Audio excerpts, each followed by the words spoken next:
Chapter 207. When Yang Feng returned to his bedroom, he saw two women sitting next to his bed, one big and one small. The big one was beautiful and moving, while the small one was delicate and lovely, very pleasing to the eye. They were the pure-blood elven mother-daughter flowers he bought from the slave market. When she saw Yang Feng enter the room, the extremely beautiful young elven woman got up and blocked in front of her daughter. She looked at Yang Feng very vigilantly, her beautiful eyes brimming with fear. There was practically no difference in what human aristocrats wanted to do when buying beautiful female elves. Yang Feng asked, "What are your names?" The female elf gave Yang Feng an elven salute and pleaded pitifully, "My name is Nancy. This is my daughter Nanny. Respected Sir Wizard, I can obey any of your orders. Please let my daughter out, okay?" Elves had always been proud and looked down on humans. But for the sake of her daughter, the always prideful Nancy had no choice but to lower her proud head. Yang Feng revealed a trace of curiosity and asked, "Was your daughter Nanny born from the elven mother tree, or was she born from your union with other male elves?" The ancestors of the Feisual Plains pure blood elves were high elves of other planes. They were the annihilation troops sent by high elves to the Feisual Plain to deal with the dark elves who had betrayed them and the goddess Lolth who had seduced the dark elves into corruption. After the annihilation troops came to the Feisual Plain, they originally wanted to deal with the dark elves and the fallen goddess Lolth as soon as possible. However, Lolth was very cunning. She immediately sought refuge with the human warlock dynasty and obtained the protection of the human warlock dynasty's experts. As a result, the matter was left unsettled. After a long time, the experts of the annihilation troops sent by high elves had their thoughts mutate. They chose to ignite their divine fire on the Feisual Plain and ascend to godhood, establishing the Feisual Plain's elven divine system. These pure-blood elves were the descendants of high elves. They had long lifespans, formidable martial arts and magic talents, and were natural archers. They also had the sole weakness of high elves, that was, their very low fertility. This was a very common weakness of all-powerful life forms. The way dark elves overcame this weakness was to degenerate and promiscuous, marrying with all kinds of strange species. At the same time, they would capture male life forms of various races, mate with them, and give birth to offspring. Although this method maintained the continuation of their race, it also caused their elven bloodline to be gradually eroded by various chaotic bloodlines, giving birth to countless monsters. Pure-blooded elves were very devoted to love. Basically, once a pair of lovers confirmed their relationship, they would be faithful to one person until the end. Even if their lover died, they would never look for another lover. However, because the pure-blooded elves were constantly fighting with their enemies, the male elves had suffered heavy casualties, and the proportion of the elves had been decreasing year after year. The number of elves that could reproduce naturally was dwindling. The elven mother tree was a precious treasure that the pure-blood elves possessed. Once the pure-blood elves wanted to have children, they could extract half of their blood essence and have it absorbed by the elven mother tree through a secret method. About 4 months later, the elven mother tree would bear a fruit for which a newborn, pure-blooded elf would be born.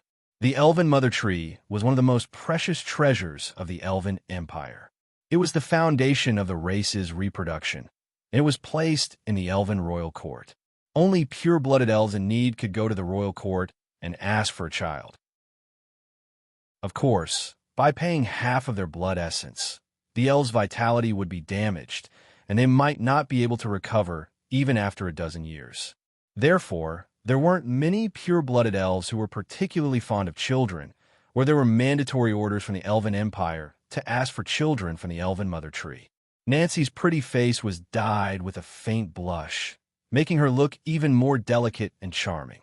She said softly, "Respected Sir Wizard, I am amazed by your profound knowledge. Nanny is the child I wanted from the Elven Mother Tree. Therefore, I am still a virgin. Sir, please let my child go. I am willing to obey your orders." Yang Feng said with a light smile, "I think you misunderstood. I bought you mother and daughter only out of sympathy. I have no intention of doing anything to you. In the future, If you want to return to the Elven Empire, I can personally send you back. The Red Earth Wasteland was currently a barren desert, only a place of little value to goblins and bandits. However, Yang Feng was confident that he could establish it as a prosperous place. At that time, the attitude of the four empires would be very important. Befriending the Elven Empire was also one of Yang Feng's goals. The Elven Empire had never had a favorable impression of humans. Nancy and her daughter might be the key factor for Yang Feng to open a gap in contact with the elves. Only then did he buy the mother and daughter. Of course, the fact that they were more pleasing to the eye was also an important factor. Nancy heaved a light sigh of relief. A touch of disbelief flashed past the abyss of her eyes, yet she still said with a smile, "Thank you very much, respected Sir Wizard." Nanny, the little lowly who might be several times older than Yang Feng, hid behind her mother and looked at Yang Feng timidly, looking extremely cute. Yang Feng said, "You can freely walk around here. However, I want to warn you, the people outside aren't as kind as I am. If you leave here, it's very likely that you'll meet with misfortune. For your own safety and your daughter's, please be careful." Nancy said, "Yes. Sir, we understand." Yang Feng said, "All right, you can go back." Nancy quickly took her daughter Nanny's little hand and left Yang Feng's room. Yang Feng took out the magic data he obtained from the Weave Holy Order and began to scan it. This magic data is of no value at all. It's just a pile of trash. After a while, Yang Feng somewhat disappointedly threw the magic materials aside and sighed somewhat disappointedly. The Feisuo Plain had a huge weave created by the Weave Goddess Garter Stave that covered the entire plain. The cultivation methods of the Feisuo Plains wizards were called meditation methods. By practicing a variety of meditation methods, they could improve their spirit force. Many of the Feisuo Plains wizards had extremely powerful spirit force, yet their fleshly bodies were very frail, not even comparable to that of ordinary people. Moreover, the Feisuo Plains wizards were limited by the weave, and the number of spell slots they could fight each day was limited. The day before, wizards had to choose spell slots, meditate, communicate with the weave, and inject their spirit force into the weave according to the spell model. The next day, they could use the spells they memorized on the first day to fight. After every day, the Feisuo Plains wizards would forget the spell models they memorized the day before. They had to memorize the spell models anew and inject them into the weave. Under this repeated torment, the number of wizards on the Feisuo Plain became very small.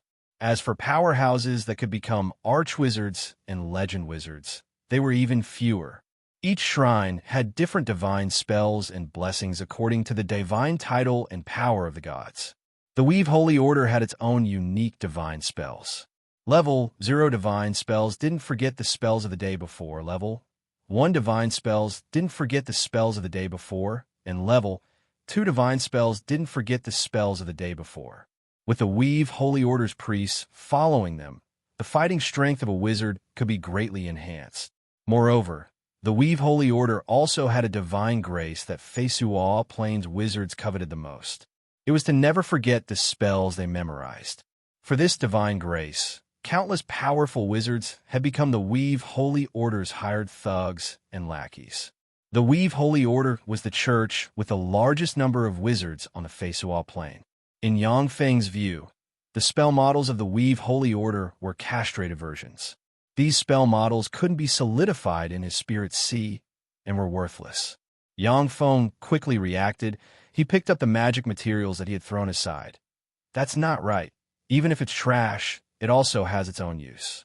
These magic materials are pretty good for nurturing some apprentice wizards or wizards." If the warlock cultivation knowledge Yang Feng learned in the Tyrannid subcontinent was disseminated on the Feisuo Plain, it would definitely attract countless people. Even many magicians would probably change their allegiance to him and practice the warlock path.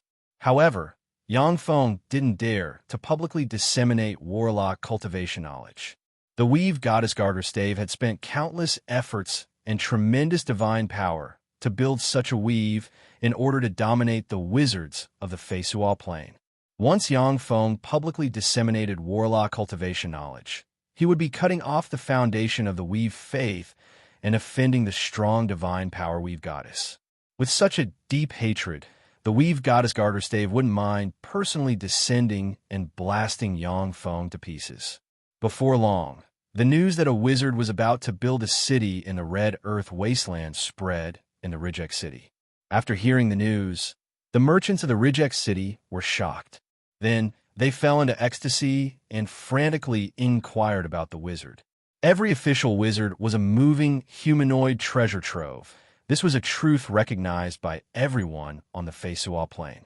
As long as a wizard leaked something, it would be enough for many merchants to eat for several years. After Jim heard the news, his complexion changed greatly, and he immediately mobilized his forces in the Rijek City in an attempt to snuff out the news. At the same time, he released a lot of true and false rumors in an attempt to confuse the public and cover up the truth. Jim's method was extremely effective. Many merchants fell into confusion when faced with the true and false rumors. At this moment, the Weave Holy Order's Bishop Edo came forward and announced that the Weave Holy Order's believer, Great Wizard Ian, intended to go to the Red Earth Wasteland to build a city in order to spread the glory and faith of the Weave Goddess. Chapter 208. Although Bishop Edo's status in the Rijek City couldn't compare to that of the Zalia Divine System's bishops, but he was definitely a respected bigwig with unfathomable strength. When such a bigwig publicly announced that a wizard was going to build a city in the Red Earth Wasteland, it immediately caused a huge sensation. The Rijek City's merchant forces immediately went crazy. The materials needed to build a city were absolutely astronomical. In particular, in a place as poor as the Red Earth Wasteland, where there was nothing, even transporting drinking water would cost a huge amount of gold coins. The Rijek City's merchants, like wolves that smelled meat, scurried around and inquired about information. Jim couldn't suppress it no matter how hard he tried. He could only sigh helplessly and give up on the idea of monopolizing it. The merchants in the Rijek City desperately inquired and paid a huge price. Finally, they found out from Bishop Edo that the Great Wizard Ian would hold an investment fair in the Rijek's Grand Hotel 3 days later. At present, only some large merchant groups had received invitations. The small and medium-sized merchants in the Rijek City began to desperately search for invitations to enter the investment fair. The large merchant groups sent people to frantically search for invitations in the trash. They regarded the invitations sent by Yang Feng as a scam and threw them into the trash. 3 days later, a luxurious carriage stopped outside the Rijek's Grand Hotel from time to time. Then, a man dressed in luxurious clothing alighted from the luxurious carriage and entered the hotel. A luxurious carriage stopped at the entrance of the hotel, and Jim's somewhat fat body squeezed out of the carriage.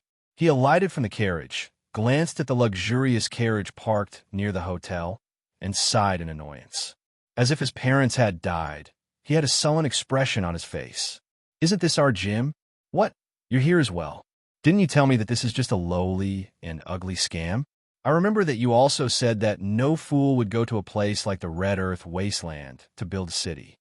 A middle-aged man with short blue hair and a well-groomed mustache in luxurious clothing walked over.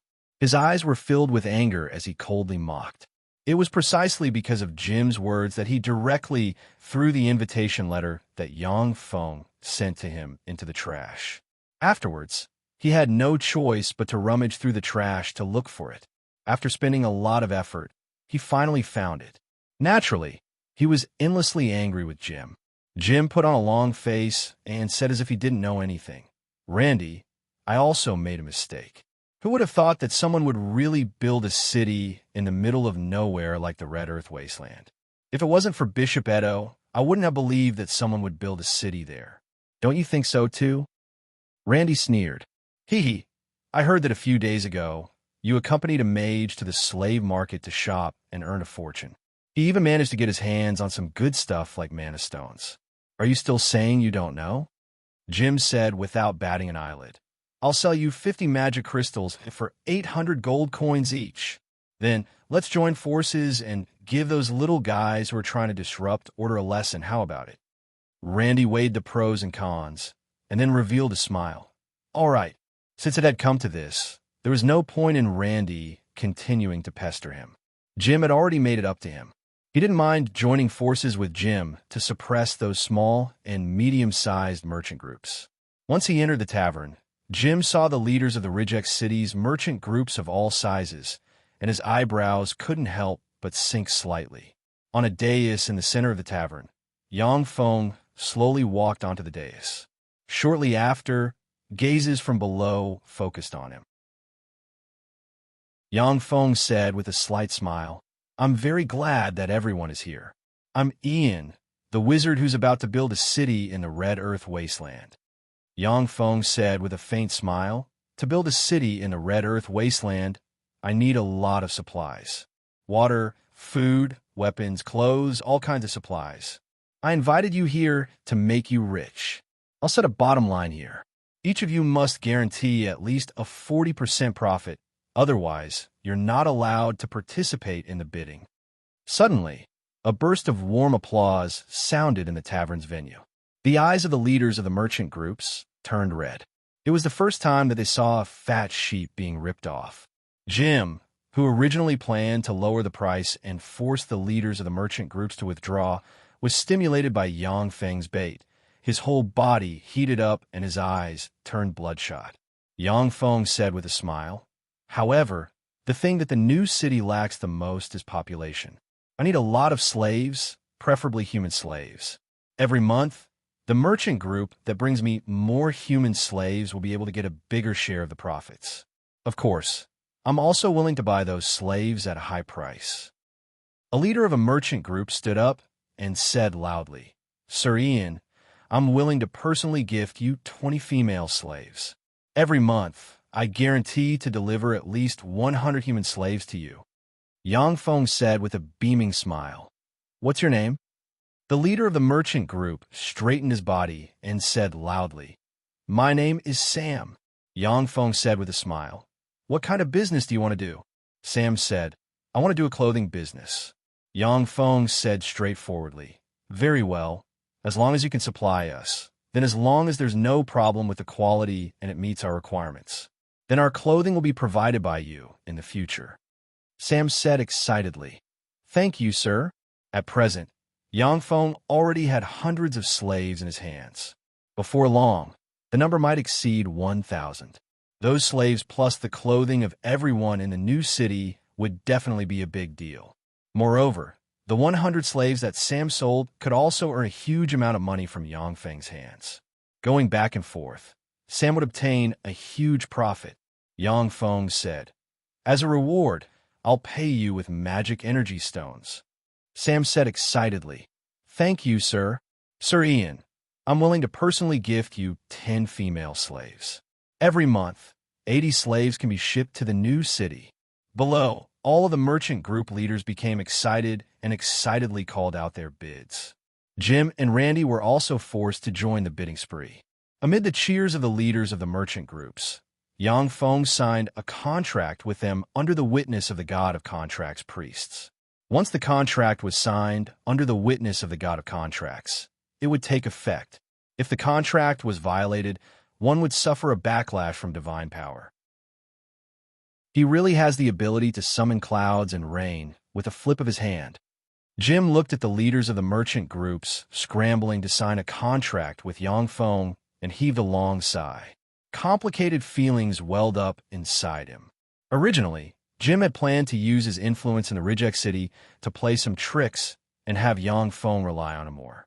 It would be best if he could monopolize all the construction materials in the Red Earth Wasteland.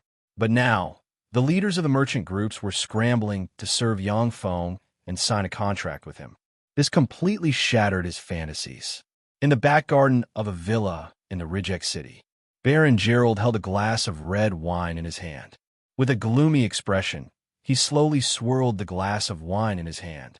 A handsome man sitting in front of Baron Gerald said with a chuckle, Gerald, I heard that Master Ian is going to the Red Earth Wasteland to build a city. He's a big fat sheep. Don't you want to get rid of him and take revenge? Gerald said with a cold smile. Artes, you don't have to provoke me. He's a great wizard. I don't want to be killed by a great wizard. There are a lot of ways to kill people with magic. Artes said with a sneer. That's right. We have no chance of winning in a head-on confrontation with a great wizard. We'll be killed by a strange magic in a single confrontation. However, although a great wizard's magic is formidable, but the number of spell slots he can memorize in a day is limited. 8 level, 2 spells, 24 level, 1 spells, and 108 level, 0 cantrips. This is the number of spells that a great wizard can cast in a day. As long as that person consumes his spells, he'll be like a toothless tiger, vulnerable to a single blow. Gerald pondered for a moment, then shook his head slightly and said, his spell slots are enough to destroy an army of 100 people. Our private troops will collapse under his spells. Although Gerald had a lot of private troops under his command, but after a certain number of deaths, his private troops would also collapse. Although he coveted the wealth of a great wizard, but Gerald was still very rational. He knew that a great wizard wasn't easy to deal with. The 2,000 private troops under his command were the family's precious wealth, and they might not be able to kill a great wizard. Artes said in a low voice, we can spread the news and let the people of the Elven Empire and the Beastman Empire do it. Gerald's eyes lit up and said, that's right. He bought that pair of mother and daughter elves. As long as this news is leaked, those long ears will absolutely not let him off. Moreover, those greedy, filthy, and stupid beast bandits of the Beastman Empire will absolutely not let go of such a fat sheep. Artes said meaningfully, we can hide on the side and observe the situation. If he wins by then, we can retreat in time. If he and those guys are mutually injured, we can just kill our way out from the side and annihilate them in one fell swoop. A great wizard's wealth is absolutely comparable to a country. Gerald's eyes flashed with malevolence. His gaze flickered a few times, and he gritted his teeth. Let's do it. He actually dares to fight with me over women. I must kill him. After killing him, that pair of mother and daughter elves will be mine. Artes replied straightforwardly. All right. The two looked at each other and revealed a smile. They clinked their cups and downed it in one gulp. Chapter 209. 3 days later, a long caravan set out from the Ridgex city and headed for the Red Earth Wasteland. In less than 10 days, the number of slaves under Yang Feng's command skyrocketed to more than 1,700 people. Coupled with the hired grooms, coachmen, and other servants, the number of people in the caravan reached more than 2,000 people. Even though Yang Feng had purchased a large number of livestock in the Ridgex city to act as transportation, but the movement speed of the more than 2,000 people was still very slow. Gazes with ulterior motives stared at the huge caravan as it moved towards the Red Earth Wasteland. The journey was calm and tranquil. The Ridgex city was a border city of the Morance Empire. In the vicinity, no human force dared to brazenly attack a caravan with a great wizard overseeing it. The huge caravan traveled for 10 days before arriving at the border city of the Morance Empire in the Red Earth Wasteland. After showing their identity documents, Yang Feng and his party smoothly passed the checkpoint. Without a clear order from the Empire, the border generals of the Morance Empire didn't dare to offend a great wizard. After leaving the border, what entered one's eyes was an incomparably spacious and intimidating wasteland. There were only a few scattered shrubs scattered all over the place, and it was covered in red soil. The Red Earth Wasteland stretched as far as the eye could see, and the scenery looked extremely beautiful. However, only the inhabitants of the Red Earth Wasteland knew how cruel it was. It was a dry land with little rain and almost no water source, so it couldn't produce any food. Only some scarce shrubs grew some sour berries. Even around the banks of the Rhine River, which ran through the Red Earth Wasteland, not many plants could grow. It was as if this land was cursed by the gods. Clive looked at the barren Red Earth Wasteland with a glint of unease in his eyes. He came to Yang Feng and asked, Sir, where are we going to build a city? Although there is no shortage of water on the banks of the Rhine River, but there are often some ferocious merfolk who attack the surface along the banks of the Rhine River. It's very dangerous to build a city there. The Rhine River, which ran through the Red Earth wasteland, led straight to the sea. It was also the route merfolk used to attack the four empires in the sea. On the Feisual Plain, the major races fought ceaselessly, and wars broke out frequently. Every time they recuperated, the sea race would surge out from the Rhine River and engulf the various empires. After a bitter battle, they would retreat back into the sea. It was precisely because of this that no one built a city next to the Rhine. Yang Feng said lightly, "No, let's go to the Sunset Plain and build a city." Clive said in surprise, "Sunset Plain?" The Sunset Plain was located in the center of the Red Earth wasteland. It was flat and open, yet extremely barren and devoid of resources. The only advantage it had was that it was the same distance from the four empires. Clive did not ask any more questions. He silently followed the convoy and continued to move forward. Yang Feng raised his head and glanced at the sky, only to see an eagle flying high in the sky, overlooking the earth. Yang Feng smiled coldly, ignored the hawk, and continued to walk towards the Sunset Plain. 20 days later, a boundless and extremely flat sunset plain appeared in front of Yang Feng and company. "We've finally arrived." Everyone looked at the endless Luoxiao plain and finally heaved a sigh of relief. These days, looking at the seemingly empty red earth wasteland shrouded the hearts of everyone in the convoy with a shadow and depression. Now that they finally arrived at their destination, they finally breathed a sigh of relief. At Yang Feng's command, the people in the convoy began to set up camp and start a fire to cook. Not long after he started the fire to cook, a cloud of dust rose from the distance. A group of about 2,000 wolf cavalry riders, each of them the size of a wild horse, galloped over with a fierce look on their faces. Wolf cavalrymen, the Beastman Empire's wolf cavalrymen. How come they're here? The wolf cavalrymen are here. When they saw the 2,000-strong wolf cavalrymen riding giant wolves, everyone present screamed in horror and fled in a sorry state. "Get into formation!"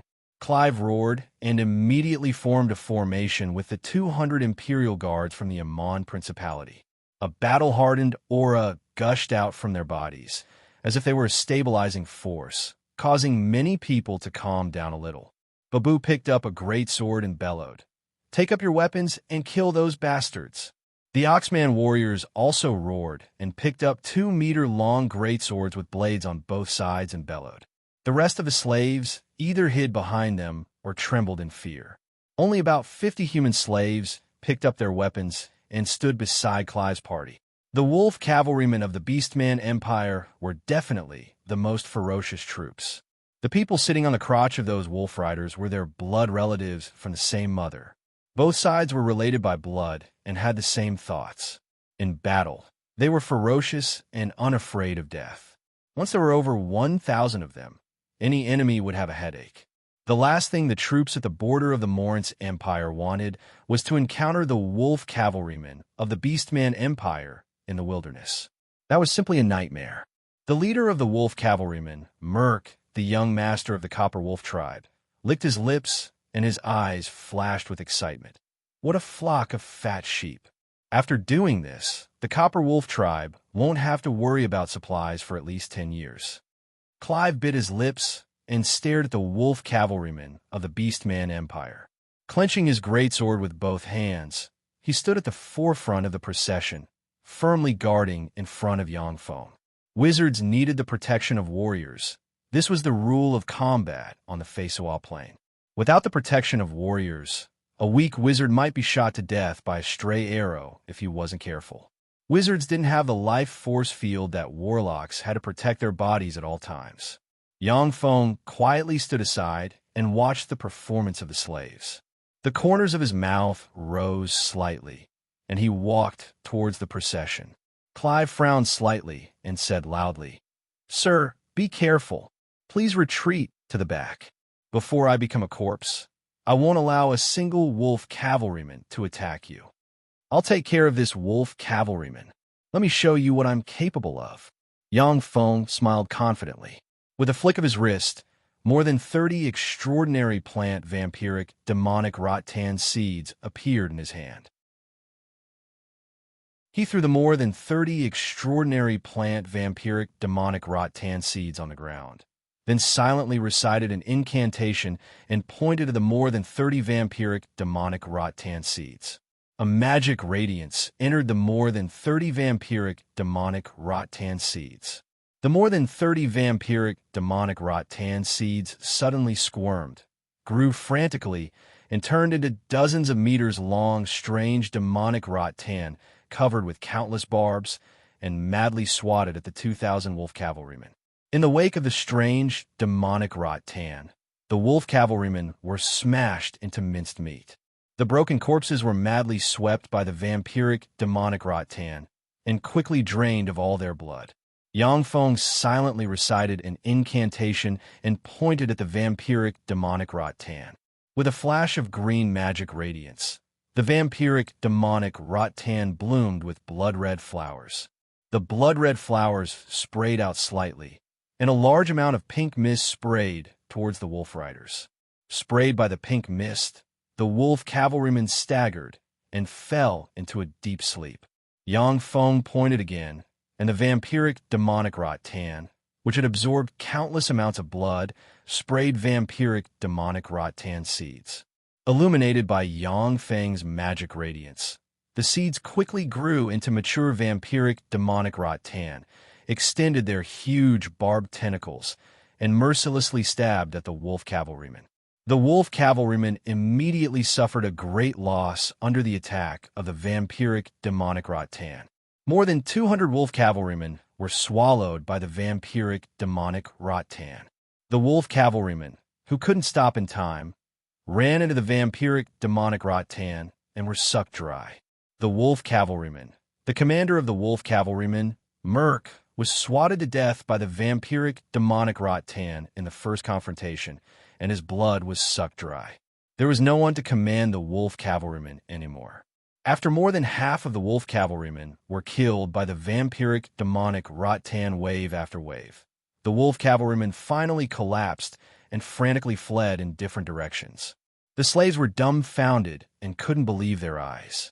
Lena's beautiful eyes flashed with a touch of extraordinary splendor, and she was overwhelmed with emotions. Amazing.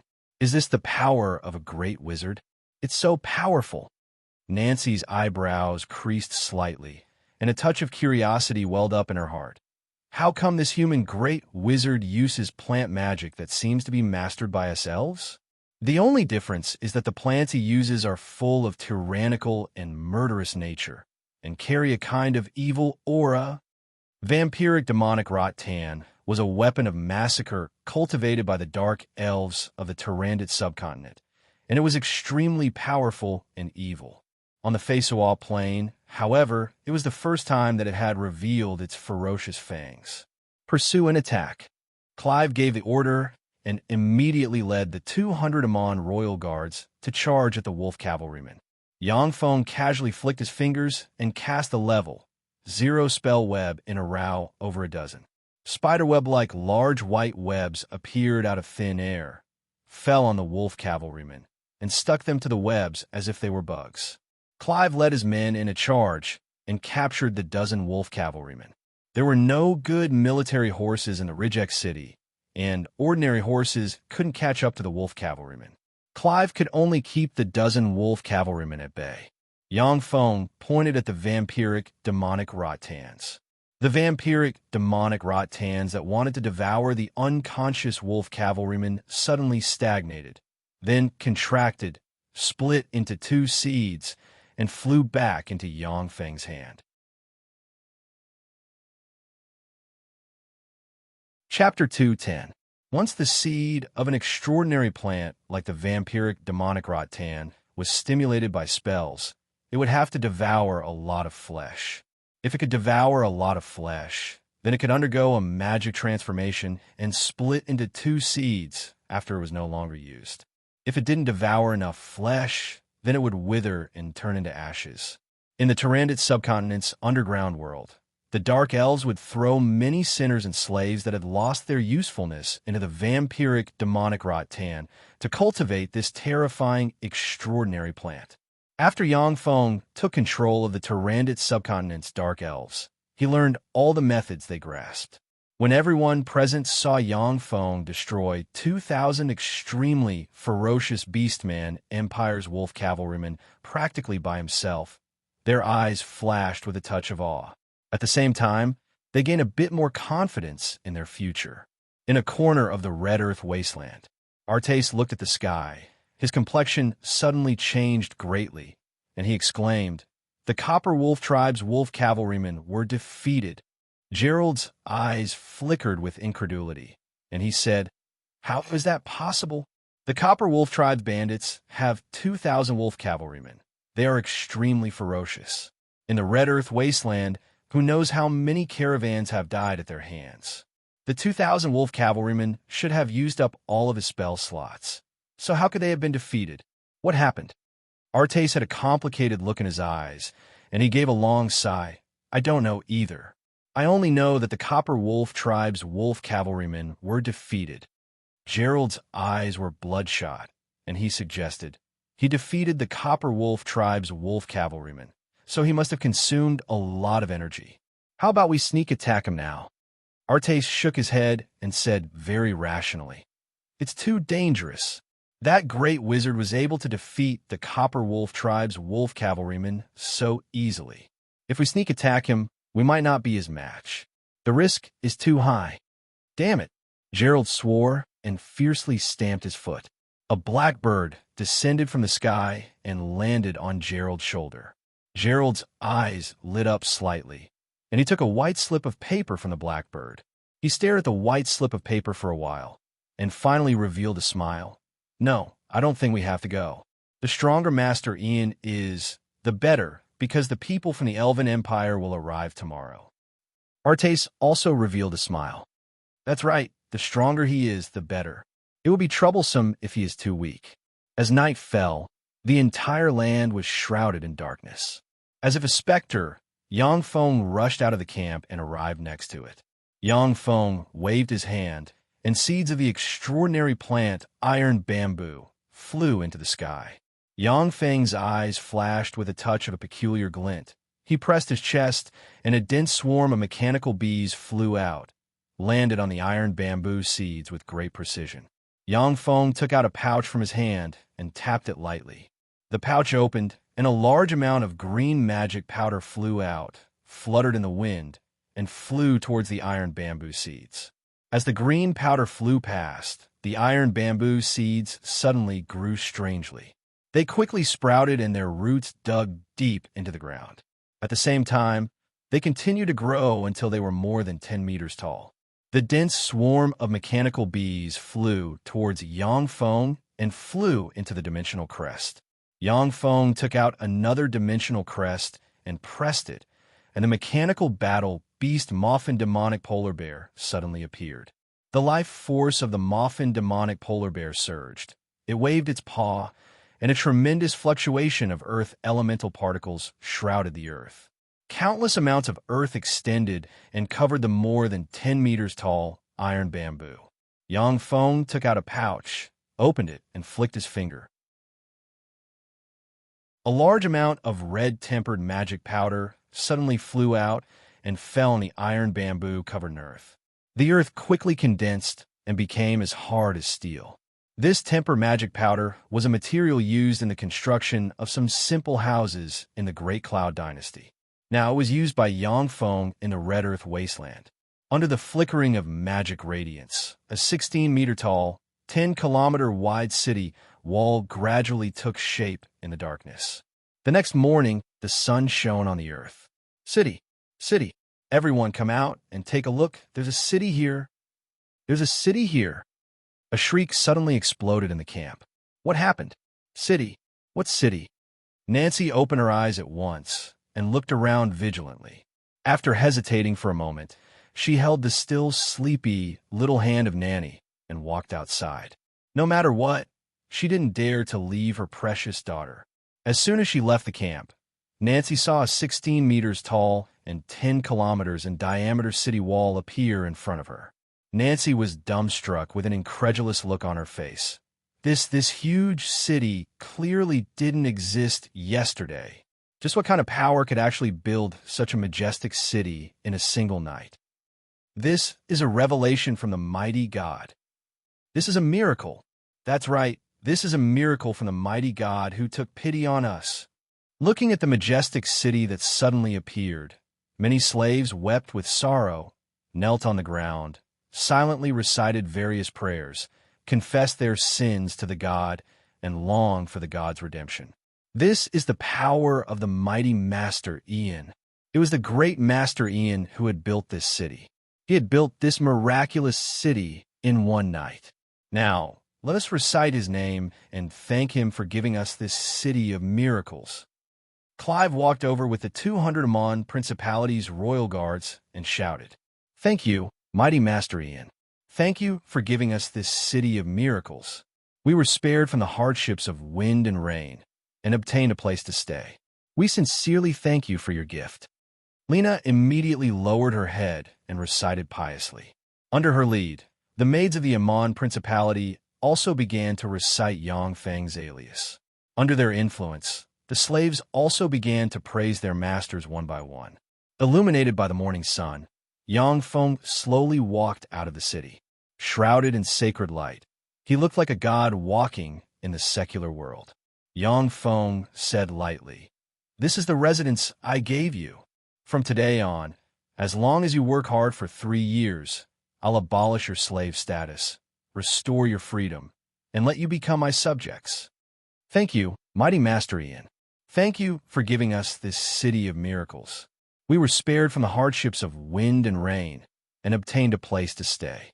We sincerely thank you for your gift." The slaves first saw the city of miracles that night, then saw Yang Feng promise them freedom. When they saw Yang Feng brimming with sacred aura, their hearts surged at once, and they knelt on the ground and praised Yang Feng loudly. The level 1 spell Sacred Light has no offensive power, but when used properly, it's indeed a powerful spell. Yang Feng operated a secret method, and his eyes flashed with misty magic light. He clearly saw the weak faith power exuded by the slaves converge on him. In fact, the names of the heroes who left their mark in the history of the Feisual Plain would be silently recited by billions of people, giving them the blessing of faith power.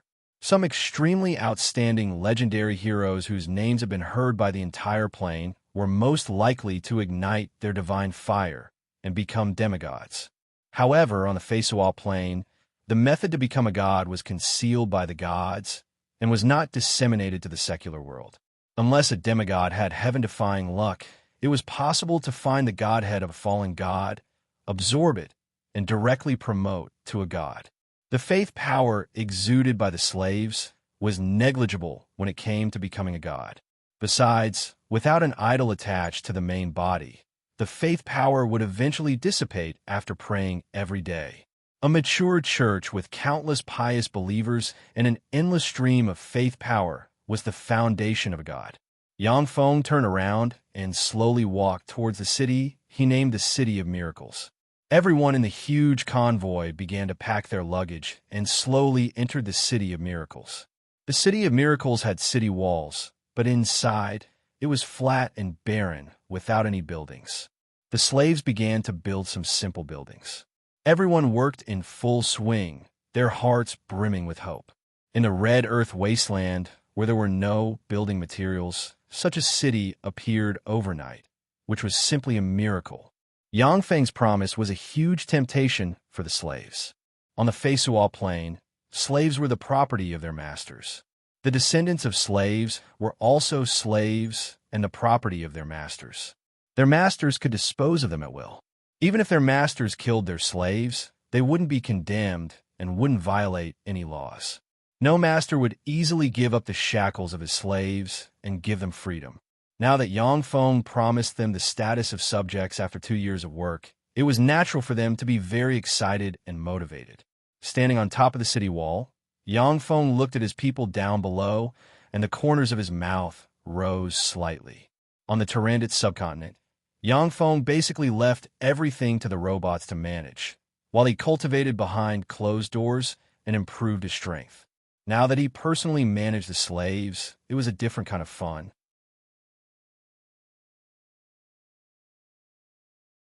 Chapter 211. It seems that guests have come. Yang Feng's heart suddenly stirred slightly, and he turned to look into the distance. In the distance, red dust was rising, and a team of armed elven warriors riding black, demonic wildebeests galloped over. The elven warriors clearly didn't expect that there would be a city like the Miracle City in the Red Earth Wasteland. They pulled the reins and stopped a stone's throw away from the Miracle City. Yang Feng raised his voice. "Elves, I'm the master of the Miracle City, Master Wizard Ian. May I ask why you have come?" "So it's you villain. Return our clansmen Nancy and Nanny, or else I'll shoot you."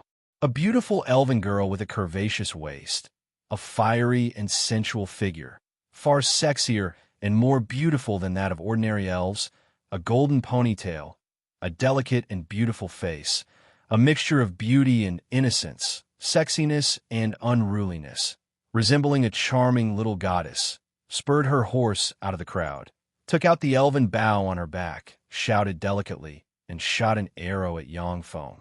The green arrow suddenly flew out, crossed a distance of 200 meters, and with a touch of a strong wind, brushed past a centimeter of Yang Feng's face. The terrifying force of the arrow brushed past Yang Feng's face, making it slightly red. Without blinking, Yang Feng creased his eyebrows slightly and said faintly, "I heard that elves are an elegant and reasonable race. Is the rumor wrong? Are elves a race that can't communicate?" The elves originally wanted to see Yang Feng cut a sorry figure as he dodged the arrow, but when they saw that Yang Feng didn't even crease his eyebrows, their hearts stirred slightly, and they secretly praised him. The extremely beautiful elven leader with long blue hair and a delicate appearance brimming with the aura of a mature woman spurred her horse forward and said faintly, "I am Belinda, the leader of this elven troop. Of course, we elves are not a race that can't communicate. However, it is hard for us to suppress the desire to kill those who harm our compatriots. Master Magician Ian, we've received intelligence that it was you who bought our clansmen Nancy and Nanny from the slave market. Please hand them over." After hearing Belinda's words, the elves fiercely glared at Yang Feng. Those human nobles were proud to own a beautiful, pure-blooded elf slave. Pure-blooded elves had a lifespan of more than 1,000 years. In other words, the suffering of the female elven slaves was almost endless. Many of the female elves ended up in a miserable state. What the elves of the Elven Empire hated the most were human slave hunters and human slave owners. "No problem." Yang Feng smiled slightly and said faintly, "I wanted to return them to you. Since you're here, then I'll let them go with you." Belinda was somewhat surprised and gave Yang Feng a deep look. When she saw the miracle city that strangely appeared in the Red Earth Wasteland, Belinda was ready to retreat if worse came to worst. The 300 elven warriors were not prepared to attack the city at all. Attacking a city guarded by a great magician was simply courting death. She never thought that Yang Feng would so easily return Nancy and Nanny to them. The elves below also looked at each other, not daring to believe their ears. Not long after, the gates of Miracle City opened. Holding Nanny's little hand, Nancy walked towards her compatriots.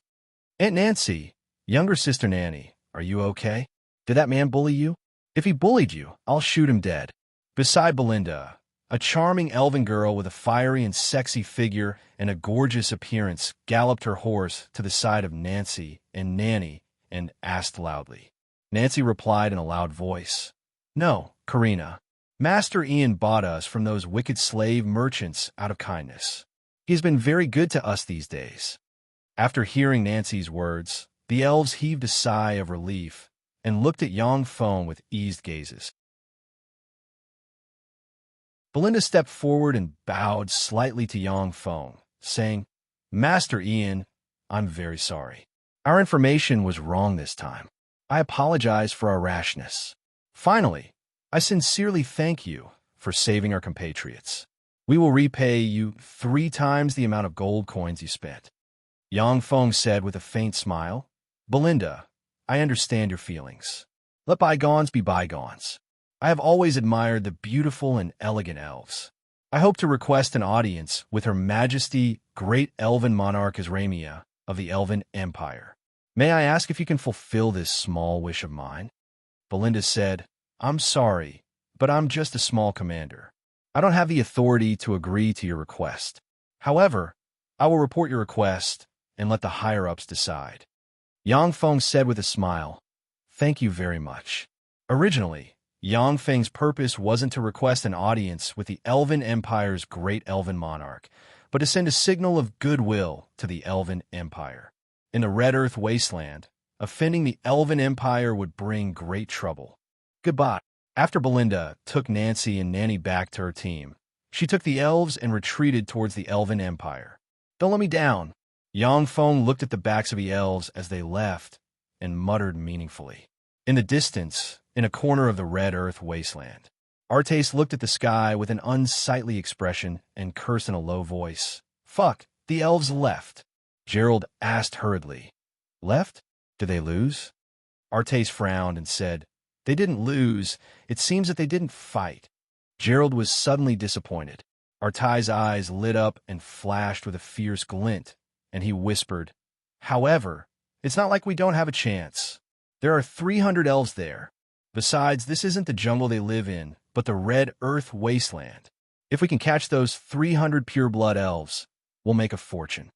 In jungles, elves had terrifying battle prowess and elusive archery. Even if human warriors with 20 times the number of warriors entered a jungle to fight elves, they would still be defeated. However, in an open plain like the Red Earth wasteland, their battle prowess wasn't as terrifying as in the jungle. Gerald said hesitantly, But the elves have strong battle prowess. Elves had long lifespans and superb innate talents. If they diligently practiced cultivation, every one of them would become a powerhouse. Every member of the Elven battle force was a formidable warrior with chi. They could kill a human knight, rank powerhouse, with a single arrow. The 300 pure-blood Elven battle force armed to the teeth was definitely a terrifying and formidable force.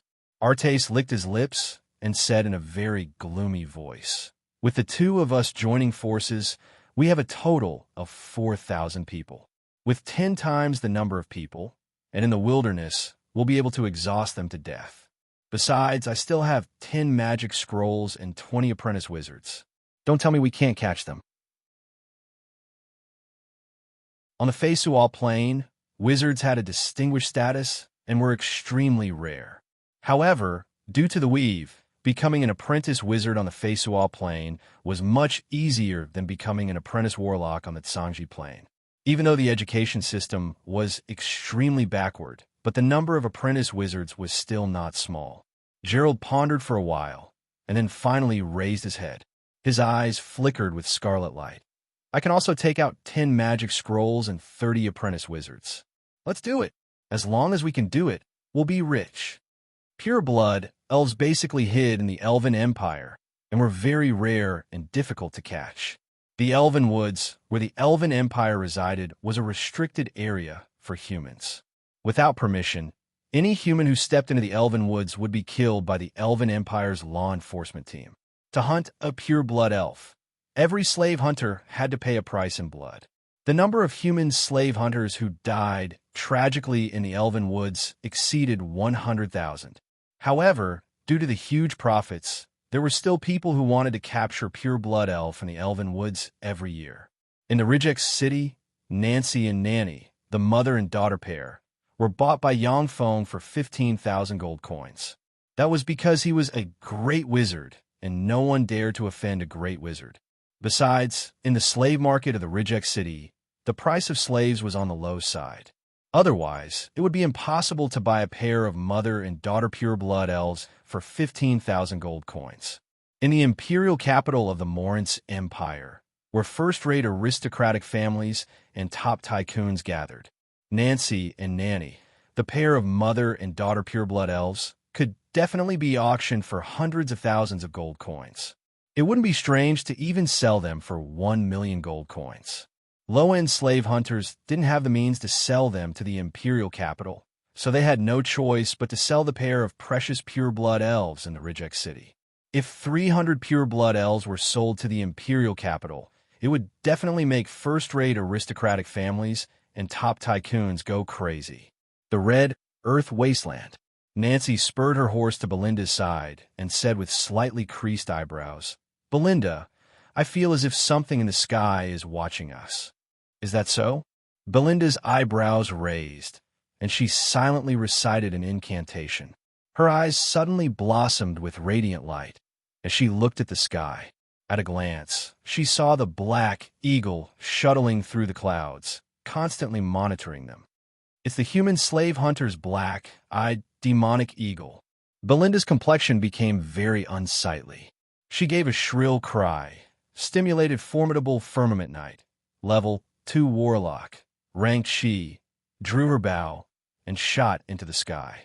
An emerald-green radiance soared into the sky, crossed a distance of 1,000 meters, and shot out of the black-eyed demonic eagle's eye and pierced through its brain. The black-eyed demonic eagle fell from the sky and landed on the ground. Belinda barked, "Prepare for battle. I think we'll soon have enemies." Karina spurred her horse over and raised her eyebrows, saying, "What? Could it be that Grandmaster Ian is treacherous and wants to sneak attack us?" "I don't think it's him."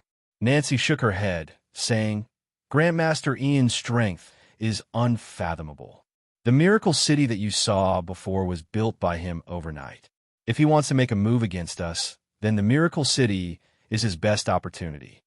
Karina's beautiful eyes flickered with incredulity, and she exclaimed, "What? Did he build that city overnight? How is that possible? Even among the legendary magicians, there aren't many who can do this." Belinda's tender body shook, and her beautiful eyes flashed with incredulity. Even the Elven Empire's great elven monarch, Esramia, couldn't build such a majestic city overnight. This could be said to be a miracle. Nancy said, "I saw it with my own eyes. I suspect that he is very likely to be a divine, chosen by the Weave Goddess, who came to the Red Earth Wasteland to spread the glory and faith of the Weave Goddess." A divine chosen. Belinda's and Karina's countenance changed when they heard this. The Fesual Plain was a place with gods. Those who were chosen by the gods and blessed with great power were called gods chosen. From time to time, the gods would pay attention to the divine chosen. Not only would they bestow the divine chosen with power, but they would also personally guide the divine chosen forward. They would let the divine chosen spread their glory. Historically, any divine chosen was a proud son of heaven. They had accomplished many great things and were famous far and wide. There were even stories of divine chosen, favored by the gods, becoming a god of the gods' divine system. Belinda clenched the bow in her hand, and her beautiful eyes flashed with a dignified glint. "Whether he is a divine chosen or not, I think we're in trouble." In front of them, 4,000 cavalrymen, accompanied by billowing smoke, fanned out, completely cutting off the path of retreat of Belinda and the other elves. Damn human slave hunters! When Karina saw the black-clothed, heavily armed cavalrymen exuding a valiant temperament, her beautiful eyes flashed with anger, and she erupted with frightening firmament knight, ranked she in a flash. She drew her bow, and an emerald-green arrow ray suddenly burst out and shot towards the human cavalrymen. The emerald-green arrow ray, with great accuracy, entered the group of human cavalrymen 1,000 meters away and ran through 4 human cavalrymen in a row. Its momentum didn't diminish, and it flew for another 2,000 meters before falling to the ground. Seeing the might of Karina's arrow, the morale of the slave hunters plummeted. Eyes bloodshot, Gerald encouraged them somewhat rudely. "For every elf you catch, I'll reward you with 3,000 gold coins. There are 300 elves here, capture them alive. I'll reward you with 900,000 gold coins. With 900,000 gold coins, you won't have to worry about food or clothing for the rest of your lives, and you'll be able to live the life of a rich man. I can also leave an elf for the brothers, so that everyone can have fun. Brothers, victory or defeat depends on this one move. After this, we'll be rich. For 900,000 gold coins. For the elves, I want to be the first to attack that elf. No, I'll be the first to attack. Hearing this, the eyes of the human warriors turned bloodshot, and they let out strange cries as they desperately pounced on the 300 elves.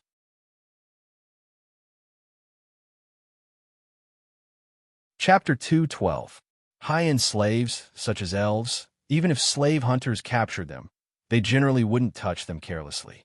Once the elves were damaged or killed by them, in that case, this slave hunt would be a complete loss. In order to capture the two pure-blood elves, Nancy and Nanny, the slave hunters went deep into the elven woods and eventually left behind the lives of dozens of people before fleeing in a sorry state. If the leader of the slave hunters kept the two elves for himself to enjoy, then his subordinates would definitely tear him apart. Many slave hunters were small groups composed of scum and outlaws. It wasn't uncommon for such small groups to fight each other due to the uneven distribution of spoils. Elven virgins could be sold for hundreds of thousands of gold coins, while elven virgins could only be sold for a few hundred or 1,000 or 2,000 gold coins. The gap between the two was extremely frightening, because those who could afford to pay hundreds of thousands of gold coins to buy elves were all top tycoons. These tycoons weren't afraid of spending money. They were only afraid that the things they bought weren't good. Under such circumstances, many small fries of the slave hunters had never tasted elves. Now that Gerald promised to let them play with elves, these people immediately went crazy. Hearing the filthy words of the slave hunters, the pretty faces of the elves were covered with a layer of frost, and their beautiful eyes burned with raging anger. Fire! Belinda's eyes flashed with a cold glint, and she barked. The 300 elven archers drew their bows and shot arrows shrouded in chi towards the human warriors of the slave hunters. The human warriors of the slave hunters immediately fell down like wheat that had been cut down, and blood splattered everywhere. In a single round of shooting, more than 100 human warriors died, tragically under the arrows of the elven archers. The human warriors of the slave hunters were very experienced. They pulled apart their formation and madly rushed towards the elves from all directions. These slave hunters were the private soldiers of Gerald and Artes. They had experienced countless battles and were incomparably fierce. They knew that only by approaching the elves would they have a chance of survival. Therefore, they crazily rushed towards the elves. The elven archers fired 2 rounds at will, killing more than 300 human warriors as if they were mowing grass. The 100 elven archers abandoned their bows, drew exquisite elven swords from their waists, and stared coldly at the human warriors with disdain in their eyes. The 300 elven warriors here were all powerhouses of the elven race who had trained hard in martial skills. Every one of them had the cultivation base of a knight, and all of them had cultivated chi. There was even no lack of Grand Knights and Earth Knights. Belinda and Karina were even Firmament Knights. Under their leadership, the elven warriors didn't fear close combat with humans at all. As soon as the human warriors got close to the elves were instantly killed.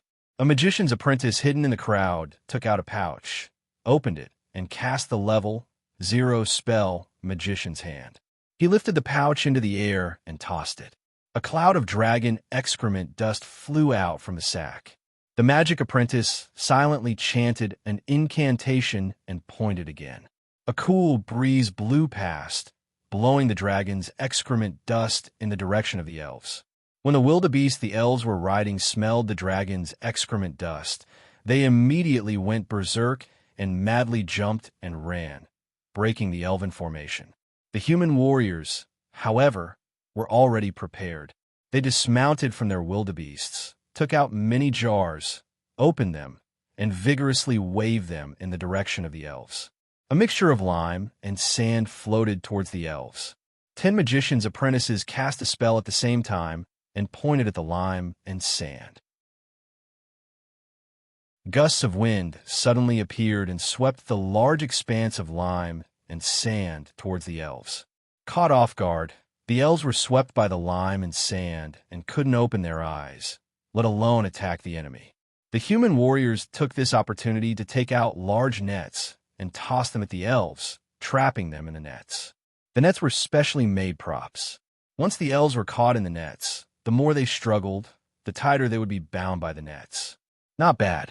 Humans are really the best at using props and defeating the strong. A low voice echoed in the clouds. Despicable. You despicable humans. Belinda covered her face with one hand and issued a roar of grief and indignation. She dismounted from her wildebeest and rushed into the crowd. The elven sword in her hand burst out with frightening chi and cut the slave hunters in two. Firmament knights were virtually invincible among the slave hunters. Wherever Belinda passed, no one could block her sword. In just a dozen breaths of time, more than 20 human warriors died tragically under her sword. The slave hunters didn't dare to fight Belinda head-on. They kept throwing nets, lime, and sand at Belinda. Belinda urged her chi, and the elven sword in her hand blossomed with green light. Wherever the chi passed, the specially made nets would be cut in two. Stop! The female elf over there. If you don't stop, I'm going to kill her. A voice came from the side. When Belinda turned around, she saw that Karina had been twisted into a ball by the fishing net, struggling in agony. There was a sword pressed against Karina's neck. The owner of the sword, Artace, sneered at Belinda. Although Karina had the cultivation base of a firmament knight, but she lacked actual combat experience. After being blinded by the lime and sand, he was directly trapped by the fishing net. Before he could display his powerful abilities, he had already been captured alive by the slave hunters. Artai's eyes flashed with excitement, and he said loudly, "This female elf has blonde hair. She should be a member of the Sun Elves, the royal family of your elven empire. Besides, she is so beautiful. She should be a member of the Crossdale family, known for their divine beauty. She might even be a divine descendant with divine bloodline. Haha, if you don't stop resisting, I'll kill her." The elven empire was divided into different kinds of elves, such as grass elves, forest elves, earth elves, fire elves, water elves, gold elves, wood elves, and so on. Among them, the royal family of elves were sun elves and moonlight elves. Sun elves had dazzling, pure, and golden hair. The moonlight elves had beautiful, elegant, and mysterious silver hair. Among the elves, the men were handsome and the women were beautiful. However, among the elves, the two races most favored by the elven primary god Mophisareja were the Sun Elves and the Moonlight Elves. Among the Sun Elves, the Crossdale family, and the Moonlight Elves, the Ramonfin family, were known for their divine beauty. The women of the two families were basically peerless beauties. Once, when a female elf of the Crossdale family walked the continent, the emperors of the Morance Empire and the Titan Empire fell in love with her at the same time. For her sake, a 100-year war broke out that swept the entire continent. Finally, a god of the Zalia divine system personally went to the elven primary god, Mophisareja, to ask for this peerless elven beauty. Finally, at the cost of betraying his own divine system, he joined the elven divine system and married the peerless beauty of the Crossdale family. The betrayal of the Zalia divine system also caused tension between the elven divine system and the Zalia divine system. Only after more than 100 years did the tension and antagonism between them disappear. After this incident, the peerless beauty of the Crossdale family became famous all over the world. Practically all human emperors would take pride in obtaining an elven beauty of the Crossdale family. The Crossdale family was said to be a divine descendant family with the bloodline of the elven primary god, Mophisareja. It had an extremely revered status in the elven empire. When Belinda saw Karina captured alive, she felt as if she had fallen into an ice cave and her mind was in a mess. Karina wasn't a member of this combat force. She couldn't stand Karina's pleading and felt that she was strong enough to protect Karina, so she brought Karina along. If anything were to happen to Karina, even her family might be implicated. While Belinda was distracted, a cloud of dust and lime hit her in the eye, and a dozen large nets descended from the sky, sweeping towards her. Belinda was startled, but she didn't panic. She stimulated her formidable chi, strengthened her hearing, and prepared to slash the nets apart. Hypnosis! An apprentice wizard tore a level, one magic scroll, and pointed at Belinda. Belinda suddenly felt endless exhaustion welling up in her mind, and she wanted to fall asleep. However, the heavenly knight ranked chi strengthened her body, so she didn't fall asleep immediately. She bit her lips, and drops of blood dripped from her mouth. She stimulated her chi and forcibly woke up. Hypnosis! Another apprentice wizard tore a magic scroll and pointed at Belinda. Belinda once again felt endless exhaustion welling up in her mind. She bit her lips again and suddenly felt her body become slightly heavy. Nets had fallen on her. More than 30 slave hunters swarmed over, rolled up the nets, and firmly tied Belinda up. More and more slave hunters rushed forward and threw out fishing nets, tightly trapping Belinda. After Belinda was humiliated and captured alive, the 300 elves were also captured by the slave hunters. The slave hunters beamed with joy as their lustful gazes swept across the bodies of the elves, revealing traces of lustful smiles. In this battle, nearly 1,000 slave hunters were killed or injured by the 300 elves. But capturing the 300 elves alive was a huge profit for the slave hunters.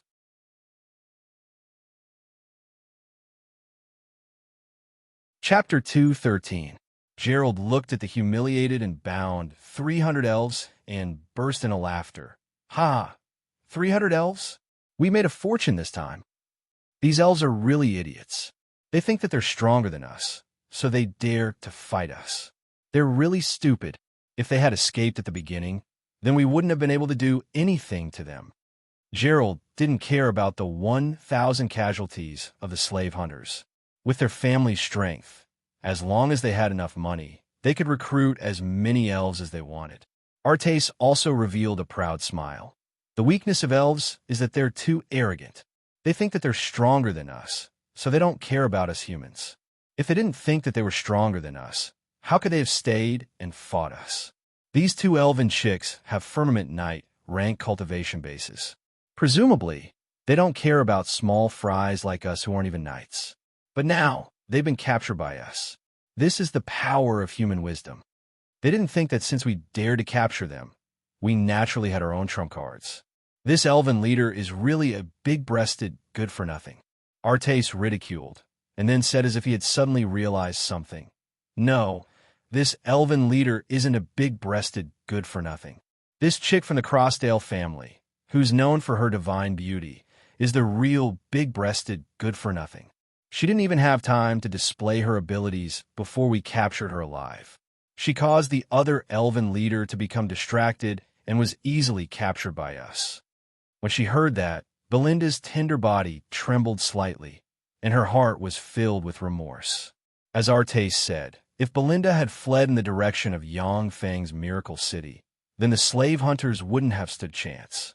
She was confident in her strength, which was why she dared to fight the slave hunters head-on. But she never expected that the human slave hunters would be so cunning and targeted. If it was in the Elven Woods, the 300 elven archers could kite the 4,000 slave hunters and cause them to collapse with no more than 10 casualties. In the Elven Woods, Belinda had hunted an unknown number of human experts, and even Sky Knight rank experts had died to her arrows. But she was defeated by Artes and Gerald, two people who couldn't even be considered knights, causing her to be filled with regret. Karina's delicate body trembled, and tears of humiliation and regret flowed out of her eyes. It was because she had been caught the moment they met that Belinda's mind had wavered and she had been captured alive. Otherwise, given Belinda's battle strength as a heavenly knight, she could definitely kill her way out of the crowd and escape alone. Gerald arrived in front of Karina, squatted down, lifted her chin, and commented excitedly, "Is this the chick of the Crossdale family who is known to have divine beauty?" Sure enough, her skin was soft and supple. Her waist was slim, and her bottom was perky. She was extremely enchanting. Huh. The elven beauties of the Crossdale family were peerless beauties that could even tempt the emperors of the major empires. Gerald naturally wanted to take a closer look at Karina's face. Suddenly, a sword pierced through Gerald's chest, and drops of blood flowed down the tip of the sword and fell to the ground. Gerald clutched his chest and coughed out a large mouthful of blood. He stared at Artes with a horrified expression and tremblingly said, "Why? It's actually the rare possessor of the right heart." Artes slightly frowned, and then said with a smile, "Gerald, don't you think that there are so many elves, and 2 people are too few? So please go to hell." Artes pulled out his sword, and a large amount of blood sprayed out of Gerald's chest and sprinkled on the ground. Then, he waved his sword and resolutely beheaded Gerald. At the same time, he sternly shouted, "Attack!" Artai's private soldiers were already mentally prepared. They suddenly launched an attack and slashed at their comrades who were fighting side by side with them. Caught off guard, more than half of Gerald's private soldiers were beheaded. The remaining private soldiers knew that they had no chance of survival, so they clenched their teeth and frantically fought with Artai's private soldiers. The magic apprentice on Gerald's side was immediately ambushed by Artai's private army and was instantly killed in an instant. Artai's private soldiers had the help of the magic apprentices. They frantically beheaded Gerald's private soldiers, and their advantage was like a rolling snowball. Some of Gerald's private soldiers who wanted to escape were also stopped by the magic of the magic apprentices. One of Gerald's private soldiers mournfully screamed, "Artes, you dared to kill our Earl Abet's only son. He will never let you off. You and your family will all be killed by our Earl Abet. You don't have to worry about this. I will offer this godly beauty of the Crossdale family's elf to His Majesty. His Majesty will definitely bestow me with a hereditary title of Earl or above. In addition to these 300 elven beauties, I can weave a powerful network in the imperial capital. I think Earl Abet wouldn't dare to act rashly in the imperial capital. So long as I have a few years, Earl Abet will be nothing. Finally, thank you for becoming my stepping stone and helping me take a solid step towards the pinnacle of power. You no longer have any value, so you can all die now." Artes faintly smiled at Gerald's private soldiers. With the last mournful screams, Gerald's private soldiers were completely beheaded. When Artes saw his private army completely annihilating Gerald's private army, a smile hung on his face as he clapped his hands and said, "All right, my dear subordinates, apart from these 2 elves, you can choose 10 of the remaining elves as your reward. Of course, respected magic apprentices, each of you can also choose 1 elf." Artai's private soldiers, whose eyes had turned red from killing, burst into cheers. 10 elves. That was more than 10 times better than the 1 promised by Gerald. The eyes of the apprentice wizards who followed Artes shone. They wantonly sized up the elves and revealed looks of greed. Although the status of apprentice wizards was high, but there was a huge gap between them and official wizards. They weren't qualified to enjoy elven slaves. The elves struggled incessantly as tears of pain and humiliation flowed from their eyes. They knew how terrible and tragic it would be to fall into the hands of humans as slaves. "That won't do. These elves are my friends." Just then, Yangfeng's voice came from the sky far away. Artai's complexion suddenly changed greatly, and he looked up. Everyone present raised their heads and looked at the sky. They saw Yangfeng step on a magic carpet, shrouded in a layer of holy and radiant light. As if the embodiment of a god walking in the secular world, he descended from the sky and flew over. "Chacon, shoot him down." Artai's complexion changed greatly, and he bellowed. At the same time, he quickly retreated a few steps and retreated into the crowd of guards. An archer with the cultivation base of an Earth Knight took a step forward, surged with chi, drew his bow, and shot a meteor-like arrow towards Yangfeng. Clang! With a crisp sound, the level 3 secret treasure sword of light at Yangfeng's waist was unsheathed in a flash. Yangfeng slashed at the bow and arrow with his sword, and the bow and arrow were shattered. Dumbstruck, Artes muttered, "Magic and martial dual cultivation, how is that possible? Aren't only divine descendants or demigod rank experts capable of magic and martial dual cultivation? He's just a great wizard and a human. How could he possibly practice magic and martial dual cultivation?" The elves on the ground were also dumbstruck, unable to believe their eyes. On the Feisuo plain, Because of the weave that shrouded the entire plane, wizards would forget the spells they memorized the day before. Under such circumstances, mages no longer had the time to practice magic, nor did they have the energy to practice martial arts.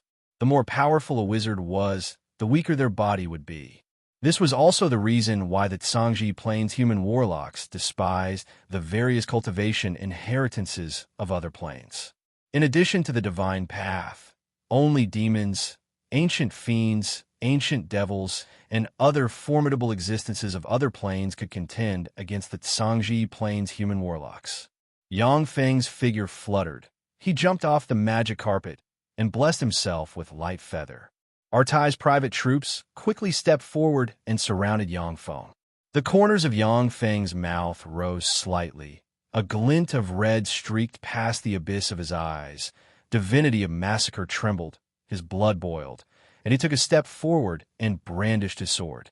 Along with flashes of bloody light, Artai's private troops blocking in front of Yang Feng were split in two, and blood sprayed everywhere. The blood splashed, but Yang Feng was shrouded in a life force field. As soon as the blood touched the life force field, it was bounced away. Once the sword was unsheathed, it was invincible. No one could block Yang Feng's sword edge. On the ground, Karina and Belinda watched Yang Feng walk among the crowd, and they were deeply attracted, unable to tear their eyes away from him. In the crowd, Yang Feng seemed to have turned massacre into an art, exuding a dangerous and bewitching charm. This was the combination of the divine energy of massacre and black dragon blood meridians, coupled with Yang Feng's continuous maturation and transformation, exuding a bewitching charm. Yang Feng's blood boiled, yet he fought very calmly. Every time he brandished his sword, his understanding of swordsmanship deepened, and his divine energy of massacre strengthened by a trace.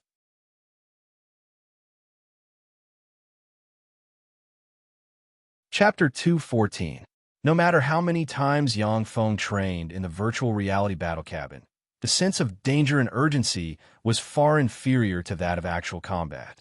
After all, in the virtual reality battle cabin, Yang Feng knew that no matter how many times he failed, he could always try again.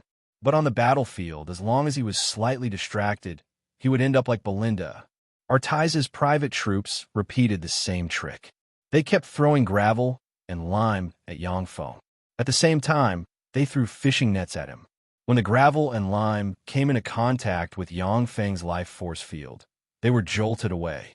The special fishing nets were still vulnerable in front of the level 3 secret treasure sort of light. Well, arcane projectiles. Hypnosis. The apprentice wizards clenched their teeth and cast level 0 spells one after another, blasting at Yang Feng. When the offensive level 0 spells slammed into Yang Feng's life force field, they immediately collapsed. The spider webs that appeared out of thin air were also minced by Yang Feng's sword. After the level 1 spell hypnosis passed through Yang Feng's life force field. Its might was reduced, and then it was dispelled by the divine radiance shrouding him. Amidst a copious amount of blood, Yang Feng suddenly appeared in front of Artais. Without hesitation, Artais threw the sword his hand aside, knelt on the ground, looked up at Yang Feng, and begged, "Master Ian, I have something to say. I'm willing to have all my subordinates lay down their weapons and surrender to you. Please listen to me. Please set up a soundproof spell, and then listen to me. If you still want to kill me after listening to me, then it won't be too late to do so."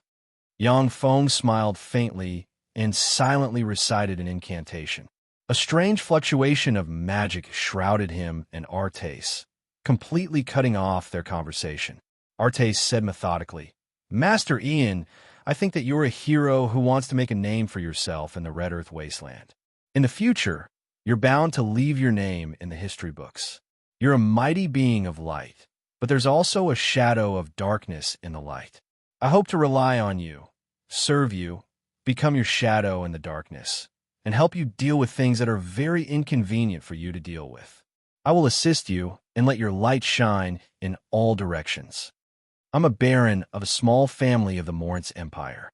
I've been operating in the Rijek city for many years and have no small influence. I have over 1,000 private troops capable of fighting and killing. If I had the money, I could recruit a few thousand more private soldiers. You've subdued me, so all of this power belongs to you. I can be your ears. I can also be your dagger. As long as you spare my life, you will be rewarded with a loyal dog that walks in the dark. I know it is difficult for you to believe in my loyalty. However, magicians have countless tricks up their sleeves. They should be able to find a way to control me. I'm willing to let you control me. Please spare my worthless life. Yang Feng raised his eyebrows when he heard that. This was the first time he had seen such a shameless noble who could lower himself to survive. After listening to Artai's words, the killing intent in his heart gradually subsided. The Red Earth wasteland was now destitute. They lacked manpower, money, supplies, and everything else. Moreover, the Red Earth wasteland was surrounded by the Morance Empire, the Elven Empire, the Beastman Empire, and the Titan Empire. To build a city and hold it, Yang Feng needed the support of a lot of forces. Although Artais was despicable, shameless, ruthless, and had no moral integrity. However, he was a talent that could get things done. As far as Yang Feng was concerned, he lacked such a talent. With a flick of his wrist, a syringe containing the liquid metal nano-robot elixir appeared in Yang Feng's hand, and he said faintly, "This is a magic elixir. Once you use it, if you want to betray me, then your body will explode inch by inch. Even the gods won't be able to save you." Without hesitation, Artais grabbed the syringe containing the liquid metal nano-robot elixir. "Thank you for the elixir, Master." As if it had a life of its own, the syringe broke free from Artais's right hand, flew up, and stabbed into his arm. Artais was slightly startled and his body swayed. He immediately restrained his desire to pull out the syringe and watched as the elixir was injected into his body. After all the liquid metal nano-robot elixir was injected into Artais, Yang Feng snapped his fingers. In a split second, the liquid metal nano-robot elixir stimulated the apertures inside Artais, and formidable life potential gushed out of him. An incomparably powerful chi suddenly erupted from Artai's body, promoting him to an official knight. With an excited expression, Artais flattered, "Thank you very much, Master, for bestowing me with such formidable power. Master, your ability is simply unfathomable, comparable to the embodiment of a god walking in the secular world." Yang Feng gave Artais a meaningful look. From the feedback from the liquid metal nano-robot elixir, Artais wasn't as excited as he appeared to be.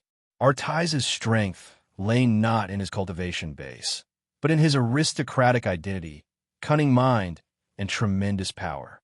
Under his schemes, Gerald and Belinda were either killed or captured by him. If he hadn't misjudged Yang Feng's strength, he wouldn't have suffered such a crushing defeat. Artais felt a slight shiver in his heart after being given a meaningful look by Yang Feng, yet he still had an excited expression on his face, looking like a loyal dog. Yang Feng said faintly, "A new city requires a lot of supplies.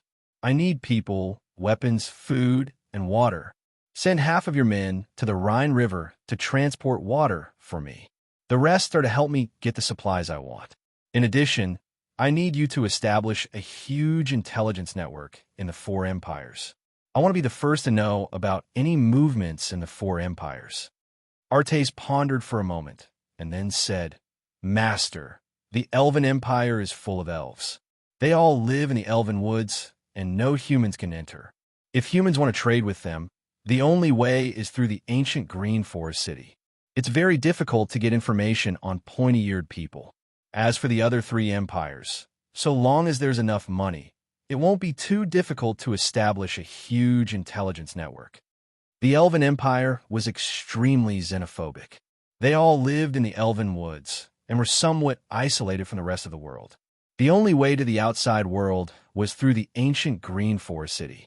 There, the elves would take out elven specialties to trade with humans and purchase all kinds of supplies.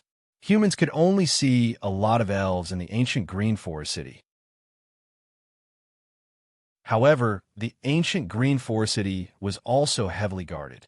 100,000 elite elven troops were stationed there, and experts were as common as clouds and experts were as common as rain. Anyone who attempted to hunt elves in the ancient green forest city would be hung on a tall iron tree if they were caught, and would be burnt to death by the sun. Outside the ancient green forest city, there was an ironwood corpse forest. There were more than 30,000 dried corpses hanging in the ironwood corpse forest. They were all the corpses of slave hunters. Half of them were human, while the other half were beastmen, half-blood beastmen, and even half-blood elves. The 30,000 terrifying dried corpses were a warning to outsiders not to hunt elves. However, every year, there would be desperados who would take the risk out of desperation and then turn into dried corpses in the ironwood corpse forest. Money is not a problem for me. Yangfeng tossed a storage ring to Artes. Use this money to establish a huge intelligence network. As for the Elven Empire, establish an intelligence network in the ancient green forest city. This is a space ring. Artes received the storage ring, and his heart shook. On the Feisual plain, only greater aristocrats of the earls and duke's rank could have such a space ring. For a lesser aristocrat like Artes, he had only heard of the existence of space rings. Now that he got his hands on one, his heart palpitated wildly, and he became extremely excited. Artes poured his spirit into the storage ring, and his eyes suddenly surged with excitement. 100,000 magic energy stones. What a big sum. As expected of a great wizard. No, even among great wizards, there are few who can compare to him in terms of wealth. It seems that I've taken refuge in the right person this time. On the Feisual plain, 100,000 magic energy stones could easily be exchanged for more than 80 million gold coins. 80 million gold coins could not only easily make up for Artai's losses, but also allow him to establish a formidable intelligence network with this huge amount of wealth. Artes showed a flattering smile and said, "Thank you for your trust, Master. I will serve you with all my might. I won't let you down." Yangfeng said, "Get up." Artes quickly got up. "Yes, Master." Yangfeng waved his hand and dispelled the sound muting spell. Artes said in a loud voice, "Everyone, listen up. After my bitter pleas, the great master magician Ian finally showed mercy and is willing to let us live. Now, everyone retreat at once. Artes, will compensate you for your losses." Artais's private troops secretly heaved sighs of relief. They looked at the beautiful elves with some unwillingness, but in the end, they didn't dare to disobey Artais's orders and left with him. Yangfeng had killed so many of them that they were afraid. Nearly 200 people died to Yangfeng's sword, yet he wasn't tainted by even a speck of dust. Such an expert made them despair. In this place, only Yangfeng and the 300 tightly bound beautiful elves were left. The atmosphere became a little strange. Belinda looked at Yangfeng, and her beautiful eyes flashed with vigilance and apprehension. If 300 pure-blood elves were sold in the human world, they would definitely fetch a sky-high price. In particular, Karina, who came from the Crossdale family, was a stunning beauty. If she was offered to the emperor of any human empire, she would definitely obtain the title of earl or above, and even a fief, and become a hereditary aristocrat. These 300 pure-blood elves could be exchanged for money, beauty, aristocratic titles, power, and fief in human empires. It would be hard for any human not to be tempted.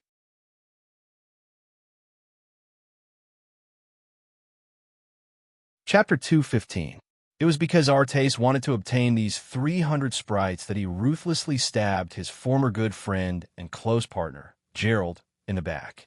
Belinda was well aware that the fate of the elves was now in Yangfeng's hands. Belinda said softly, "Master Ian, thank you very much for coming to our rescue. You mentioned before that you wanted to go to the Elven Empire to have an audience with Her Majesty, the great elven monarch, Isramia. I'll use all my power to get the higher-ups to agree." Nancy also said softly, "Master Ian, thank you for coming to our rescue." The little lowly nanny also said with a smile, Master Ian, thank you. Yang Feng saw through Belinda's intentions at a glance, yet he didn't expose her. With a light smile, he slashed down with his sword, and holy light shone, cutting apart the special fishing nets binding Belinda. Belinda heaved a sigh of relief and drew her elven sword. With a flash of swordlight, she cut apart the fishing nets binding Karina. Karina also leaped into the air. Sword light flashed in her hand, and like a swimming dragon, she swam among the bound elves. Wherever the sword light passed, the fishing nets were shattered, and the tightly bound elves were released one by one. Yang Feng no longer attacked. He sheathed the sword of light in his hand, took a few steps back, and stood still. Yang Feng mused silently. Karina's swordsmanship might be a bit stronger than Belinda's, yet she was so easily defeated. It seems that she has very little combat experience. In terms of swordsmanship alone, Karina, who was a sun elf and had received guidance from countless experts, was far stronger than Belinda. However, she had too little combat experience, which was why she was defeated by the strange moves of the human slave hunters. If she had 30% of Belinda's experience, Artes and them definitely wouldn't have captured the 300 elves so easily. After rescuing her companions one by one, Belinda heaved a sigh of relief and looked at Yang Feng with more sincere gratitude in her eyes. The 300 elves looked at Yang Feng with kindness and gratitude in their beautiful eyes. They knew very well that without Yang Feng, their fates would be very miserable. A fragrance wafting from her, Karina walked up to Yang Feng. Her beautiful eyes, which seemed to be able to suck in a person's soul, revealed a smile, and she thanked him. Ian, you are a good person. Thank you for coming to save us. Good people? When Yang Feng heard the pure thanks and looked at the pure and beautiful eyes, he had mixed feelings in his heart, and his mood was somewhat gloomy. At this moment, all kinds of schemes in his mind were cast aside, and he sighed in disappointment. Maybe I used to be a good person. Right now, I'm just an ordinary person who holds the bottom line in his heart. Not good. I actually wavered just now. Truly frightening. As expected of the pure-blooded elves of the Crossdale family, who are known to have the beauty of a god, and can even make gods fall. As soon as he sighed, Yang Feng was alarmed. He operated a secret method, focused his spirit, and looked at Karina with a trace of vigilance in the abyss of his eyes. Karina didn't use any charm techniques at all. Her mere existence was already a kind of beauty, a kind of beautiful scenery, pure and natural. The more he looked at her, the more he felt her charm. Yang Feng could be considered to have seen a lot of beautiful women. He had only seen Karina twice, yet he was still unconsciously attracted by her charm. Karina said, "Your sword is very beautiful. Can I take a look at it?" Yang Feng smiled and handed Karina the sword of light. Karina drew the sword of light and waved it casually, and a sacred radiance blessed her, making her look very sacred, like the incarnation of a goddess. Karina waved the sword of light in high spirits and spoke with a faint smile, looking incomparably beautiful. "Sure enough, you liar. I was wondering why you looked so beautiful, so it was because of this spell. In fact, my looks are pretty good. It's not just because of the spell. You're so arrogant. It's not arrogance, but self-confidence. Ian, do you really plan to build a city in the Red Earth Wasteland? There's nothing here. Even if you build a city, how do you plan to maintain it? Although the Red Earth Wasteland is barren, but I can definitely turn it into a huge treasure trove. In history, there were several people who boasted, yet they eventually left with their tails between their legs. Are you one of them? I'll be the one to create new history. You're so arrogant. It's not arrogance, it's self-confidence. Where do you get the confidence to surpass those powerhouses in history? Because I'm Ian." Belinda walked over, coughed lightly, and interrupted. "Karina, we should go." Karina hugged Belinda's hands and said coquettishly, "Belinda, I suddenly want to see how this arrogant guy will turn the Red Earth Wasteland into a treasure trove. How about letting me play here for another year or two?" Belinda said with a bitter smile, "Your Highness Karina, I've already taken a great risk by taking you out this time. If you stay here, then we'll have to bear His Majesty's wrath when we return." Almost no one could refuse Karina's soft plea. However, when Belinda thought of how the 300 elves would have to bear the wrath of the great elven monarch if Karina stayed in the Red Earth wasteland, Karina's beautiful eyes dimmed. Holding the holy light sword in her arms, she looked at Yang Feng with some expectation and said, "Ian, I'm leaving. I like this sword very much. Can you give it to me?" Yang Feng replied with a smile. "Okay." Karina took out a green leaf and handed it to Yang Feng. "This is my token. Go to the entrance of the Elven Woods, show this token, and someone will take you to see me." When she saw this, Belinda's pretty face changed slightly. She wanted to say something, but then hesitated and fell silent. Yang Feng took out a black stone and handed it to Karina. "This is a call stone, an alchemical treasure I refine myself. If you're in danger, you can call me through this call stone." Karina's beautiful eyes lit up slightly, and she said with some excitement and expectation, "You're also an alchemist." Alchemy was an extremely high-end existence on the Feisual Plain. On the Feisual Plain, there were also wizards who specialized in alchemy. However, alchemists were much rarer than ordinary wizards. They could be said to be as rare as phoenix feathers and Chilan horns. When Belinda heard that, she cast a sidelong glance at Yang Feng and began to seriously doubt whether Yang Feng was a divine chosen or not. Yang Feng said with a smile, "That's right. My alchemy shouldn't be weak. Soon, the Red Earth Wasteland will have our own alchemical products. If you like them, I can give you the general distribution rights in the Elven Empire." Karina asked curiously, "What do you mean by giving me the general distribution rights in the Elven Empire?" Yang Feng replied, "My goods will only be sent to you in the Elven Empire. You can sell those goods however you want. You can sell them to whomever you want. In the Elven Empire, we won't sell our goods to anyone but you. You can definitely make a fortune with our goods." Karina said with a happy smile, "Okay, when your product is ready, you must show it to me. If they're good, I'll help you sell them." Belinda just smiled bitterly as she watched Yang Feng dupe Karina into becoming his big client. Belinda urged him a few more times, and then finally took Karina and 300 elves towards the Elven Woods. Yang Feng looked at the backs of Karina and them, pondered for a while, and then pressed the dimensional badge on his chest, and a phantom hunter equipped with a flight device flew into the sky and looked at Karina and company from the clouds.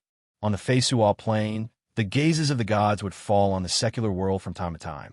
Yang Feng didn't dare to directly launch a miniature reconnaissance satellite. After returning to the Miracle City, Yang Feng began to enter secluded cultivation and comprehend everything he comprehended in the recent battle. Such a battle was of great benefit to improving his strength. A day later, the Red Earth Wasteland, the land cursed by the gods. The truth of history is really hidden in the River of Time. This is clearly the place where the four divine systems fought in the past, the land of death of gods. Yang Feng walked on the red earth of the Miracle City, looked at it, and sneered. According to the demonic fighting sect's records, the Red Earth Wasteland was the place where the gods of the four divine systems fought. Countless god avatars, and even their true bodies, descended from their divine countries and fought in this area. Countless gods died, and the blood of gods dyed the land red. Gods could be said to be of a higher rank than human warlocks. Without purification towers, the formidable life force of warlocks would fuse with some non-life forms and give rise to all kinds of strange phenomena. The blood of gods also possessed terrifying power. Wherever the blood of gods fell, everything would be eroded, and not even a blade of grass would grow.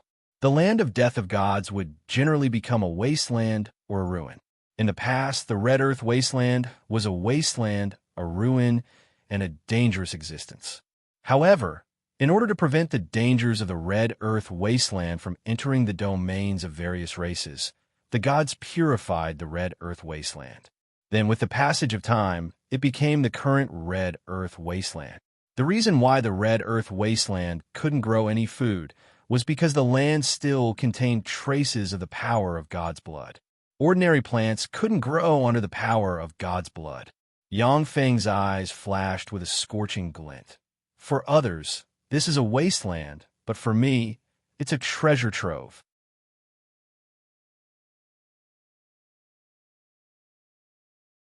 Chapter 2:16. Yang Feng took out a black seed and flicked it, and it flew into the earth. He silently recited an incantation, pointed at the black seed, and cast the level. One spell, extraordinary plant catalysis. A green magical radiance directly entered the black seed. The black seed suddenly gave birth to countless transparent roots, which plunged into the earth and frantically extracted the nutrients in the earth. One could faintly see traces of a red substance being extracted. The black seed germinated and grew rapidly. Under the power of the spell, it grew into a 5-meter-tall tree. On the tree, there were watermelon-sized fruits hanging strangely from the branches. It looked like they would fall to the ground if the wind blew. Yang Feng cast Mage Hand and pulled forcefully, pulling a watermelon-sized fruit from the tree branch. He slapped the fruit with his palm. Pa! The skin and a layer of transparent liquid splashed, revealing a blood-red, steel-like fruit in the center. Yang Feng looked at the blood-red, steel-like fruit, and his eyes flashed with a scorching glint. Divine blood steel. This is one of the top materials for forging legend rank secret treasures. With divine blood steel, as long as there are enough materials, I can manufacture a large number of legend rank battle robots. The black seed was called Power Purification Seed. It was an extraordinary plant cultivated by a genius Starry Sky warlock who was proficient in extraordinary botany in the Tyrannid subcontinent. In order to solve the predicament of the land polluted by the blood of experts fighting in ancient times, he carefully cultivated it. This power purification seed could survive in areas polluted by the blood of formidable beings, absorb the residual power of the blood of formidable beings, and condense it into a magic mineral. If it was an area polluted by divine blood, it would give birth to divine blood steel. If it was an area polluted by demonic blood, it would give birth to demonic blood steel. Whether it was divine blood steel or demonic blood steel, both were top materials for forging legend rank secret treasures. The land where the power of divine blood was sucked away would be purified and become fertile land. The reason why there were no scorched lands left behind by the fierce battles between gods and fiends in the Tyrannid subcontinent was due to the existence of this power purification seed. However, due to the long passage of time, there was no need for them. The number of these seeds gradually declined, and they were almost extinct. Yang Feng had also found a few such seeds in Black Dragon Pagoda's collection room, and then unceremoniously took them for himself. Originally, he planned to use it in the Great Cloud Dynasty, but he didn't expect that by chance he would use it in the Feisua Plains Red Earth Wasteland. Yang Feng took out the legend rank dagger sharp dagger, stabbed the red fruit, operated his power, erupted with the life force of a level 2 warlock in a flash, and cut open the red fruit inch by inch, revealing the 19 black seeds inside. When Yang Feng saw the 19 black seeds, he revealed a smile and pressed the dimensional badge on his chest, and countless mechanical locusts flew out, pounced on the purification tree, and gnawed at the fruits growing on it. The fruits were gnawed clean by the mechanical locusts and fell from the tree, revealing the red flesh. The tree of purification purified the red soil within a radius of 10 meters, turning it into fertile black. At the same time, 10 watermelon-sized fruits were formed. Yang Feng obtained 10 balls of 50 kilograms of divine blood steel and 190 purification seeds at once. After repeating this action 9 times, Yang Feng obtained 10 balls of divine blood steel and 1,881 purification seeds. Yang Feng pressed the dimensional crest on his chest, and a dense swarm of mechanical bees flew out. With the 1,881 purification seeds in their mouths, they planted them every 20 meters and then entered the farmland he had planned. After all the purification seeds were planted, Yang Feng flipped his hand, took out the legend rank magic staff rain scepter, pointed it at the sky, and unleashed the legend rank meteorological spell torrential rain descent attached to the rain scepter. A green magic radiance entered the sky, and the water elemental particles in the sky were immediately attracted from all directions and condensed into dark clouds. The dark clouds stretched for several kilometers, and before long, light rain began to fall from the sky. Yang Feng looked at the sky and mused, "Sure enough, the power of water magic cast in such a place with thin water vapor isn't satisfactory. The might of different spells cast in different environments was completely different. An ordinary magician would not even be able to cast a fireball onto the water. Even among legendary mages, few could cast a fireball underwater. In some places with thin elemental particles, even spells couldn't be cast. This was the limitation of wizards. Wizard pagodas, warlock pagodas, and such existences can absorb the drifting elements in space and converge them inside the elemental pool. Therefore, the might of the spells cast inside the warlock pagodas is much greater than that of the spells cast in ordinary places. In the Red Earth wasteland, rivers, lakes, and ponds were completely extinct, and the water elemental particles were extremely thin. The might of the legend rank meteorological spell torrential rain descent was reduced to a pitiful level. That's Master Ian casting a spell. Amazing. To be able to call the wind and summon the rain, Master Ian is really amazing. In the Miracle City, when the slaves saw the rain, they cheered and their worship of Yang Feng increased. Clive looked at the rain in the sky, revealed a smile, and said full of joy, "So powerful. Master Ian." Lena's eyes flashed with a glint of worry. But even Master Ian can't cast such a spell every day, right? With such a powerful spell, I'm sure the price one has to pay is also greater. Under the nourishment of the rain, the purification seeds slowly grew roots and pierced the earth. When their roots pierced the earth, they began to absorb the power of the remnant divine blood and began to grow frantically. Purification trees immediately grew, bloomed, and bore fruit. In one breath, they purified more than 200 acres of extremely fertile black earth. A maid came up to Lena and said, "Madam Lena, Master invites you." Lena nodded slightly and followed the maid towards the agricultural area designated by Yang Feng. This is black earth that can be freely cultivated. For thousands of years, the Red Earth wasteland, which had never been conquered by anyone, was actually conquered by Master Ian. This is simply a miracle. When Lena entered the agricultural area and saw the more than 200 acres of black earth, her beautiful eyes flickered with endless shock. She was even more shocked than when she saw the Miracle City that night. Located at the junction of the four empires, the Red Earth wasteland was extremely vast, even reaching 2/3 of the area of the Morance Empire.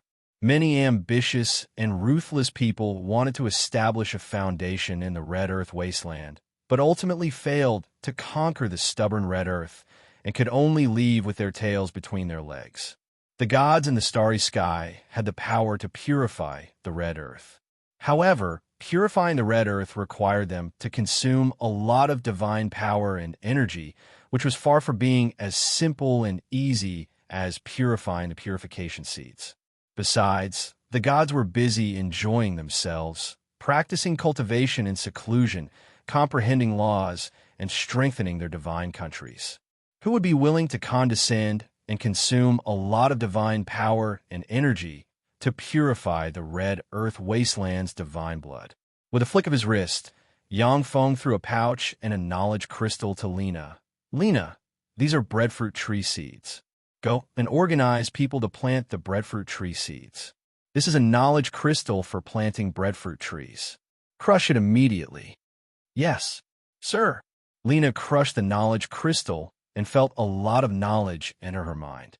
After a good while, she respectfully saluted Yang Feng and said. Yang Feng left and arrived before an artificial lake with a diameter of 1 kilometer and a depth of 30 meters, with a hill in the center. Due to the legend rank spell, torrential rain, a shallow layer of water had accumulated at the bottom of the artificial lake. Yang Feng flicked his fingers, and the seeds of the purification seeds that had just been harvested flew into the artificial lake. As soon as the seeds of the purification seeds came into contact with the water, they gave birth to countless roots, took root in the artificial lake, and began to purify it. After the entire artificial lake was purified, Yang Feng's figure shook, and he arrived at the top of the hill. He took out green seeds, threw them on the top of the hill, and then silently recited an incantation and cast the level. One spell, extraordinary plant catalysis. Under Yang Feng's spell, the green seeds grew rapidly. Each of them grew into a 10-meter tall, huge tree with countless glistening emerald green leaves. Countless water elemental particles converged from all directions and condensed on the leaves of the huge tree. When the wind blew, raindrops fell from the leaves of the huge tree and fell to the ground. This huge tree was an extraordinary plant called rain tree. It had a special characteristic, that was, it could absorb water elemental particles from all directions, condense them into water droplets, and then let the water droplets fall to the ground like rain. This rain tree was most suitable to lock the water elemental particles in the Miracle City. As long as the water in the Miracle City wasn't moved too far away, it could absorb the water elemental particles, condense them into rain, and then sprinkle them into the super large artificial lake. Of course, to fill the super large artificial lake, it wasn't enough to rely on a rain tree alone. It was necessary to draw a steady stream of water from other places and fill the super large artificial lake. In the Red Earth wasteland, where water elemental particles were scarce, the rain tree could only lock in water.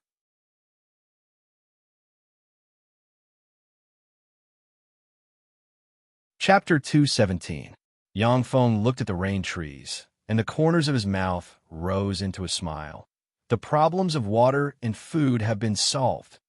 The bread tree seeds Yang Feng took out were also improved extraordinary plants. Bread trees planted on an acre of land could be harvested 3 times a year, with 4,000 kilograms of bread flour harvested from the bread trees each season.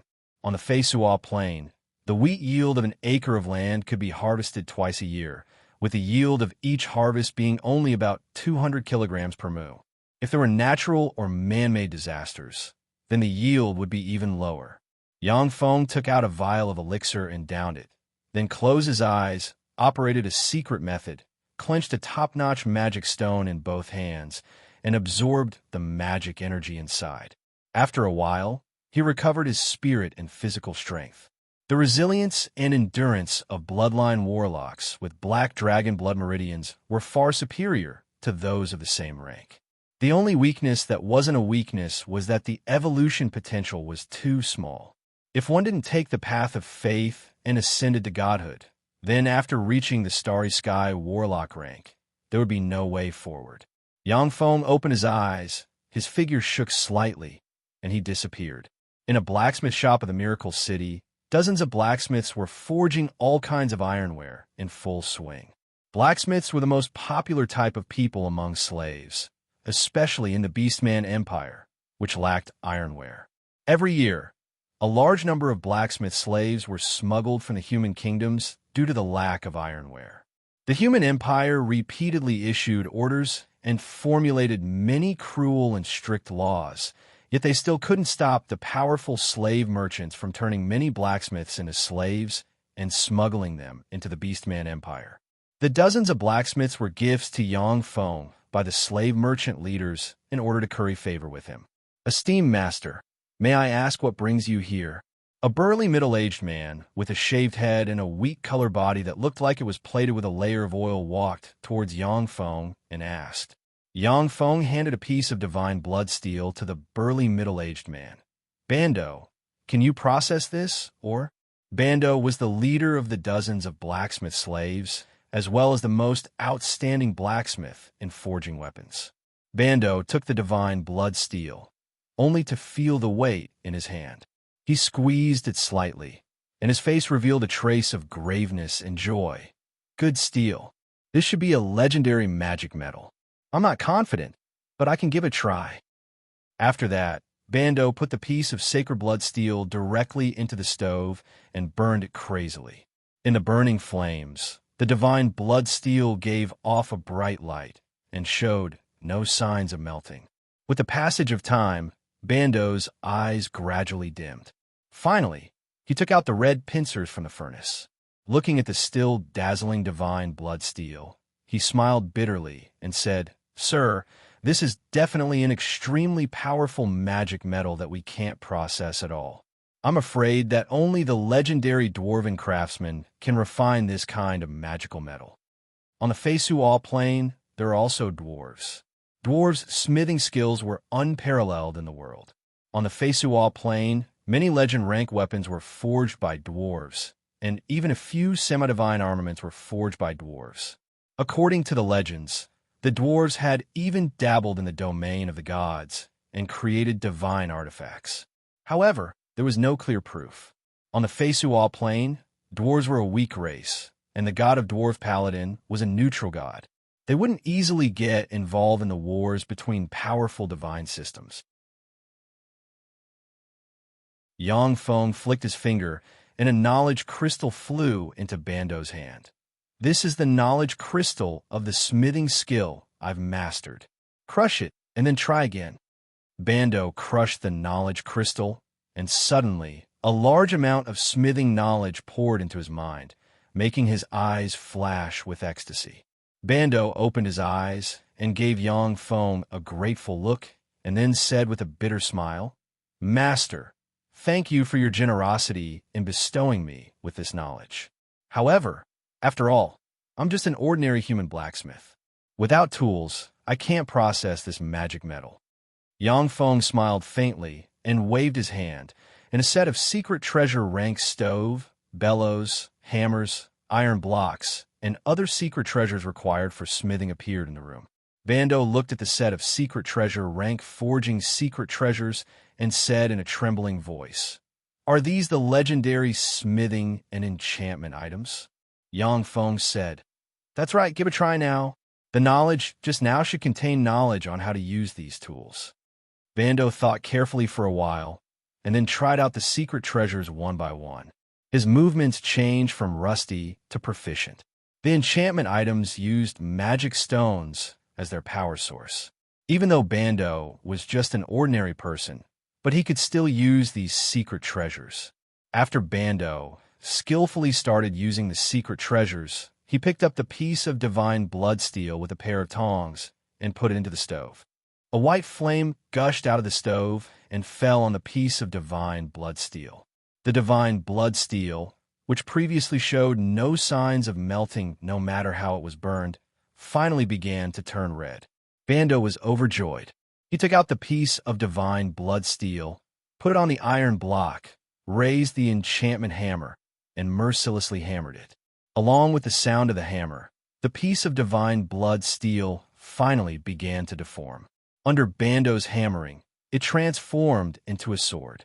Yang Feng smiled faintly, turned around, and left the smithy. Even though Bando had the knowledge Yang Feng gave him and used the power of the secret treasures, he could at most forge the piece of divine blood steel into the strongest and sharpest sword. If he wanted to enchant it with magic and turn it into a magic sword, he would still need Yang Feng's help. However, Bando could use divine blood steel to forge weapons and armor, as well as provide a batch of sharp weapons and sturdy armor for Yang Feng's troops to use. Yang Feng had a lot of things to do, so he naturally couldn't stay in a smithy and forge weapons. 3 months later, a huge merchant group of nearly 8,000 people appeared in the Red Earth wasteland and slowly moved towards the miracle city established by Yang Feng. In this huge merchant group, there were 3,000 guards and 5,000 human slaves. This huge merchant group was a joint merchant group formed by the slave merchants in the Rijek city. Although the Red Earth wasteland was extremely barren and lacked water and food, but it was a transportation hub at the border of the 4 empires. However, it was a transportation hub at the border of the 4 great empires.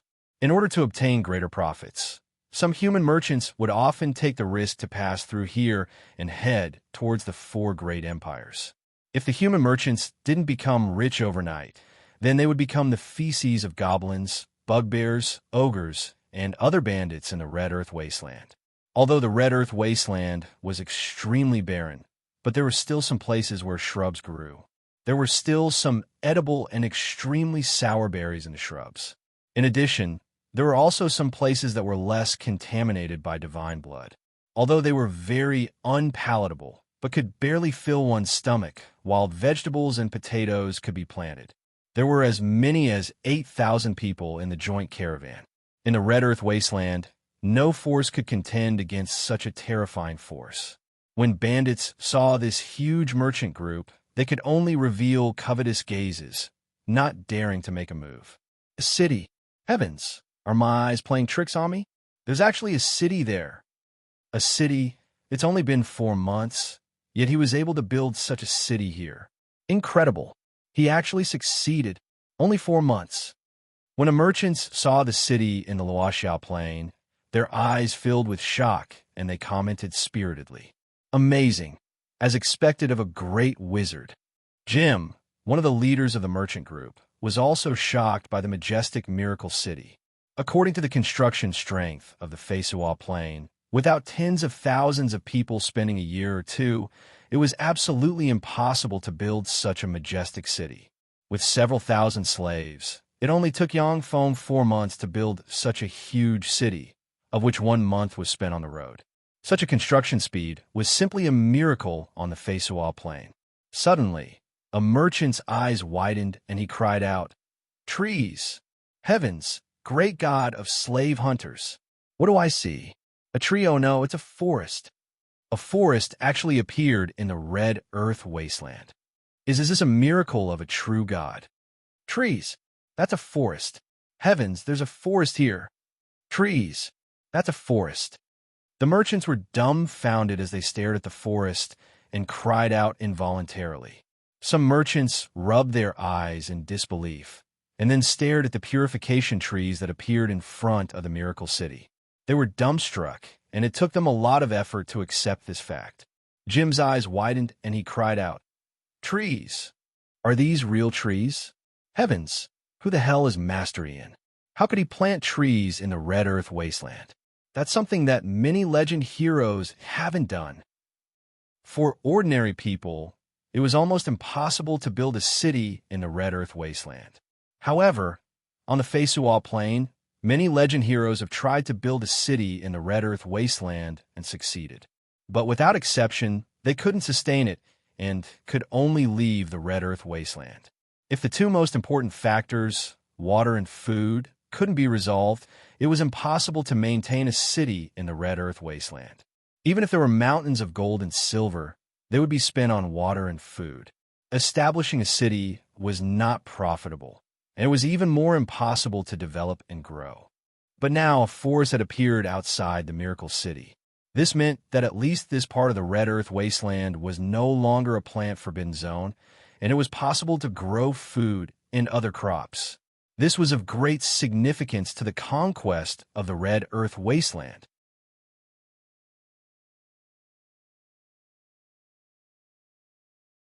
Chapter 218. Under the stimulation of the green trees, the incomparably huge merchant group immediately sped up their pace and rushed towards the forest. During this time, the Red Earth Wasteland stretched as far as the eye could see. The green woods, as if an oasis had appeared in people's minds, nourished their minds and gave their taut nerves a trace of moisture. It was already lunchtime. Wisps of smoke rose from the green woods. The slaves working in the woods began to gather together to have their meals. Heavens, white bread! These lowly slaves are eating white bread and potato soup. Damn it, these lowly slaves, how can they eat white bread? Aren't they eating better than me, Lord Bai? Is there any justice in this? White bread! What a waste! It's such a waste to give these slaves white bread. Master Ian, it's such a waste. When the leaders of the slave caravans broke into the woods, they were attracted by the fragrance and went to the place where the slaves were having their meals. When they saw the slaves eating white bread, the eyes of many leaders of the slave caravans turned bloodshot and they screamed bitterly. On the Fesual Plain, the staple food of the middle and lower class commoners and slaves was the extremely coarse, hard as wood, and needed to be soaked in water to be able to be eaten. As for the fragrant, soft white bread made from finely ground flour, only wealthy merchants and aristocrats could afford to eat it. Some abject aristocrats even had to yield to reality and eat black bread with their families. There were a lot of misers among the leaders of slave caravans. Some leaders of small caravans ate black bread every day. Now that they saw Yang Feng's slaves gnawing on white bread, their eyes at once became bloodshot. When the guards of the slave caravans saw the slaves eating white bread, their eyes couldn't help but turn bloodshot as well. The guards of the slave caravans basically ate black bread and drank water. Now that the slaves were eating better than them, it naturally made them feel very unbalanced. Jim stared at the white bread, then looked at the miracle city in the distance, and his eyes flickered with endless greed. Master Ian is so rich, even the slaves can eat white bread. What if I take people and seize the city? I have 3,000 people in my hands, and he only has a few hundred slaves. Even if it's a battle of attrition, I can use up all of his spell slots. Seize this city and offer it to His Majesty the Emperor. Who knows, Jim, might be able to become a noble lord. Basically, none of the Ridgex slave traders were good people. When they were in Ridgex City, they could barely be considered law-abiding. But once they left Ridgex City and came to the unrestrained wilderness, they became the most terrifying, vicious beasts. Every year, many small slave caravans would disappear into the wilderness without a trace. For Jim to have such great power in Ridgex City, it was unknown how many small slave caravans he had swallowed up. Jim, keep your men quiet. Clive walked out of the forest with 400 fully armed warriors. He frowned slightly and berated Jim. Jim looked at the awe-inspiring, spirited, and powerful Clive. His gaze fell on Clive's fingers, and his pupils constricted. The redness in his eyes faded, and he smiled amiably. "Ha, Clive, I'm so happy to see you. It seems that your body has been completely healed by Master Ian. Master Ian, you're really amazing." "That's right. 200 of my brothers and I have recovered our full strength under Master Ian's treatment. Not long ago, a group of more than 2,000 wolf riders came to ambush us. In the end, Great Wizard Ian single-handedly killed 1,000 wolf riders. If they hadn't run away fast enough, I'm afraid that all the wolf riders would have died here. Their corpses are hanging over there. Do you want to take a look?" Clive operated a secret method, and a terrifying Sky Knight, rank Chi, erupted in an instant. The powerful aura oppressed Jim to the point that he couldn't breathe. He looked at Jim with a smile that wasn't a smile. Clive knew better than anyone what kind of people those slave traders were. If you were stronger than the slave traders and offered them enough benefits, then you would be able to do it. Then, they would be your most loyal dogs. But once you showed a trace of weakness, they would turn into a pack of jackals and pounce on you. Jim's pupils shrank slightly. He showed a gratified smile and said shamelessly, "Ha, amazing. Master Ian is really amazing. Clive, you have to thank me. If it weren't for me, you wouldn't have met such a good person like Master Ian. Moreover, I didn't mistreat you and your brothers when you were with me. Clive and the 200 soldiers of the Amon Principality were valuable goods. Jim naturally didn't mistreat them. If they were raised to look haggard, sallow, and emaciated, those noble ladies wouldn't like it." Clive said with a faint smile, "I really should thank you for that. But now, take your men into the city." Jim said without batting an eyelid, "All right. By the way, do all the slaves here eat white bread? That's too extravagant." Clive said, "Not really." Jim breathed a sigh of relief. The fact that a mere slave could eat almost as much as a big merchant like him made him feel a little unbalanced. Clive said, "Only the slaves who work hard can eat white bread. Those who are lazy can only go to another place to eat black bread and water." Jim's face twitched slightly. The expressions of the leaders of the merchant groups that surrounded them didn't look good. Their living standards were only the same as those of the hard-working slaves in the Miracle City. The faces of some of the leaders of the small merchant groups were even darker.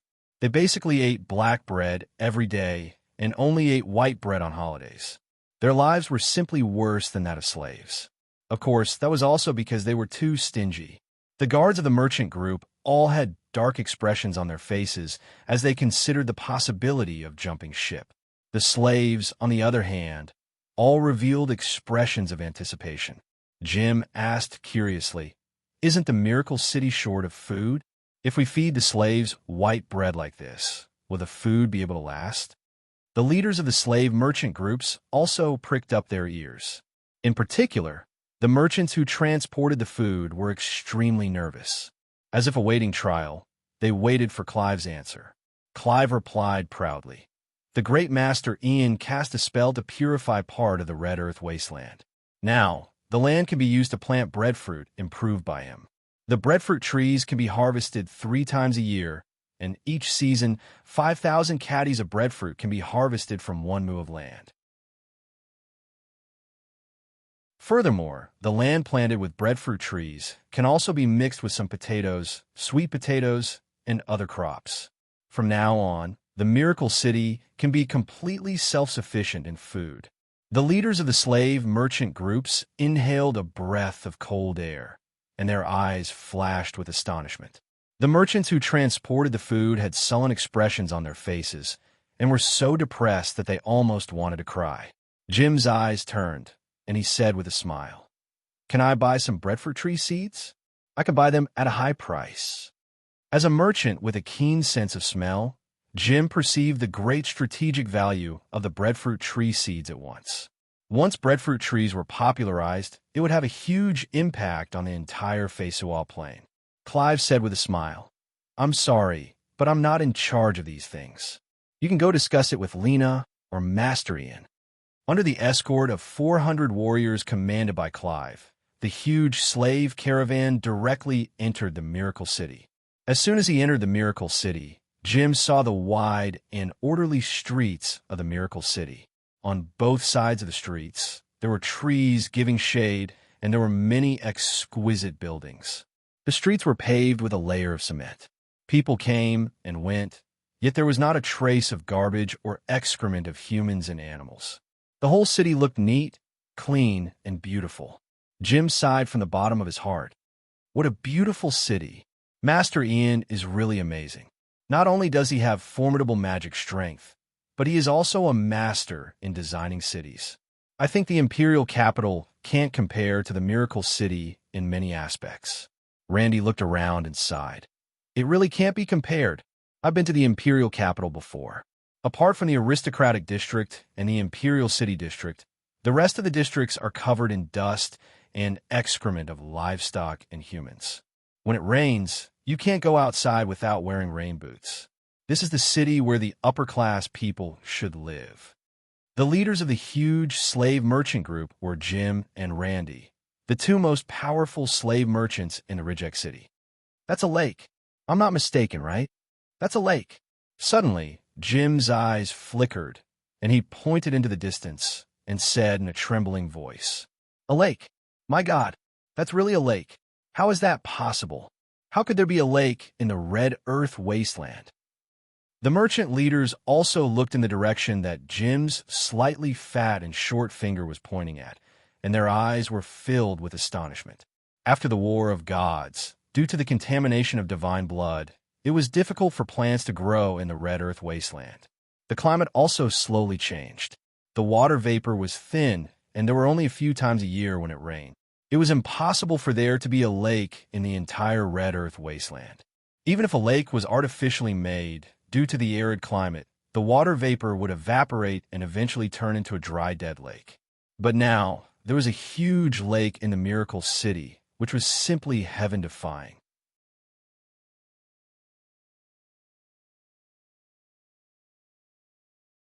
Chapter 219.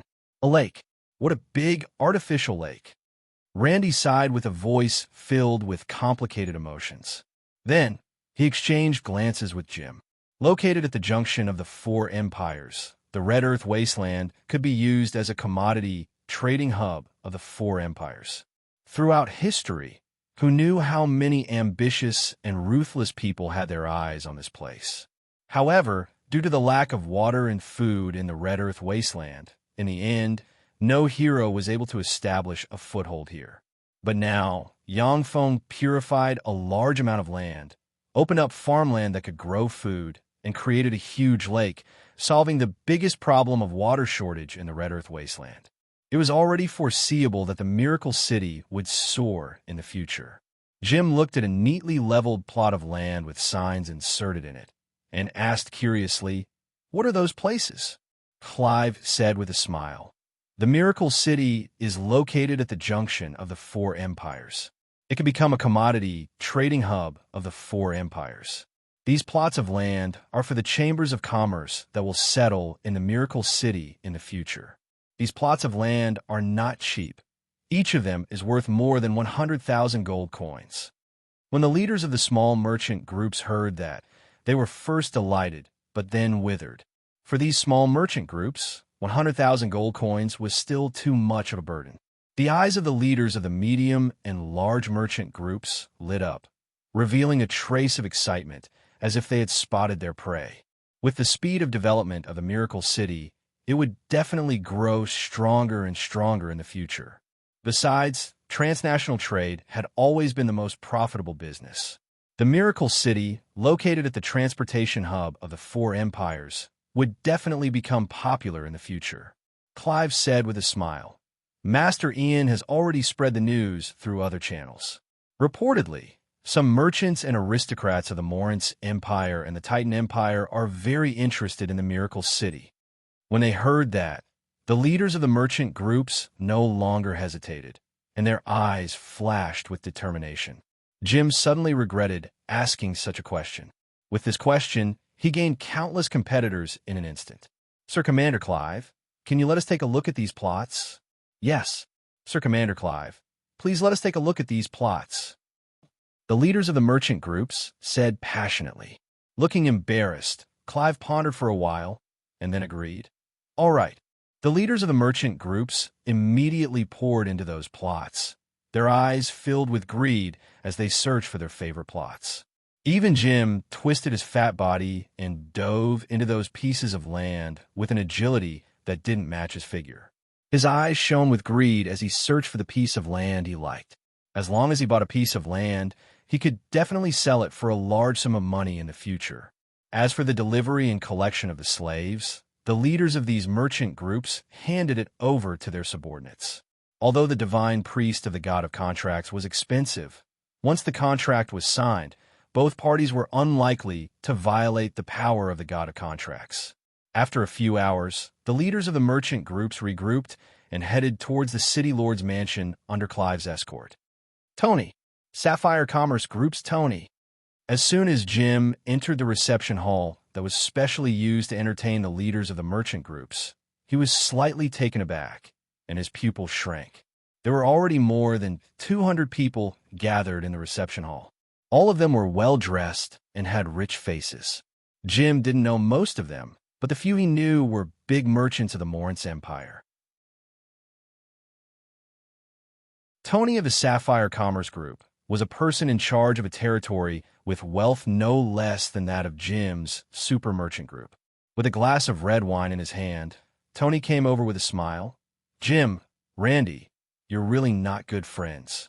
Since you found such a big business opportunity, why didn't you call me? It's really disappointing."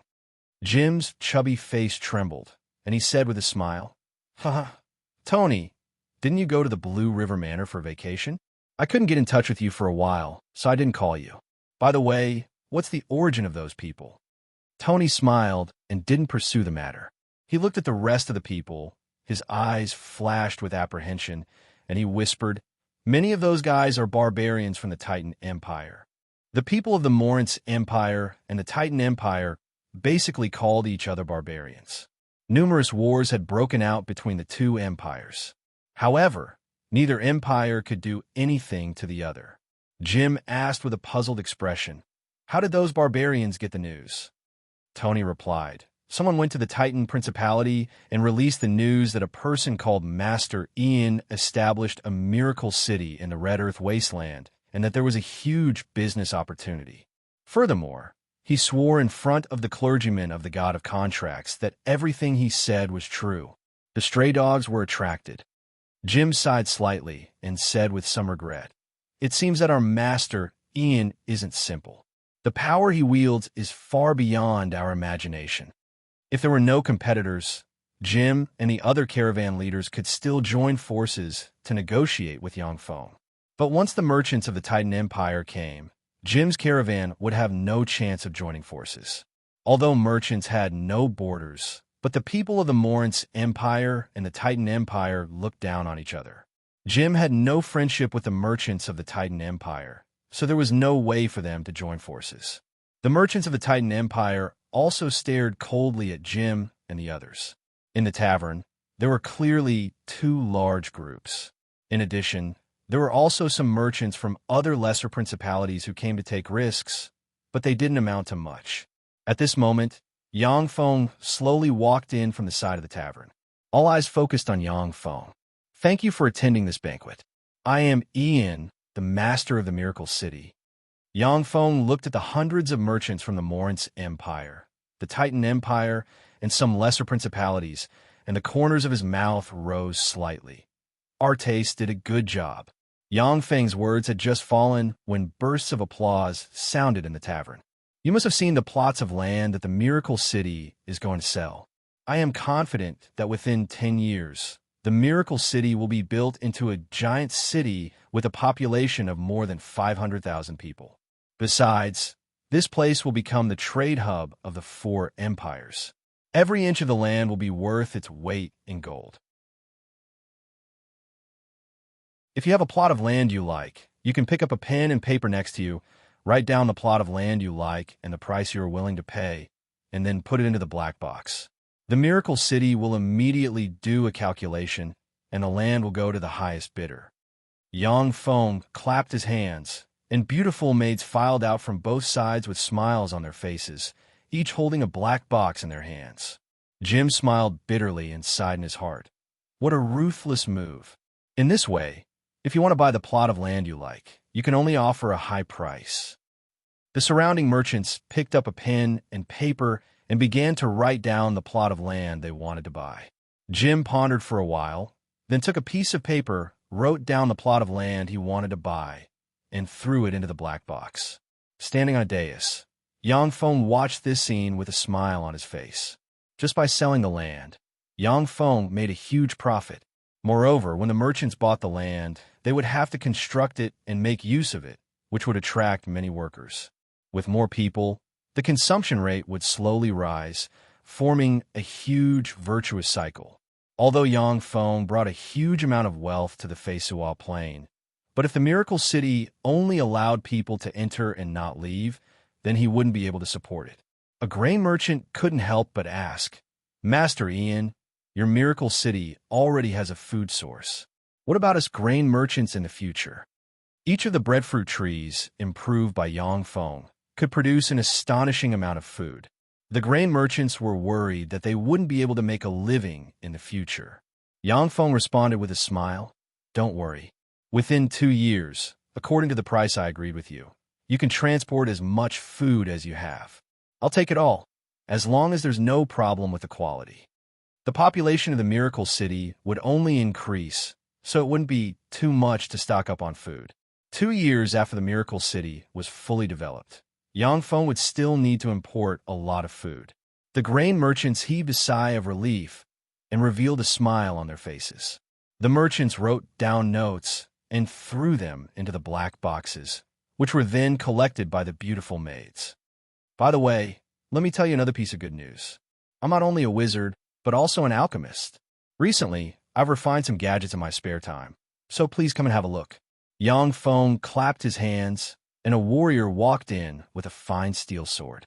Yangfeng said with a smile, "Please elect a few people to take a look at this fine steel sword to prove that I haven't tampered with it." The merchant groups of the Morinth Empire and the Titan Empire quickly elected 10 highly prestigious merchants, including Jim, Tony, and Randy, to go on the dais. After carefully examining the fine steel sword, Jim waved it a few times and then said very cautiously, There's nothing wrong with this fine steel sword. It's an excellent imperial military sword. This sword has been maintained very well. There is no damage to it." The other 9 people took the sword and carefully examined it for a while, and then nodded in agreement.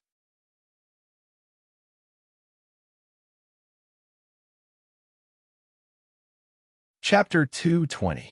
Military standard fine steel swords weren't inferior swords. On the contrary, they were well-made and of excellent quality.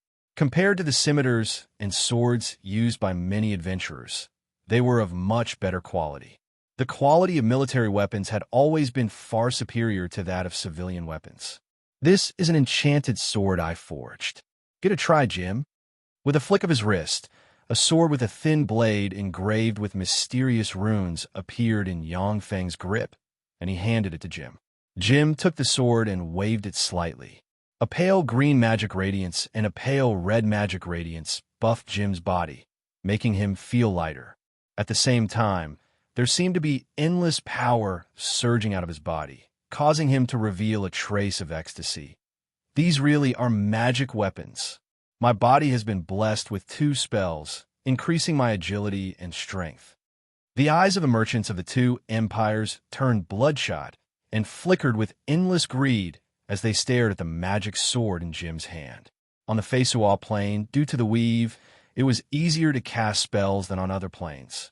However, it was dozens of times more difficult to search for the source of spells. Apart from the Weave Church and a few ancient mage organizations, there weren't many alchemists to be found, and magic items were few and far between. Once the magic sword in Jim's hand was put up for auction, it would definitely fetch a sky-high price. Yangfeng said faintly, "Reggie Chi." The warrior Reggie urged his chi and poured it into the standard sword in his hand, causing the standard sword to radiate chi radiance.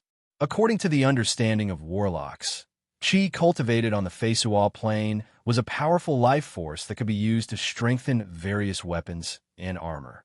Yangfeng said with a smile, "Jim, chop at the tip of the sword. Wait a moment.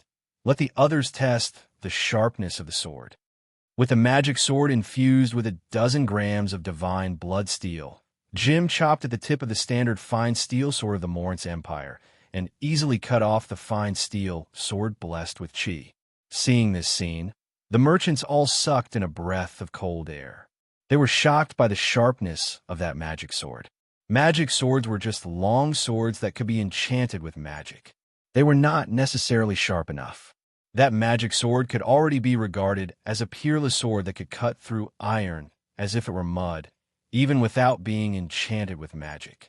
Now that it could be enchanted with magic, it could be said to be a heaven-defying sword.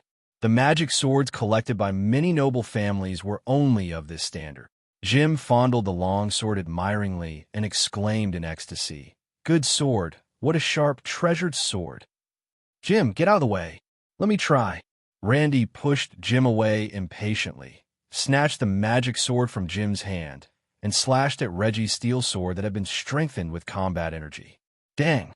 With a crisp sound, the fine steel sword in Reggie's hand was sliced off. Randy's eyes also revealed a trace of excitement. "Good sword. It's indeed a peerless sword." Tony's eyes lit up, and he snatched the magic sword. "It's my turn." The 10 merchants took turns to try out the magic sword and praised it profusely. Even though the magic sword could no longer be enchanted with magic by the 5th person, but they were still very satisfied. To be enchanted with 8 level 0 spells a day, to be extremely sharp, and to be able to cut through iron as if it were mud, such a treasured sword was definitely a rare treasure.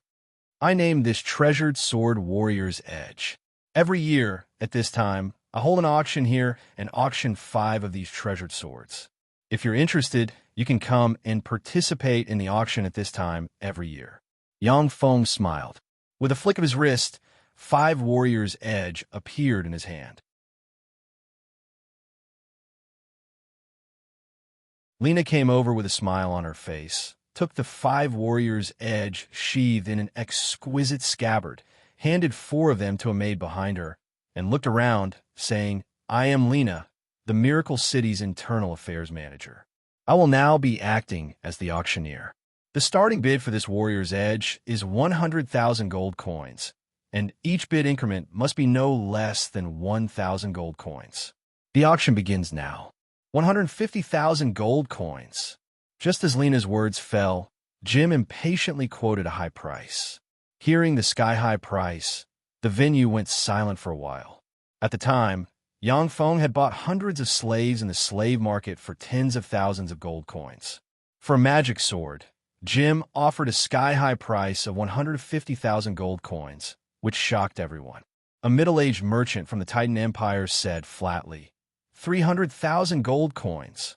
Hearing that voice, everyone was shocked, and the venue went silent. Lena said with a smile, 300,000 gold coins going once, 300,000 gold coins going twice, 300,000 gold coins going thrice. Sold, this magic sword is yours. Numerous gazes were focused on the middle-aged merchant from the Titan Empire, and their gazes were filled with complicated emotions. 300,000 gold coins was definitely not a small sum. For the middle-aged merchant to be able to take out so much liquid funds without batting an eyelid, he was definitely someone from a super large merchant group. Lena said with a smile, the auction for the second warrior's edge will now begin. The auction rules are the same as before. The auction begins now. 110,000 gold coins. 120,000 gold coins. Just as everyone was quoting prices, the middle-aged merchant for the Titan Empire still said flatly, 300,000 gold coins. The entire venue went silent once again, gazes full of complex emotions and hatred focused on the middle-aged merchant. Lena said with a smile, 300,000 gold coins going once, 300,000 gold coins going twice, 300,000 gold coins going thrice. Sold, this magic sword is yours. Lena said with a smile, the auction for the third warrior's edge will now begin. The auction rules are the same as before. The auction begins now. 300,000 gold coins. Just as Lena's words fell, the middle-aged merchant directly opened his mouth, blocking the desire of those merchants who were trying to increase the price. Jim hesitated for a moment. His gaze fell on the two remaining magic swords, and he gritted his teeth and quoted a price. 310,000 gold coins. 320,000 gold coins. 330,000 gold coins. The atmosphere in the venue seemed to be ignited at once. The price of the magic sword rose steadily until it reached 500,000 gold coins, when it was bought by a wealthy merchant from the Titan Empire. The corners of Lena's mouth rose slightly, revealing a sincere smile, and she said, the auction for the fourth warrior's edge will now begin. The auction rules are the same as before. The auction begins now. The middle-aged merchant from the Titan Empire quoted a terrifyingly high price in an attempt to deter the rest. 400,000 gold coins. 410,000 gold coins. 420,000 gold coins. The price of the warrior's edge suddenly rose steadily. Without stopping, it directly broke through 500,000 gold coins, all the way to 610,000 gold coins, when it was bought by the red-eyed Jim. The corners of Lena's mouth rose slightly, revealing a sincere smile, and she said, the auction for the last warrior's edge will now begin. The auction rules are the same as before. The auction begins now. A merchant from the Titan Empire, his eyes bloodshot, directly quoted a price. 600,000 gold coins. This magic sword, which could cut through iron as if it were mud, was very popular in the martial Titan Empire. Many greater aristocrats liked to collect such peerless swords. If they could meet a bigwig who liked this kind of sword, it would be normal for it to reach 1 million gold coins. The poor of the Feisuo Plain were very poor, but greater aristocrats of the various empires could even afford to raise tens of thousands of private soldiers. Such peak greater aristocrats were not short of money. Such a peerless sword could definitely help those big nobles recruit top powerhouses, such as Sky Knights and Heavenly Knights.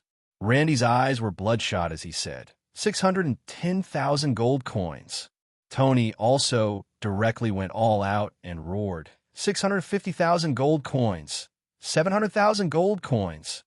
The competition for the last warrior's edge was extremely fierce.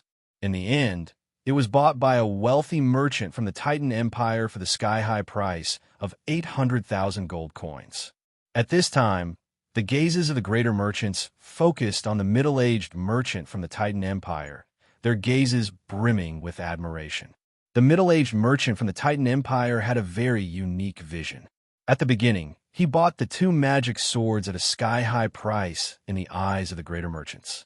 Now it seemed that the middle-aged merchant from the Titan Empire had made a fortune. His profits had nearly doubled. Lena said with a smile, "Master Ian is also a grandmaster pharmacist and can refine a variety of potions. When you come next year, you should be able to buy a variety of mystical potions at the auction. I think that you won't be disappointed when you come next year." Grandmaster Pharmacist. After hearing this, the greater merchants inhaled a mouthful of cold air. They looked at Yang Feng as if they were looking at a gold mine, emitting the radiance of gold coins as it walked. Potioneering was also a branch of magic. On the Feisuo Plain, because wizards would forget the spells they memorized the day before, they had to memorize spells repeatedly, wasting a lot of time. Therefore, there were very few wizards who studied potioneering. Every kind of magic potion had mystical powers. Some magic potions could dispel many curses. Some magic potions could curse others. Some magic potions could inflict strange poisons that even divine spells would find difficult to dispel. Some magic potions could restore youth for a short period of time. Some magic potions could restore people's energy. Every kind of magic potion was a rare treasure. Generally, only the royal families of empires, as well as some greater aristocrats, had some magic potions. Just a magic potion could make the miracle city in the Red Earth wasteland a holy land in the eyes of many people. They had come from far away.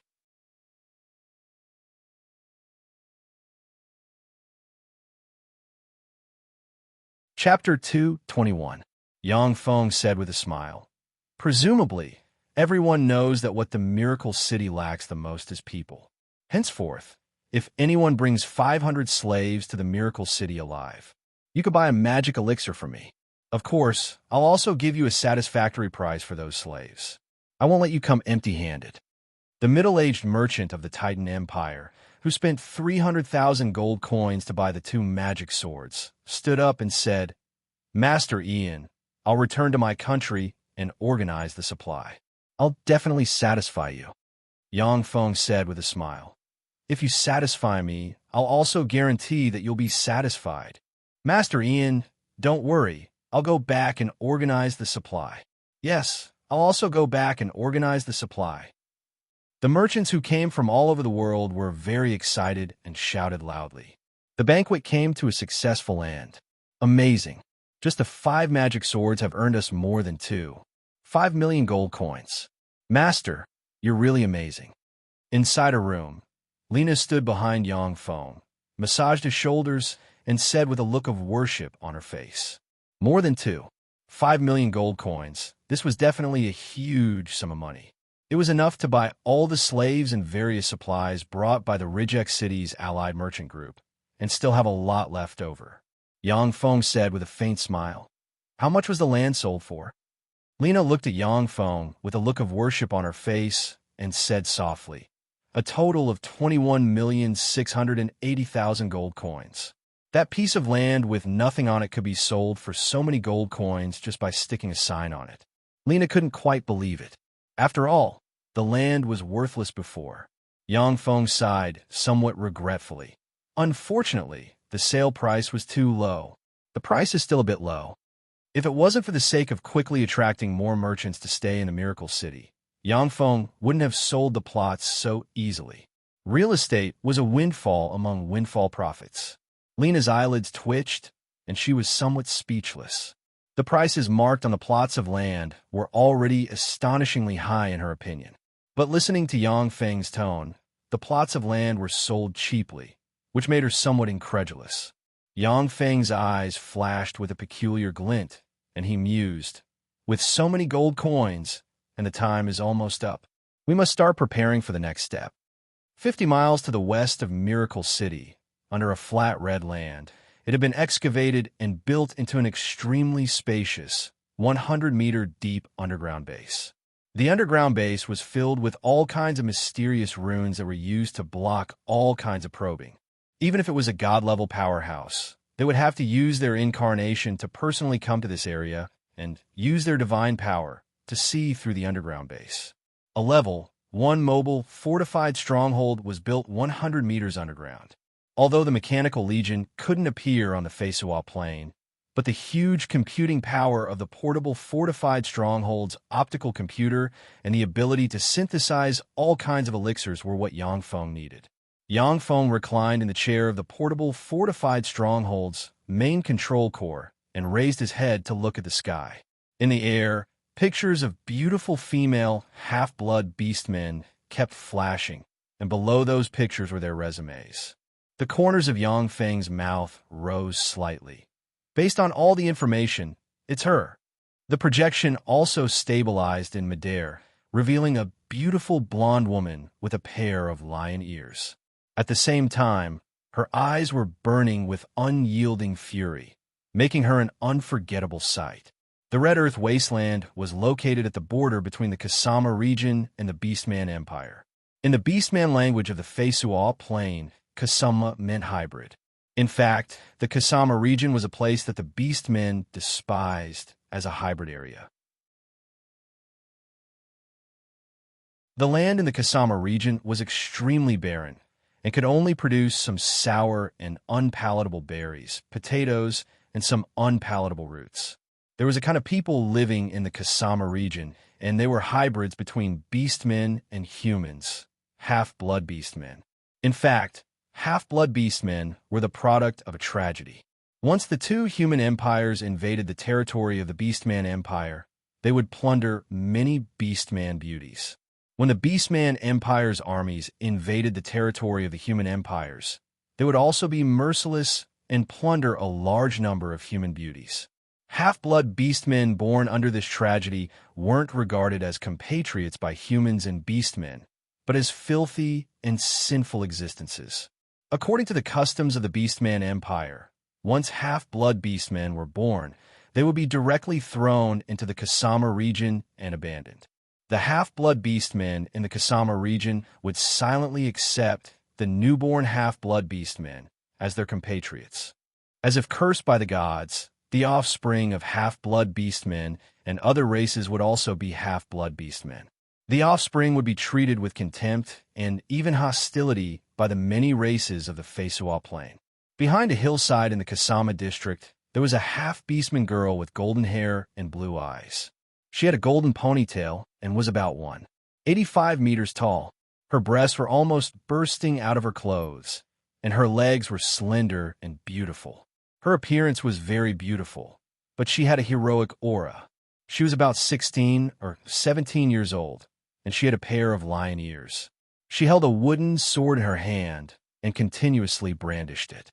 Drops of sweat slowly dripped from the forehead of the half-blood beastman girl, nearly drenching her clothes.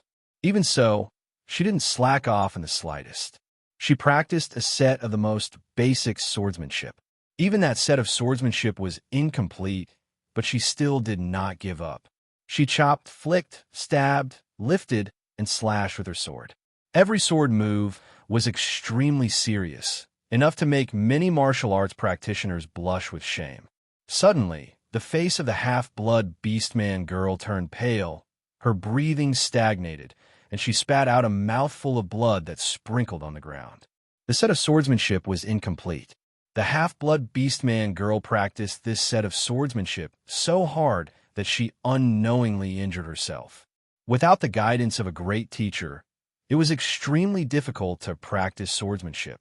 At the time, although Yang Feng had the inheritance of the Black Cottage, but he still went to great lengths to join Warlock College in Talia in order to get the guidance of a great teacher and a huge amount of cultivation resources.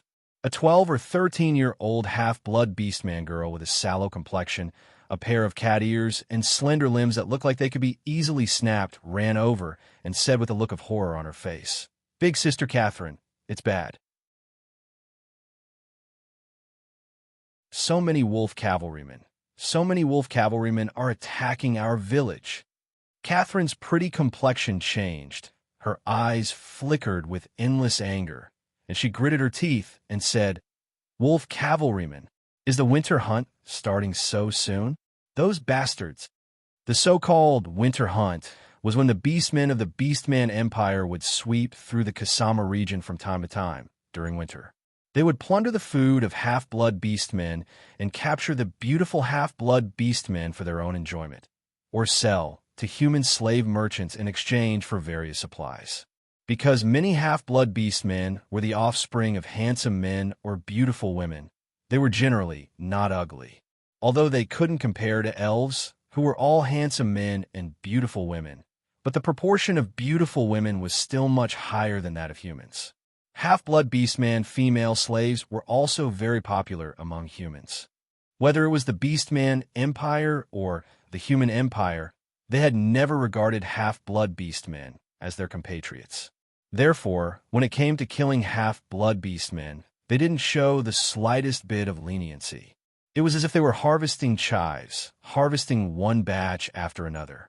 Catherine's eyes almost spewed flames of anger, and she said while stressing each syllable, "Little sister Kitty Kitty, hide here. I'm going to find a way to rescue Aunt Gina and the others." Without waiting for Kitty Kitty Kitty to reply, Catherine tightly grasped her only weapon, the wooden sword, and rushed towards the hillside.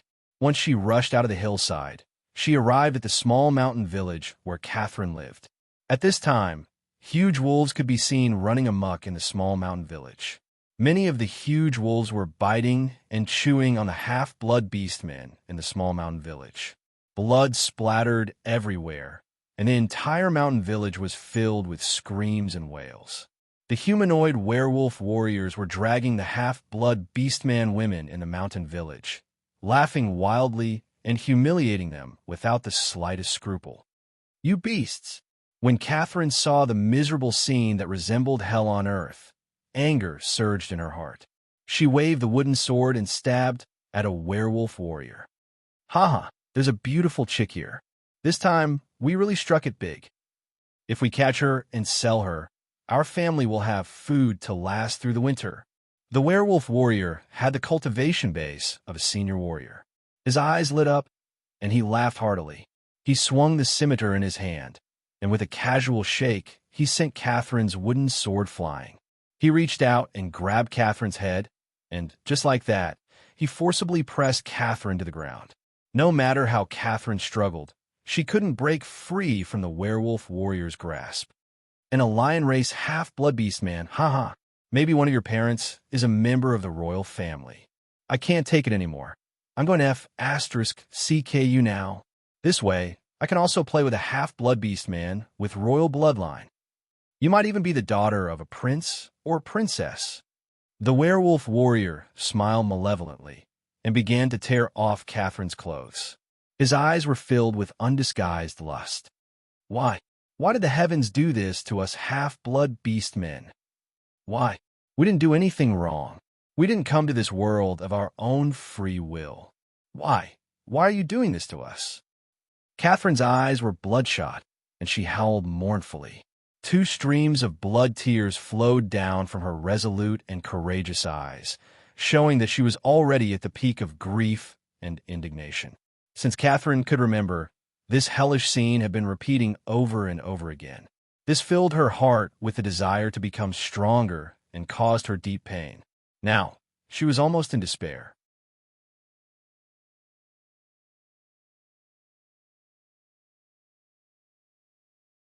Chapter 222. Good child, you half-blood beastmen aren't wrong. What's wrong is that you half-blood beastmen don't have a god protecting you. Along with a slight sigh, Yang Feng, shrouded in sacred light, stepped into the void and walked over, looking like the embodiment of a god walking in the secular world. When Catherine saw Yang Feng walk out midair, it was as if she saw a glimmer of hope in the depths of a dark and despairing hell. The eyes of the Wolfman warrior flashed with a glint of graveness. He grabbed Catherine and threw her aside, then faced upwards and issued a shrill howl. Enemy attack! The other party is a human wizard.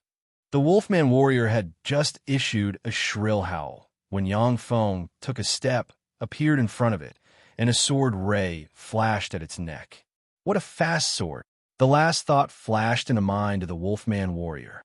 Immediately after, its head flew high, and a mouthful of hot blood sprayed out of its body. The drops of blood sputtered towards Yang Feng, but were ricocheted after coming into contact with a life force field protecting him. Not a single drop of blood stained him. The wolf cavalrymen were battle-hardened elites. After hearing the warning of their comrade, they immediately picked up their weapons and ran towards their battle wolves. Yang Feng flicked his fingers, and a level, zero spell arcane projectiles bombarded the heads of the wolf cavalrymen like raindrops. When the wolf cavalrymen were hit in the head by the level, zero arcane projectiles, as if hit by a heavy hammer, they bled from their facial orifices and fell to the ground. The eyes of a dozen huge wolves flickered with a sinister glint. Their figures flashed, and they madly pounced at Yang Feng. When the dozen-plus wolves appeared in front of Yang Feng, he blurred into motion. Instead of retreating, he charged into the wolf pack and slashed at the wolves with the secret treasure sword forged from divine bloodsteel in his hand. After a dozen grams of divine bloodsteel were added to an ordinary fine steel sword, it could slice through iron as if it were mud. The secret treasure sword, forged entirely from divine bloodsteel, was extremely sharp. Wherever the sword rays passed, the hard bones of the huge wolves were easily sliced apart as if tofu. The sword rays interweaved, and the dozen huge wolves were turned into countless pieces, with blood spraying everywhere. So strong. Is he a god who has come to save us? Catherine's beautiful eyes reflected Yang Feng's figure, her heart brimming with excitement and worship. In her still, slightly immature mind, a powerhouse like Yang Feng was a top powerhouse in the world, and gods were nothing more than this. When the wolf cavalrymen saw how terrifying Yang Feng's strength was, they immediately howled, mounted their giant wolves, and scattered. Yang Feng creased his eyebrows slightly when he saw the wolf cavalrymen flee in all directions. He cast spiderweb to trap 8 of the most ferocious wolf cavalrymen, and then stopped his pursuit. The biggest advantage of the wolf cavalry was their high mobility. If they couldn't beat them, they would choose to escape. It was very difficult to annihilate them. Catherine got up and stared at Yang Feng. After hesitating for a moment, she gritted her teeth and asked, "Sir Wizard, are you here to capture us?" Over the years, the people that appeared in the Kasama district were either human slave hunters or the ferocious beastmen Winter Hunt Army. Kathleen asked with a hint of fear in her voice. Catherine knelt in front of Yang Feng. Her beautiful eyes flashed with a touch of unswerving determination, and she implored, "If you want to capture us, then capture me. I can be your slave, and I can also be your test subject. I only beg you to let the other people in our village go." Yang Feng looked at the sensible half-blood beastman girl who was willing to sacrifice herself, sighed slightly, and reached out to help her up. "Good child, get up. I'm not here to capture you. I'm just a great wizard Ian who pursues the truth and walks on the path to godhood. If you want to obtain enough power and knowledge to protect your people, to prevent half-blood beastmen from being humiliated, to stop being called bastards, and to live with dignity on this land, come to this place to meet me tonight." Yang Feng pointed with his finger. A ray of light entered Catherine's forehead, and a message was imprinted in her mind. Yang Feng handed Catherine the sword forged from divine bloodsteel in his hand. His body collapsed, turned into countless specks of light, and disappeared. When Catherine saw Yang Feng disappear before her eyes, she became absent-minded. If she hadn't seen the sword at her right hand, she would have thought that everything was a dream. When Catherine's gaze fell on the 8 wolf cavalrymen bound by spider webs, her eyes practically spurted flames of anger, and she strode over. At this time, the remaining dozens of half-blood beastmen of the half-blood beastman village gathered together, staring at the 8 wolf cavalrymen with eyes full of hatred and fear. A wolf cavalryman bound by spider webs glared and threatened fiercely. "Fuck! "You lowly bastards, why don't you let us out right now? If anything happens to me in your village, our Copper Wolf tribe will definitely send soldiers to slaughter all the people in your village." Yi Zichen thought, "Even the dozen villages around you are no exception. Let us go, and we'll spare your lives." The eyes of the remaining dozens of half-blood beastmen flashed with a touch of fear. The brutal Copper Wolf tribe had massacred a lot of villages. Some of these half-blood beastmen had wandered into this village from villages that had been massacred. A middle-aged man with a pair of dog ears and an ordinary appearance hesitated for a moment before saying, "Let's release these few werewolf masters."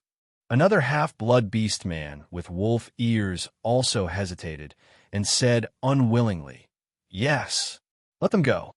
The eyes of a somewhat good-looking young woman with a pair of cat ears flashed with hatred, and she screamed mournfully, "Don't let them go. Kill them. These bastards let their giant wolves eat my husband and child. I want these bastards to pay with their lives. I can't let these bastards off. Are you still men?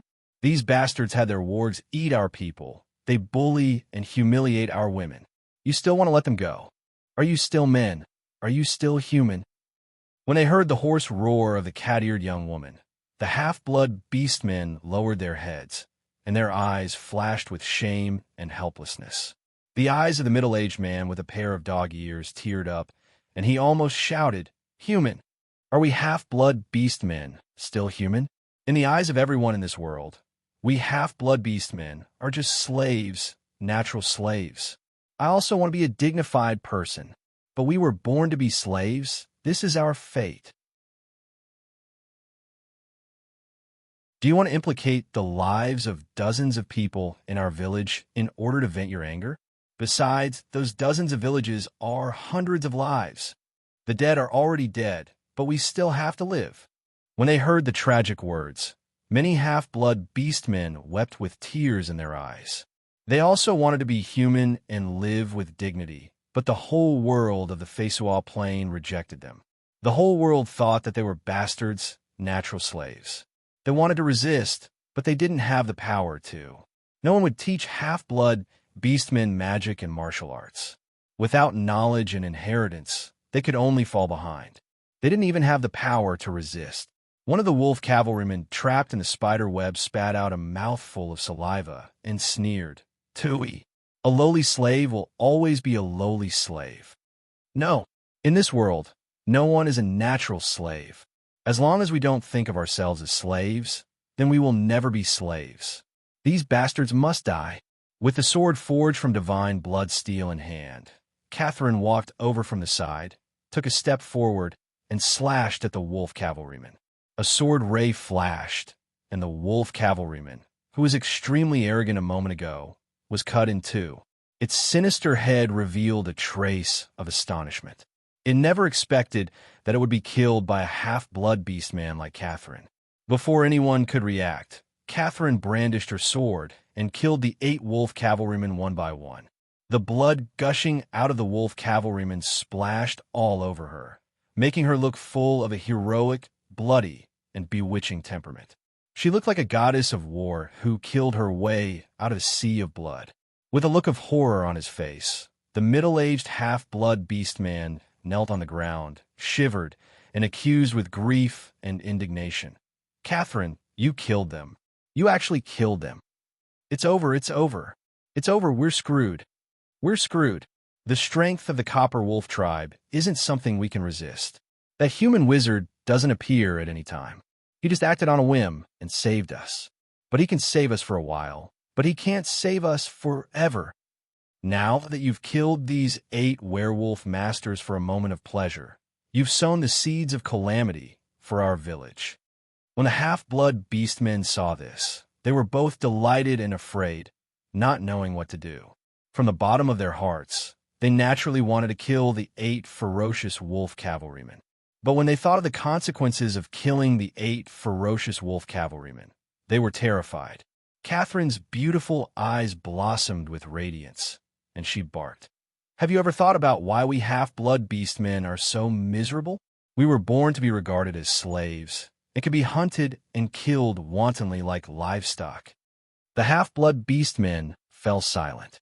They had been pondering this question since they were born, but they hadn't come to a conclusion. Catherine said loudly, "That's because we half-blood beast men don't have a god of our own. Without the protection of a god, we are bullied and humiliated. Not long ago, a great god was finally willing to take pity on us half-blood beast men and send an emissary to help us. That human wizard is a divine emissary sent by that great god to save us half-blood beast men."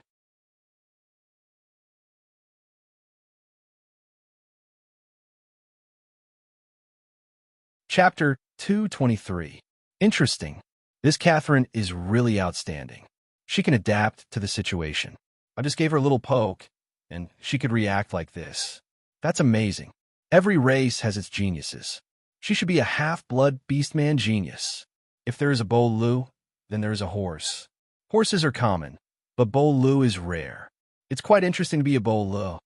Above the clouds, sitting on the magic carpet, Yangfeng looked at the holographic scene projected by the holographic projector, and the corners of his mouth rose into a smile.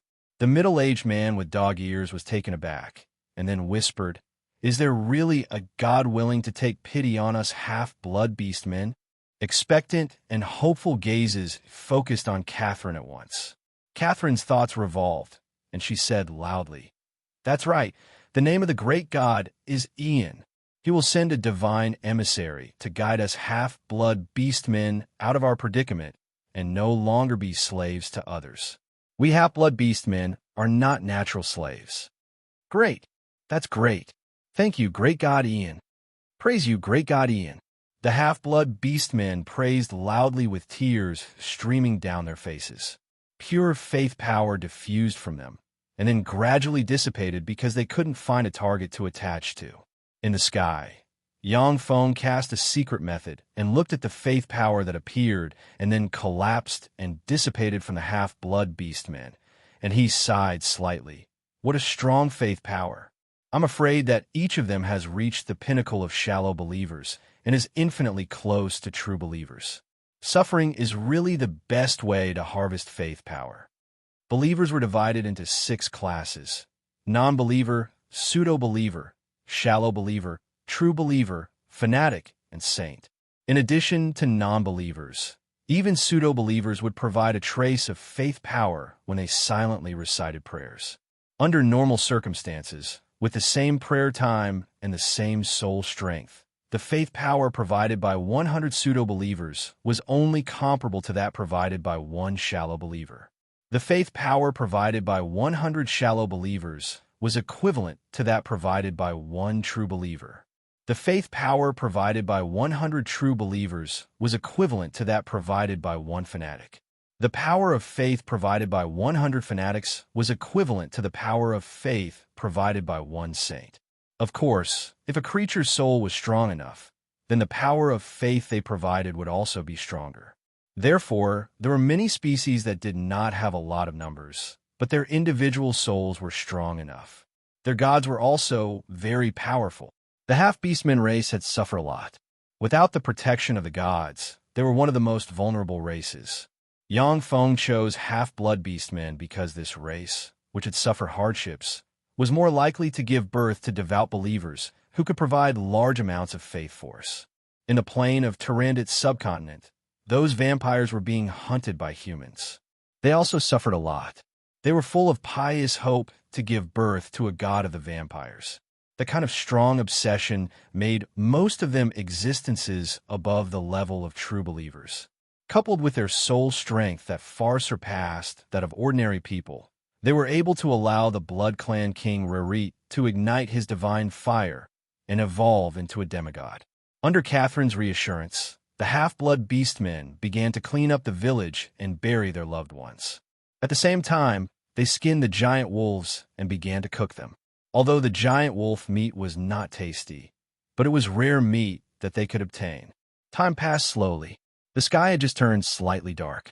Catherine took the sword forged from divine blood steel and quickly went to the place where she and Yangfeng had agreed to meet.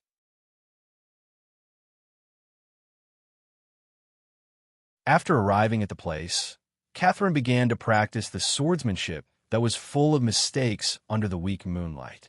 This was the only martial art she could learn. Don't practice it. You're practicing the wrong swordsmanship. If you continue to practice it, you'll only ruin your body. Under the weak moonlight, Yang Feng, shrouded in a faint sacred radiance, slowly walked out from the side. Master Ian, thank you very much for saving the people of our village. Catherine prostrated herself on the ground, kowtowed 5 times, and expressed her thanks to Yang Feng. This was the highest form of thanks given to her by a former slave by a half-blood beast man. Yang Feng said, "Get up." Yes. Catherine stood up at once, looked straight at Yang Feng with a clear and firm gaze, and said, "I want to get enough power and knowledge to protect my people, so that half-blood beastmen will no longer be humiliated, no longer be called bastards, and can live with dignity on this land. Please teach me what to do. I'm willing to pay any price. As long as I have it, you can take it. I'm a wizard who pursues the truth and walks on the path to godhood. I need you to become the pope of my church and spread my faith among half-blood beastmen. Half-blood beastmen who are willing to believe in me and don't violate my doctrine will receive my protection. Half-blood beastmen who receive my protection will receive food that can be preserved fruits, clean water, a safe residence, and live with dignity. Anyone who tries to capture you will be my enemy. My army will tear those enemies to pieces. Catherine, are you willing to become the pope of my church and spread my faith among half-blood beastmen? This is a path full of thorns and sacrifices. I alone won't be enough. I need the entire half-blood beastmen to continuously struggle and make countless sacrifices. Only then will there be hope for success." Shrouded in sacred light, Yang Feng spoke slowly like the embodiment of a god. "I'm willing," Catherine said without hesitation. Half-blood beastmen were discriminated against on the Feisuo Plain, with no one passing on knowledge about power to them. Now that someone finally got an opportunity, they naturally wouldn't let it go. Yang Feng extended his hand, and a knowledge crystal appeared in his hand, which flew towards Catherine. This is a knowledge crystal that can be practiced until the demigod rank martial art Lion King battle scripture. Crush it, and you'll master this martial art. Yang Feng didn't lack secret methods that could be practiced until the Starry Sky Warlock rank. In the Tyrannid subcontinent, the 6 great warlock groups all had secret methods that could be practiced until the Starry Sky Warlock rank, and there were even 3 secret methods that could be practiced until the Moonlight Warlock rank. However, the 3 secret methods that could be practiced until the Moonlight Warlock rank were all ancient secret methods. The requirements were too high, and he couldn't achieve them. The Lion King battle scripture was one of the 3 secret methods that could be practiced until the Moonlight Warlock rank. This was a secret method that human warlocks learned from the Feisuo Plains Beastman Divine Systems Lion God Arketh, and then improved upon it. This was one of the reasons why Yang Feng chose Catherine, a Lion Man half-blood Beastman girl. Kathleen reached out and grabbed, directly crushing the knowledge crystal of the martial technique. That was the secret technique of the Lion King battle scripture. The next moment, it entered her mind. Not long after, a huge phantom of a lion suddenly appeared behind Catherine, emitting a powerful pressure. This was the power inherited from her bloodline, and now it was finally stimulated by the Lion King battle scripture. When Yang Feng saw this, the corners of his mouth rose slightly. Not bad. The power of her bloodline is beyond my imagination. It seems that either her father or mother is a divine descendant with God's bloodline flowing through them. I've struck it big this time. Catherine let out a roar towards the sky, and a wave of war lion chi gushed out from her body. Her figure flashed, and she executed a complete set of Lion King fist technique in the open space. Boom! After Catherine executed the complete Lion King fist art, she finally slammed her fist into the ground and blasted open a small fist imprint. Catherine's figure shook slightly, and she arrived in front of Yang Feng. Her beautiful eyes were filled with adoration and gratitude. "Thank you, sir, for teaching me the Lion King battle scripture. Catherine will never forget your kindness." Yang Feng smiled and flicked his finger, and another knowledge crystal flew into Catherine's hand. The Lion King battle scripture is the signature martial art of Lion Men of the Beastman Empire's royal family. Except for Lion Men, the effects of cultivating it aren't good for other people. I'll teach you the radiant battle text. Any Beastman can cultivate this martial art. If you cultivate it to the pinnacle, you can become a legend rank warrior. Catherine alone wasn't enough to support the entire half-blood Beastman race. Most people could cultivate an inherited martial art, which was the foundation for the prosperity of the race.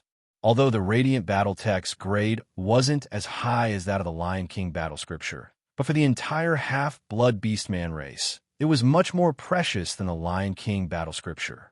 Catherine crushed the knowledge crystal and memorized the Radiant Battle Text cultivation method. Then, she slowly opened her eyes and stared at Yang Feng. Although she didn't say any words of thanks, but her beautiful eyes were filled with unswerving determination. This is the Monarch's Sword. It can bless you with 4 spells: Inspire Courage, Monarch's Dignity, Extraordinary Physique, and Monarch's Power. This is the Monarch's Armor. It has a formidable defensive power and is blessed with 9 spells: Warping Force Field, Fire Resistance Enhancement, Water Resistance Enhancement, Wind Resistance Enhancement, Earth Resistance Enhancement, Ice Resistance Enhancement, Light Resistance Enhancement, and Darkness Resistance Enhancement. The future of Half-Blood Beastmen needs you to use these 2 weapons to forge it. With a flick of his wrist, Yang Feng handed Catherine a secret treasure sword forged entirely from divine blood steel, and a secret treasure armor forged entirely from divine blood steel. In terms of material quality, the secret treasure sword forged entirely from divine blood steel already surpassed that of many legend-ranked secret treasure swords. Its only shortcoming was that the magic attached to it wasn't strong enough. The same was true for the secret treasure armor forged entirely from divine blood steel. However, to the current Catherine, this was definitely a godly weapon-level treasure.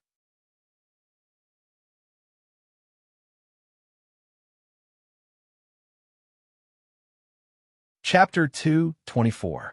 After Catherine left the hillside, she quickly returned to her village and gathered all the people in the village together. After Catherine gathered everyone, she immediately announced, "We can't stay here anymore. We have to leave and migrate elsewhere." Dick, a half-blood beast man with a pair of tiger ears, gave a long sigh and said, "We don't have much food. Besides, where are we going to migrate to? There's no place for us half-blood beastmen to survive." Bitterness welled up in the hearts of the half-blood beastmen present. Chuck, a tiger tribe half-blood beastman with a pair of tiger ears, a sturdy figure, and a 60% resemblance to Dick, suddenly pointed at a half-blood beastman with a pair of lion ears standing next to Catherine and asked, "Catherine, who is he? Why haven't I seen him before?" The half-blood beastman also looked strangely at the lion man half-blood beastman, Yang Feng, standing next to Catherine. Yang Feng said with a light smile, "Hello, I am one of the divine emissaries sent by the mighty god Ian to help you. My name is Caesar." After he finished speaking, frightening Sky Knight ranked chi spread from Yang Feng, making it hard for the many half-blood beastmen present to breathe. After warlocks used secret methods to condense a soul seed and establish a spirit sea, the power they obtained was named life energy by warlocks. It could simulate a variety of powers, and chi was no exception. Most of the half-blood beastmen present weren't even knights and hadn't cultivated chi. As such, they couldn't resist Yang Feng's imposing aura. Divine emissary, there really is a god who wants to help us. Thank the heavens. The heavens have finally opened their eyes. When the half-blood beastmen felt the formidable aura released by Yang Feng, tears streamed down their cheeks, and they muttered. When Chuck sensed the bottomless and frightening aura released by Yang Feng, he couldn't help but feel dispirited. He was well aware that with his strength, he would never be able to practice cultivation to Yang Feng's level. When Dick saw this, he no longer doubted Yang Feng's identity. The dozens of people in the half-blood beastman village weren't enough for Yang Feng to kill. If Yangfeng wanted to capture all of them and sell them as slaves, then they wouldn't have the strength to resist.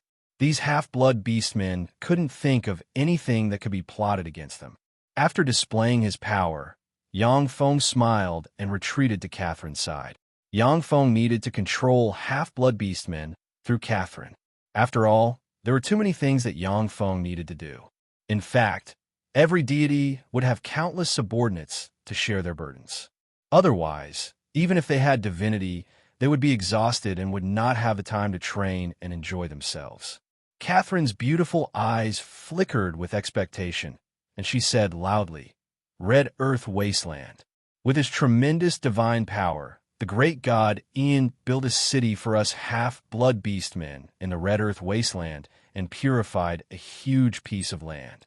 There we have food to eat, clean water, and a safe place to live. We can live with dignity there and no longer be anyone's slave. A city that belongs to us beastmen. Wonderful. If that's the case, that would be great. The beastmen all cried tears of joy. A city that belonged to half-blood beastmen. This was the dream of half-blood beastmen for thousands of years. However, this was just a dream that no one had ever been able to realize. This was because they had no knowledge and no power. No one was willing to impart knowledge and power to these pitiful half-blood beastmen, because they were the product of tragedy and were despised by everyone. Catherine said with a solemn expression, "However, the city that belongs to half-blood beastmen can only be entered by believers of the great god Ian. If you want to enter the city with me, then you must believe in the great god Ian, the sole god of us half-blood beastmen. Those who are unwilling can leave now. I am willing to believe in the great god Ian." Me too. None of the half-blood beastmen present refused to believe in Yangfeng. In the face of the pressure of reality, they just wanted to live well. No matter which god gave them a way to live, they would believe in that god. This is an idol given to us by the god Ian. We need to pray to him every day to become his believers. At the same time, he will send divine emissaries to bless and protect us. Catherine took out an idol with a face 80% similar to Yangfeng's, yet it was shrouded in a layer of misty light, making it hard to see clearly, and placed it on the table. "Now, let's carry out a prayer ceremony. Learn from me." Catherine clenched her hands, closed her eyes, and silently recited a prayer. "Great Lord Ian, you are the ruler of half-blood beastmen, a supreme divine being. You are the monarch of light. You are the sower of fear. Great Lord Ian, you are the invincible god of war. You are the guardian of the good and the weak. Great Lord Ian, we offer you our most pious faith. From now on, after death, we will return to your divine country. We will become your shield and resist all harm for you. We will become your sword and slash all enemies for you. Great Lord Ian, may your divine country become a star in the sky." Under Catherine's lead, the half-blood beastmen began to earnestly learn her posture and prayed earnestly and devoutly. Pure faith power diffused from the half-blood beastmen and entered the idol created by Yangfeng. Yangfeng looked at the faith power condensed on the idol, and the corners of his mouth rose slightly. "I've finally taken the first step." Most of the people in the human race already had faith. In this world where gods constantly performed miracles, there were practically no non-believers among humans. Even among human slaves, many still had a god they believed in. If Yangfeng wanted to spread his faith among humans, it would be very difficult. The suffering half-blood beastmen were his best choice. After the prayer ceremony was completed, the dozens of half-blood beastmen present felt as if they had undergone a complete transformation. Their heart, spirit, and spirit were all different. Before this, these half-blood beastmen were hopeless existences that couldn't see the light. Now, however, they saw the light of hope. Dick's eyes blossomed with endless anger, and he asked, "Catherine, can you contact the surrounding villages and towns and take them to the city you spoke of?" Catherine smiled and said, "Half-blood beastmen who are willing to believe in our Lord are our dearest compatriots and can go to that city." Dick's eyes flashed with worry, and he said, Since our Lord is so generous and great, I believe that all half-blood beastmen will believe in him. But the biggest problem now is the winter hunt. The wolf cavalrymen are just the vanguard of the winter hunt. According to convention, the large-scale winter hunt is about to begin. The winter hunt was when the beastmen of the Beastman Empire would sweep through the Kasama region from time to time during winter. They would plunder the food of half-blood beastmen and capture the beauties of half-blood beastmen for their own enjoyment or directly sell to human slave merchants in exchange for various supplies. The winter hunt wasn't just a matter of the Copper Wolf tribe, but the main force of the entire Beastman Empire. They would hunt in the Kasama region. In front of the main force of the Beastman Empire, all of the half-blood beastmen's resistance would be crushed into powder. Among the half-blood beastmen, there were also ox half-blood beastmen, tiger-men half-blood beastmen, lion-men half-blood beastmen, and elephant-men half-blood beastmen. These half-blood beastmen were born with divine strength, and their battle prowess far exceeded that of ordinary humans. There were also half-blood beastmen who resisted in the Kasama region, but they lacked weapons, cultivation techniques, and various inheritances of knowledge. They simply couldn't resist the attack of the main force of the Beastman Empire. The half-blood beastmen who resisted were slaughtered by the hundreds, and then hundreds more were thrown into the Kasama area, leaving them to fend for themselves. They wouldn't let those half-blood beastmen consume the food of the Beastman Empire. The main force of the Beastman Empire was definitely the existence that all half-blood beastmen hated and feared the most during the winter hunt. When the half-blood beastmen heard this, their eyes revealed worry. Catherine said in a deep voice, "I have a way." All eyes were focused on Catherine, filled with anticipation. Catherine looked around and said in a deep voice, "Before the winter hunt officially starts, the only threat to us is the Copper Wolf tribe. I'll take people to assassinate the chieftain of the Copper Wolf tribe. As long as we assassinate him, the vanguard of the Copper Wolf tribe will collapse without a fight. In this way, we can gain 10 days of time. 10 days is enough for us to contact many tribes. Which brother is willing to go with me to assassinate the chieftain of the Copper Wolf tribe?" "I'm willing." Contrary to everyone's expectations, a person took the lead and said loudly. Gazes focused on that person, revealing looks of surprise. Yang Feng was also very surprised, because that person was the dog-eared, middle-aged man Kun, who had bitterly advised everyone not to kill the 8 wolf cavalrymen. "Haha, I know what you're thinking. My wife and son died tragically at the hands of those beasts. Don't I hate those beasts? It was just that in the past, we didn't have the strength to resist. Now that a god is willing to shelter us, I, Kun, am willing to risk my life for the sake of the half-blood beastmen. If I'm lucky enough to survive in the future and arrive at the place where my Lord promised my race to rest, then I'll dedicate everything I have to my Lord. This is the promise of me, a dog-eared half-blood beastman, half-blood beastman." Kun tore his tattered clothes and forcefully grabbed at them. His chest was immediately dripping with blood, and he cried out hoarsely, "My blood is also hot."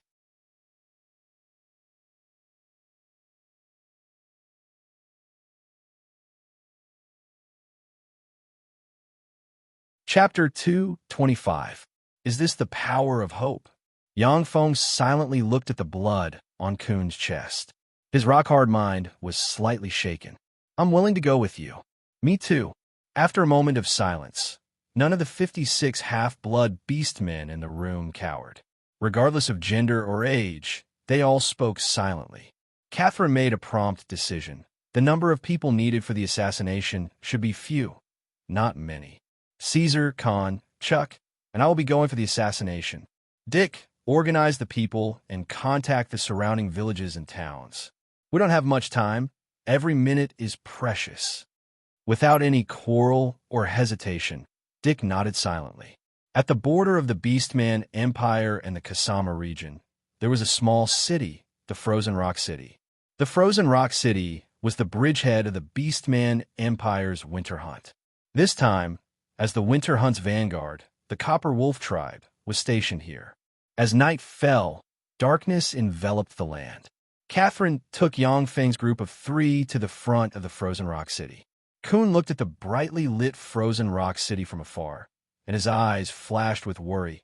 Catherine, what do we do now? It looks like it's heavily guarded. Due to Yangfeng killing part of the vanguard, the defenses inside the frozen rock city became much tighter. At the entrance to the city stood 2 teams of fully armed wolfman warriors. Above the frozen rock city, teams of werewolf warriors were constantly patrolling, ready to reinforce the warriors below at any time. The entrance to the city was covered in torches. Above the city wall, there was a thick torch at regular intervals, brightly illuminating the city. Catherine's gaze congealed slightly, and she said, "Caesar, you speak." Yangfeng said with a light smile, "Everyone, follow me. Let's kill our way to the headquarters, and then behead the chief of the Copper Wolf tribe." Chuck frowned and said coldly, "That's easy for you to say. We don't even know how many soldiers there are in the frozen rock city or where the chief of the Copper Wolf tribe is.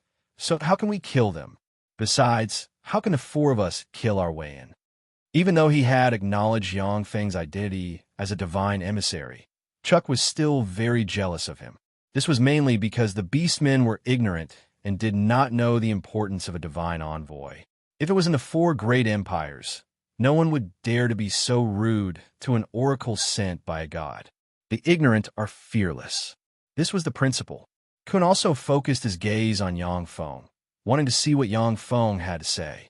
He didn't think that the 4 of them could break into the city and kill the chief of the Copper Wolf tribe. "This is a treasure given to me by God. A long sword that could cut through any weapon and a full body armor that could block almost any weapon. And God is watching us. He will guide us to the location of the chief of the Copper Wolf tribe." Yangfeng smiled faintly and flipped his hand, and 2 copper boxes appeared in front of Chuck and Kun. On top of the 2 copper boxes, there was a magic sword forged from divine blood steel.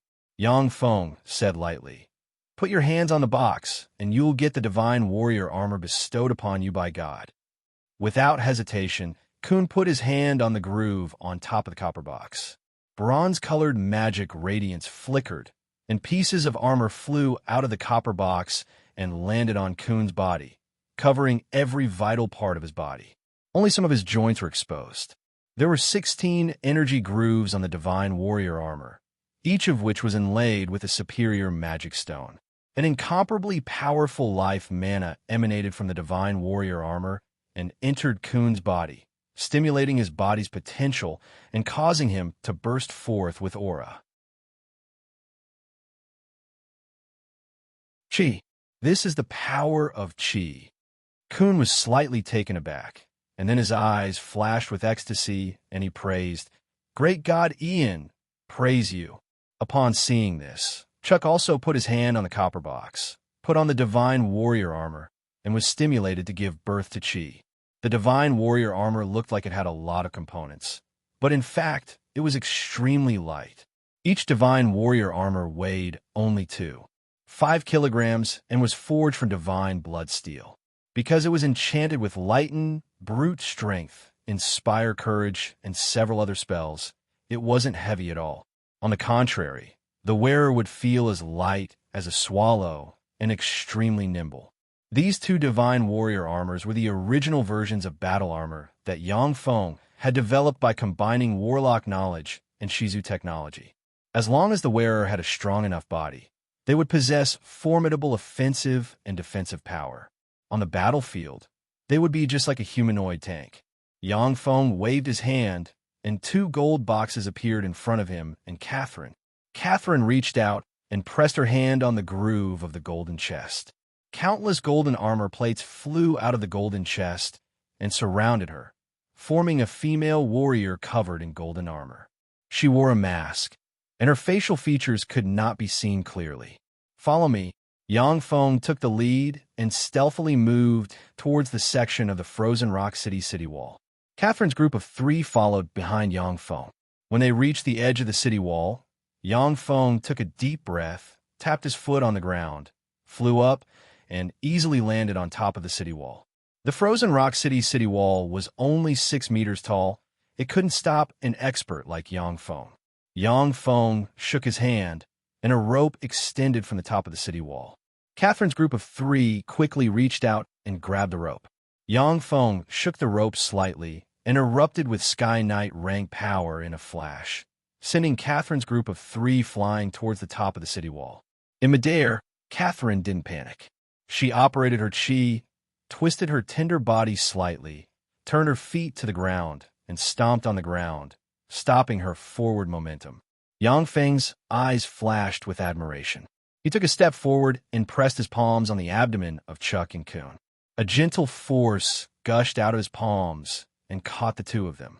During his time on the Feisawa Plain, Yang Feng could only rely on himself most of the time without the terrifying battle prowess of his mechanical legion. He forced out his potential. If Yang Feng had just left the Tyrannid subcontinent, it wouldn't have been an issue to slap Chuck and Kun into mincemeat. However, he definitely wouldn't have been able to use his strength so effortlessly. Originally, Yang Feng was just an ordinary warlock who had accumulated all kinds of rare resources and elixirs.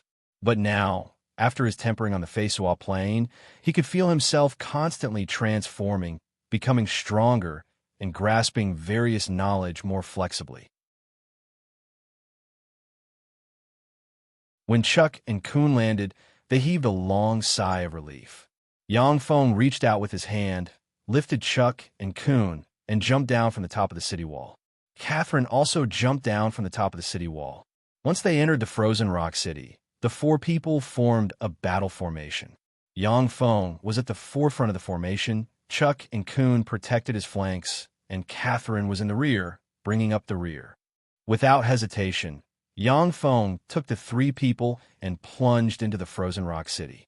Inside the frozen rock city, Yang Feng, as if aided by a god, avoided one squad of Beastman patrol warriors after another, leaving Chuck and Kun full of admiration. They truly believed that Yang Feng had the guidance of a god. There was a small castle in the center of the frozen rock city, which was the city master's mansion.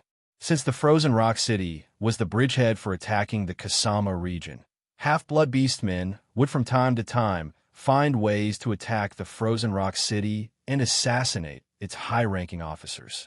Therefore, the city master's mansion was transformed into a small castle.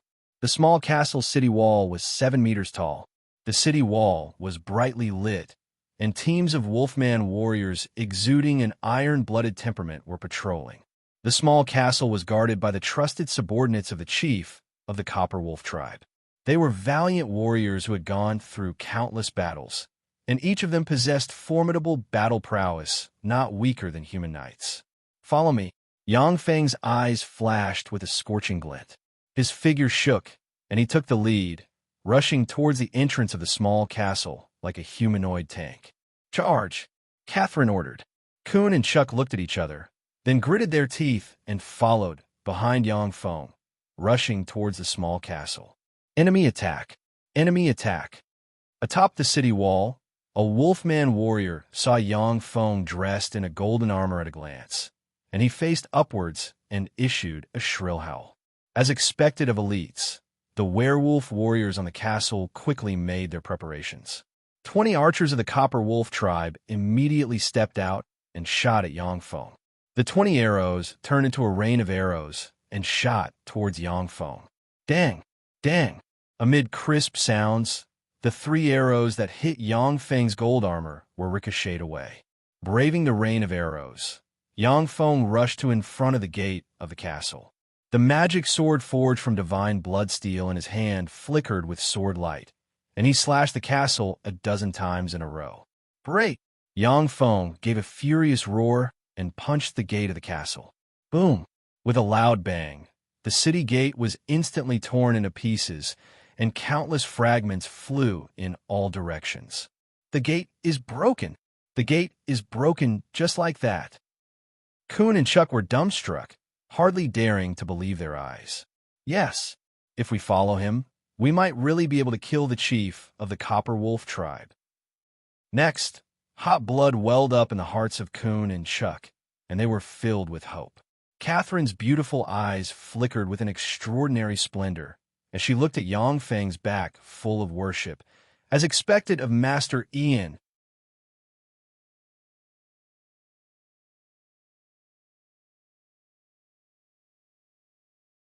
Chapter 226.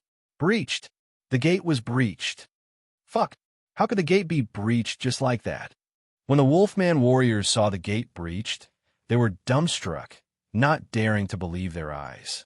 Yang Feng's group of 4 took the opportunity to rush into the castle and madly rush towards the chief of the Copper Wolf tribe. Block them! Block them! A guard leader roared loudly and rushed towards Yang Feng's group of 4 with 50 Wolfman warriors. Yang Feng rushed towards the guard leader and slashed at him with a resplendent sword ray. The guard leader bellowed. An Earth Knight, ranked Qi, erupted from him in a flash. The fine steel sword infused with Qi flicked at Yang Feng's sword. Ding! Under the horrified gaze of the guard leader, the fine steel sword in his hand broke into 2. The sword ray slashed down and instantly sliced the guard leader in 2. After slaying the guard leader, sword rays flashed around Yang Feng, and the Wolfman warriors near him were sliced in 2 along with their armor. Kun and Chuck, who were responsible for guarding Yang Feng's flanks, although they didn't know martial arts, but relying on the sharp magic swords and the divine warrior armor with astonishing defensive strength, they withstood the attacks of the Wolfman warriors and killed the Wolfman warriors one after another. Catherine also madly brandished the ruler's sword and killed the Wolfman warriors one after another. Blood spattered all over her, yet she didn't waver. Amidst the frantic fighting, she gained a deeper understanding of the Lion King battle scripture that Yang Feng imparted to her. As if a sharp knife cutting through tofu, Yang Feng led the 3 people to easily cut through the 50 Wolfman elite warriors, and then rushed towards the room where the chief of the Copper Wolf tribe was located. Along the way, there were no more organized troops blocking in front of Yang Feng. After killing a dozen guards in a row, Yang Feng's group of 4 rushed into a room. Inside the room, on the carpet, there were 4 naked corpses of half-blood Beastman girls. Each of the 4 half-blood Beastman girls was very beautiful, and they were only 15 or 16 years old. In the room stood a middle-aged wolfman with a pair of wolf ears, a furry wolf tail on his butt, a medium build, a face as if carved by a knife, and a cold and cruel temperament. Standing in the middle of the room with a blood-stained scimitar in his hand, the middle-aged wolfman stared coldly at Yang Feng's group of 4. That Wolfman race man did not panic in the face of danger and said very calmly, "The 4 of you, how dare you? Do you know who I am? I am Armin, the chief of the Copper Wolf tribe, a hereditary baron of the Orc Empire. If you dare to kill me, the Orc Empire will never stop hunting you down. Who sent you to assassinate me? I can pay you double the amount you paid. No, I'll pay you 3 times the amount, and then go kill the person who sent you.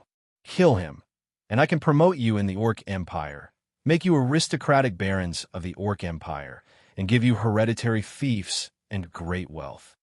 On the Feisual plane, aristocratic titles and hereditary fiefs were things that many people yearned to obtain. Many martial path powerhouses and formidable wizards would serve human empires for aristocratic titles and hereditary fiefs. Martial path powerhouses had tyrannical strength and didn't have to worry about food and clothing. However, their next generation might not be able to learn their martial arts. Aristocratic titles and hereditary fiefs were the foundation of a family's inheritance and wealth. Unfortunately, I only want your head. Yang Feng's gaze swept past the naked corpses of the half-blood Beastman girls, and his gaze became extremely frigid. His figure shook, and he strangely appeared in front of Armin and slashed at him with his sword.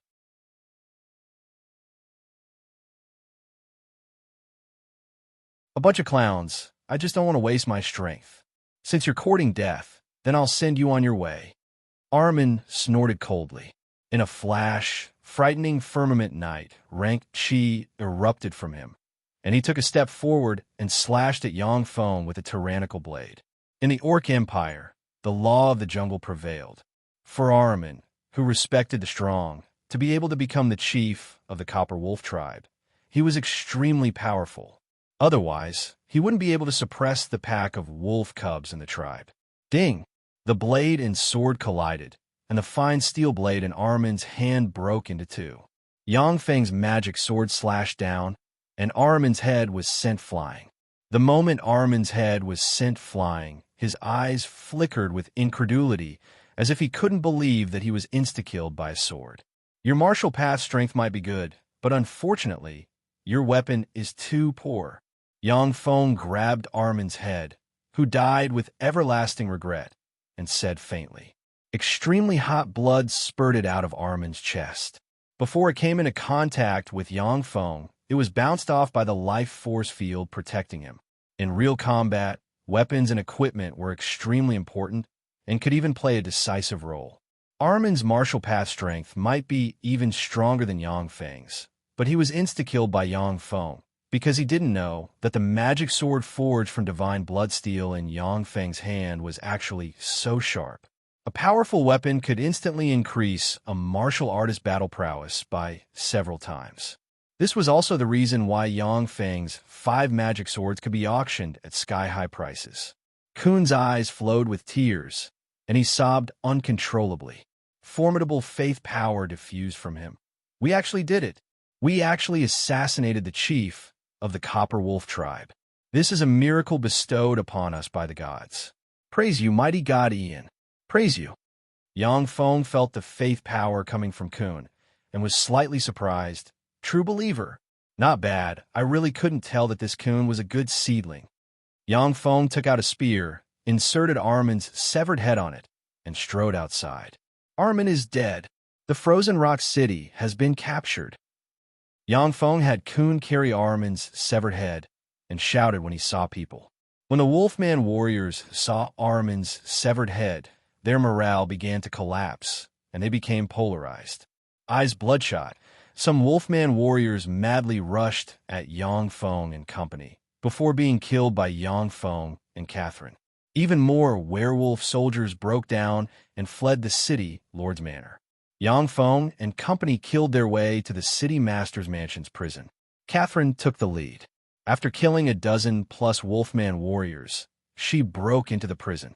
I am Catherine, a divine chosen, sent by the mighty god Ian to rescue us half-blood beast men. I am a lion man, half-blood beast man. I'm here to rescue you. Anyone who is willing to believe in my lord, the mighty god Ian, can be redeemed. Who is willing to believe in my lord, Ian? As soon as Catherine broke into the prison, the gold visor fell off, revealing her heroic and beautiful appearance, as well as Lion Man half-blood beast man characteristics. Shrouded in a layer of sacred light, she shouted, I am willing to believe in the mighty god Ian. Save me. I'm also willing to believe in the mighty god Ian. Save me. In the prison, there were hundreds of handsome young men and women who were captured by the Copper Wolf tribe. When the young men and women in the cages saw Catherine shrouded in a layer of sacred light, as if they had seen a god, the young men and women wept and pleaded. Yang Feng's group of 3 stepped forward, slashed open the cages with their swords, and liberated the hundreds of half-blood beast men inside the cages. Catherine said solemnly, Pick up the weapons you can and follow behind us. You need to protect your own lives. The hundreds of half-blood beastman youngsters silently picked up the weapons of the slain prison guards, and then followed behind Catherine. Yang Feng said, Let's go to the granary. Once we burn the granary, we can leave. Catherine nodded slightly, then turned to the half-blood beastman youngsters and said, Follow behind us. The half-blood beastman youngsters silently followed behind Catherine. Under Yang Feng's lead, the group of people killed their way towards the granary of the Frozen Rock City. Along the way, the Wolfman warriors who stuck their heads out were chopped into pieces by Yang Feng. The half-blood beastman youngsters went up and picked up their weapons. You really came? I guess that your next target would be the granary of the Frozen Rock City. You lowly half-blood beastman bastards. When you see Uncle Randy, why aren't you on your knees? Do you want to die? Suddenly, a group of 200 wolf cavalrymen armed to the teeth rushed out of the granary. The arrogant and tall wolfman expert in the lead glared at the hundreds of half-blood beastman youngsters and bellowed. In a flash, frightening Sky Knight rank chi gushed out of him. Under the pressure of the Sky Knight rank expert, the half-blood beastman youngsters revealed looks of fear.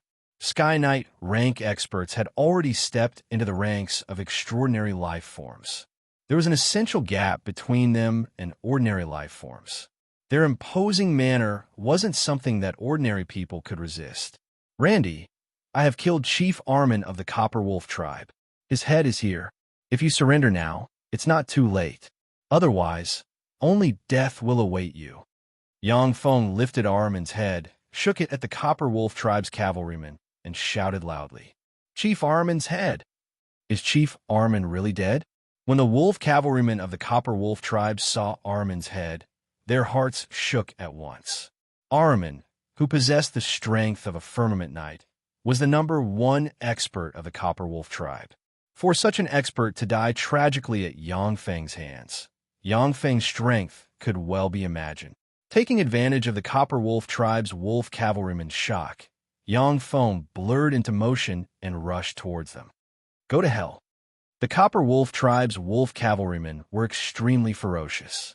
2 wolf cavalrymen slashed at Yang Feng.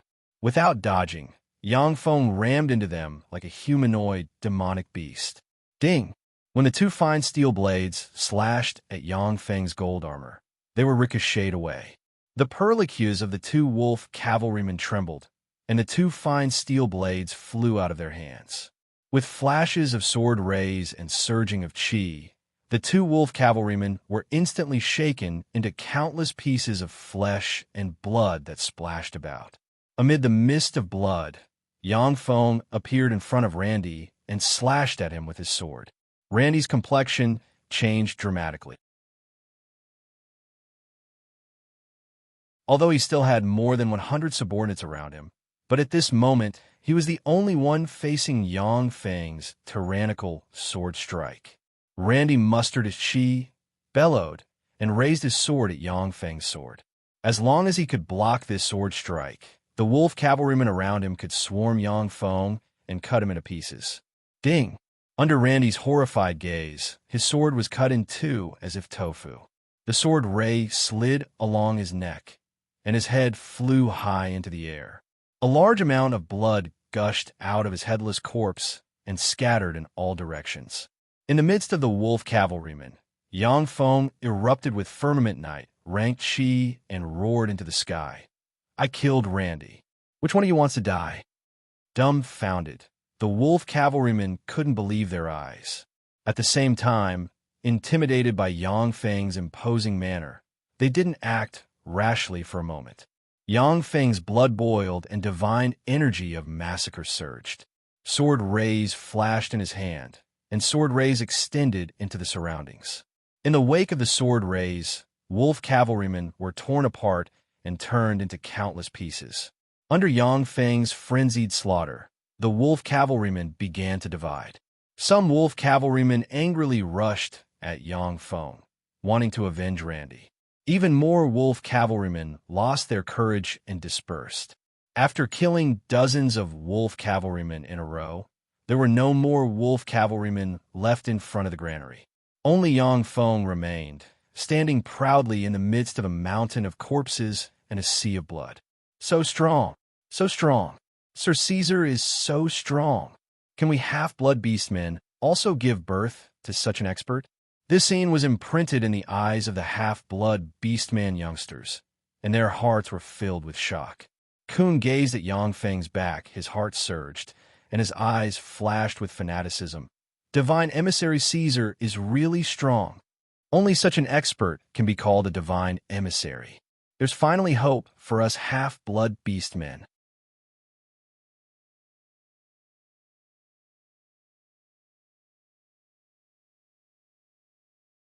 Chapter 227. Yang Feng treaded on the blood-stained road and arrived in front of the frozen rock city's granary. With the flash of a sword ray, the gate of the granary, made of steel, collapsed into countless pieces, revealing large tracts of grain inside. When the half-blood beastman youngsters saw the large tracts of grain inside the granary, their eyes practically glowed green, and they swallowed their saliva several times. The living environment in the Kasama region was extremely harsh. The half-blood beastman youngsters basically only had some sour berries, wild vegetables, and some edible roots to barely fill their stomachs. It was the first time they had seen so much grain. Kuhn said with some reluctance, somewhat respectful, "Sir Caesar, can't we find a way to transport this grain back?" Catherine's big, expressive eyes also stared straight at Yangfeng. "Yes, take it back." The half-blood beastman youngsters also spoke one after another. Yangfeng said faintly, "No, we don't have that much time. Let me tell you another piece of bad news. According to the oracle of the mighty god Ian, the Bloody Lion monarch Lawrence is already on his way here with 20,000 elites of the Bloody Lion slave hunting group." Kuhn's complexion changed greatly. His eyes flashed with fear, and he said in a trembling voice, "Lawrence, it's that fiend." Catherine's beautiful eyes were filled with endless anger. At the same time, fear shrouded the abyss of her beautiful eyes. "Lawrence, that bastard. He's here. Lawrence, that fiend is here. It's actually that fiend." The faces of the half-blood beastman youngsters were drained of blood, their bodies trembled, and their eyes were filled with fear. The Blood Lion monarch Lawrence was the uncle of the current emperor of the Beastman Empire, and he was conferred the title of Grand Prince. He was extremely cruel and had presided over winter hunts against half-blood beastmen several times. Others presided over winter hunts and would release water to raise fish, so they wouldn't kill people indiscriminately in the Kasama region. As for the Blood Lion monarch Lawrence, he was extremely cruel and vicious. At that time, he slaughtered all the resistance forces in the Kasama district, including those who surrendered, and massacred the villages where the half-blood beastman resistance forces had been active. Even the beastman villages that did not participate in the rebellion were massacred indiscriminately, making the people of the Kasama district tremble in fear and hate them endlessly. Yangfeng said solemnly, "Only by burning the food can we stop their advance. Otherwise, they will only continue to hunt us down for food." Kathleen nodded silently. Yangfeng took out an oil can, poured kerosene on the grain in the granary, lit a torch, and threw it into the granary. The flames immediately rose up in the granary, and the tongue of fire quickly spread across the granary. "The granary is on fire. It's over. What should we do? Lord Armin seems to have been killed. What should we do now?" Within the frozen rock city, the werewolf troops fell into chaos. After Armin was killed, there was no one else in the Copper Wolf tribe who could convince the masses. When some ambitious experts of the Copper Wolf tribe saw the flames rising in the granary, they knew that they couldn't continue. They immediately led their troops to escape from the frozen rock city and fled towards the Copper Wolf tribe. Whoever could escape to the Copper Wolf tribe first would gain a huge advantage. Yangfeng took the hundreds of half-blood beastman youngsters to the armory and opened the door. After everyone picked up a few weapons, they swaggered out of the frozen rock city. In front of the nameless village where Catherine lived. Standing at the gate of the village, Dick looked in the direction of the frozen rock city from time to time, his eyes filled with anxiety. Was I too impulsive? For people want to go to the frozen rock city to assassinate the chief of the Copper Wolf tribe. This is simply an impossible miracle. Just the position of the chief of the Copper Wolf tribe is hard to determine. Dick gazed into the distance. The wrinkles on his eyebrows seemed to have increased. He smiled bitterly and sighed. There's nothing we can do about it. Even if it's a life-saving straw, we have to firmly grasp it. We have no way out. A middle-aged man with a pair of cat ears and an aged face slowly walked over and said with a bitter smile, "Yes, Dick, we have no way out.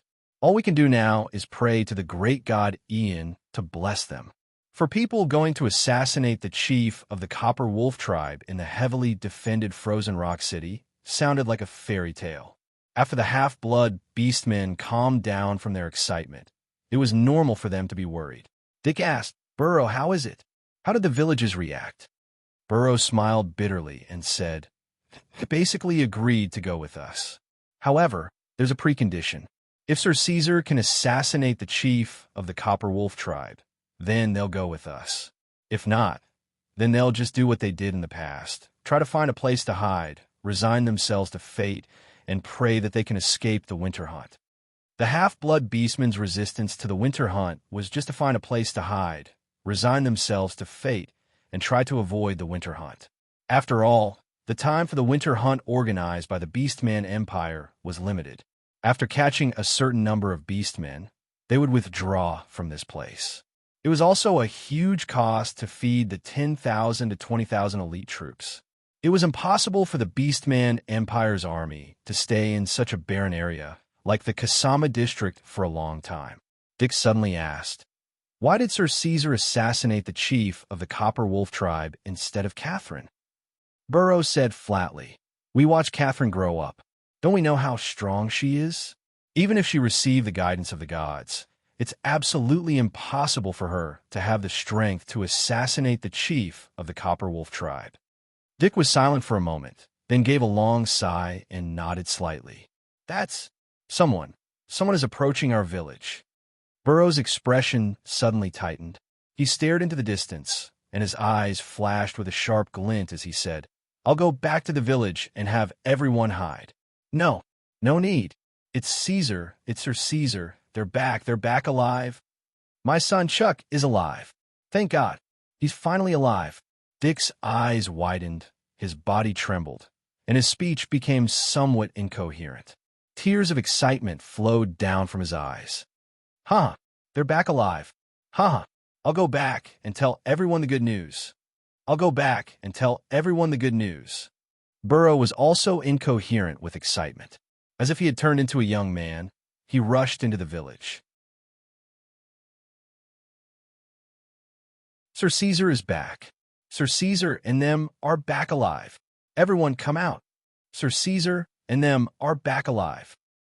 As soon as Burrow rushed into the village, he shouted loudly, "What? Sir Caesar and them are back alive.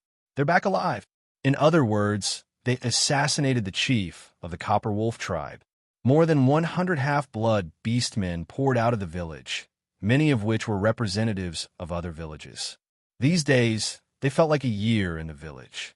Now that they heard the news of Yang Feng's party, they were extremely excited and rushed out of the village. When the half-blood beastmen rushed to the entrance of the village, they saw Yang Feng and Catherine walking side by side, followed by Kun and Chuck, and followed by hundreds of armed half-blood beastman youngsters. Kun raised a spear with Armin's severed head high and shouted, "We're back. Sir Caesar has killed Chief Armin of the Copper Wolf tribe. This is his severed head. Long live the great god Ian. Long live the great Sir Caesar." They did it. They actually did it. They killed him. They actually killed Chief Armin of the Copper Wolf tribe. This is a miracle. Only with the guidance of a god can such a miracle be realized. There's finally hope for us half-blood beastmen. When the half-blood beastmen saw the spear with Armin's severed head, tears of excitement immediately streamed down their cheeks. Long live the great god Ian. Long live the great Sir Caesar. Long live the great god Ian. Long live the great Sir Caesar. Bursts of cheers came from the crowd. Yang Feng could clearly perceive traces of faith power diffusing from the half-blood beastmen, and then being absorbed and condensed by the idols he created. Dick slowly walked up to Yang Feng, prostrated himself on the ground, tears streaming down his face, yet said solemnly, "Great divine emissary Sir Caesar, thank you very much for bringing hope to us half-blood beastmen." Countless tears flowed down from the eyes of the half-blood beastmen. The more than 100 half-blood beastmen came up to Yang Feng, prostrated themselves on the ground, and expressed their most sincere gratitude with tears streaming down their cheeks. For countless years, the suffering race of half-blood beastmen had never seen hope. Even when the half-blood beastman resistance army appeared, they were easily suppressed by the Beastman Empire and human slave hunters. Now, a god dispatched a divine emissary. Almost miraculously, A trifling 4 people assassinated Chief Ahriman of the Copper Wolf tribe, who was in the frozen rock city and was guarded by several thousand Wolfman warriors. This finally gave the half-blood beastmen a glimmer of hope. When the half-blood beastman youngsters saw this, tears streamed down their cheeks, and they prostrated themselves on the ground in front of Yangfeng. Chuck hesitated for a moment, then finally sighed slightly and prostrated himself on the ground in front of Yangfeng, no longer having any thoughts of competing with Yangfeng. In the battle to assassinate Ahriman, he had already witnessed Yangfeng's mystical abilities and formidable strength. Such a person was not someone he could compare to. He was also a half-blood beastman, and he longed for the freedom and dignity of half-blood beastmen.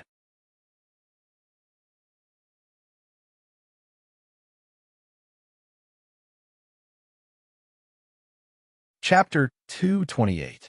As long as you are willing to piously believe in the great god Ian, then the great god Ian will bless you just like this. Yangfeng pointed with his finger and cast the level. One spell divine illumination. A heart-warming sacred light suddenly appeared and enveloped everyone present, warming them up slightly. Yangfeng then flicked his finger, and a large amount of super recovery elixirs made from a combination of alchemy and Shizu technology turned into a fine mist that mixed with the sacred light. Under the effect of the super recovery elixirs, the half-blood beastmen only felt a burst of warmth, and then became more relaxed. Many people were pleasantly surprised to find that many of their internal injuries had disappeared. Healing divine spells were a must-have divine spells for churches to preach. Only with healing theurgy could churches develop rapidly and gain more believers. As Yangfeng wasn't a god, he could only simulate the effects of healing divine spells through the combination of alchemy and Shizu technology. Many half-blood beastmen were shedding tears of happiness under the holy light. This was the first time they had been healed by a divine spell, and the first time they felt the power of a god. Now, I will teach you the first tome of the radiant battle text that the god Ian wanted me to teach you. Shrouded in sacred light, Yangfeng began to explain the first tome of the radiant battle text to the half-blood beastmen. Originally, Yangfeng intended to have Catherine teach him this martial art. But now that the opportunity was right, he naturally wouldn't let it slip by. The scene was silent. Apart from Yangfeng's voice, there was no other sound. Every half-blood beastman eagerly listened to Yangfeng's every word, full of piety. All half-blood beastmen knew how precious martial art knowledge was. Any martial art was a secret of the major races and the foundation of their foothold. No one would teach martial arts to half-blood beastmen. The error-ridden swordsmanship that Catherine practiced was something that a half-blood beastman slave paid a great price to secretly learn. Half-blood beastmen, who had suffered countless hardships, had a thirst for knowledge that far surpassed that of other races. Yangfeng looked around, and his gaze fell on Kun. Okay, I'll stop here for today. Any half-blood beastman who is willing to believe in the great god Ian can practice this radiant battle text. Kang'an, get up. Kun got up and said respectfully towards Yangfeng, Yes, Caesar Darren. Yangfeng handed Kun a knowledge crystal with the radiant battle text recorded on it. This is a knowledge crystal. It contains the next few levels of the radiant battle text. Crush it. Kun crushed the crystal, and the knowledge regarding the radiant battle grimoire entered his mind. After Kun opened his eyes, he became even more respectful and said, Thank you, Sir Oracle, for teaching me this martial technique. Yangfeng said, From now on, you and Catherine will master the complete radiant battle text cultivation method. As long as one's strength reaches a certain level and is willing to worship my lord, you can teach them the continuation of this martial skill. Kun's eyes flashed with unswerving determination as he said respectfully, Yes, Sir Oracle. Yangfeng's eyes flashed with a touch of graveness, and he said solemnly, Okay, get up. Right now, the most important thing was to immediately contact all the half-blood beastmen to carry out the Great Migration. The great god Ian has issued a divine decree. The Bloody Lion monarch Lawrence is already rushing over with 20,000 elite troops of the Bloody Lion slave hunting group. The Bloody Lion monarch Lawrence. It's that fiend. Fuck. Go inform everyone. The fiend is here again. When they heard the name of the Bloody Lion monarch, the complexions of the half-blood beastmen changed, their bodies trembled, and their eyes flashed with fear and anger. Under Dick's arrangements, the half-blood beastmen from the nearby villages quickly returned to their villages and began to mobilize the half-blood beastmen in the villages. The story of Yangfeng's embodiment of Caesar leading 3 people into the Frozen Rock City and then assassinating Chief Armin of the Copper Wolf tribe quickly spread in the Kasama district along with the half-blood beastmen from the villages and the half-blood beastman youngsters he rescued. As if a plague, a large number of half-blood beastmen rushed over from all directions, gathered into a torrent, and dragged their children towards the bloody wasteland. Before long, more than 100,000 half-blood beastmen emerged from the corners of the Kasama region, joined the huge torrent, and headed towards the Red Earth wasteland under Yangfeng's lead. A few days later, Dick found Yangfeng and said with a worried expression, "Sir Caesar, we're almost out of food and water. What do we do?" Some panic has spread among the crowd. Without new food and water, I'm afraid that the team won't be able to sustain itself. The most frightening thing about the Red Earth wasteland was that there was no food and water. Although the Kasama region was barren, but there were still some berries and water. In the Red Earth wasteland, shrubs were very scarce. As for water, it was even more scarce. With a confident look on his face, Yangfeng got up and said faintly, "I see. Let's go. We want food. We want water. Give us some food. I want to drink water." In a huge half-blood beastmen migration team, many half-blood beastmen squeezed in front of Dick's army of half-blood beastman men and pleaded. Due to the haste, many half-blood beastmen only brought some food and water. After a few days, they couldn't hold on any longer. The half-blood beastman warriors could only barely stop the half-blood beastmen from rushing over. Otherwise, it would lead to a huge riot. "Sir Caesar is here. The divine emissary, Sir Caesar, is here." All of a sudden, exclamations came from the side. The half-blood beastmen's gazes focused on Yangfeng. The noisy half-blood beastmen quieted down at once and focused their longing gazes on Yangfeng. Yangfeng's embodiment of Caesar broke into the Frozen Rock City and killed Chief Armin of the Copper Wolf tribe amidst the heavy defenses. After being spread by word of mouth, Yangfeng's embodiment of Caesar broke into the Frozen Rock City, insta-killed Chief Armin of the Copper Wolf tribe, and killed half of the people in the Frozen Rock City with his breath. Due to such rumors, the half-blood beastmen were both respectful and fearful of Yangfeng. "Sir Divine Emissary, we didn't cause trouble, nor do we want to cause trouble. However, my child hasn't drunk water for 2 days. I just want her to drink some water. I beg of you, be merciful. If there is any punishment bestowed on me, let my child go, and don't drive us away." A half-blood beast man with many wrinkles on his face knelt in front of Yangfeng and pleaded bitterly. The half-blood beast man girl, who was about 13 or 14 years old and could be vaguely seen to be a beauty, but whose lips were somewhat cracked due to the drought.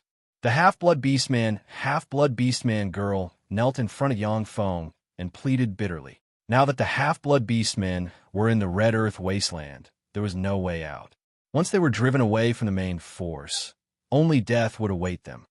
"Sir Divine Emissary, we were wrong. Don't drive us away.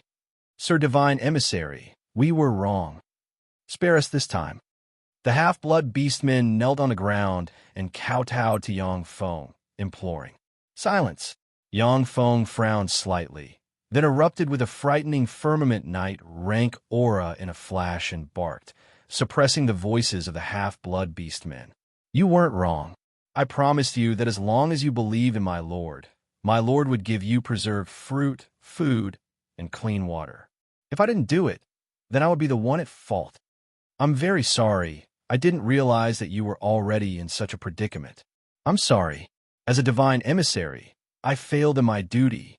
Yang Feng bowed slightly, saluted the half-blood beastmen, and apologized.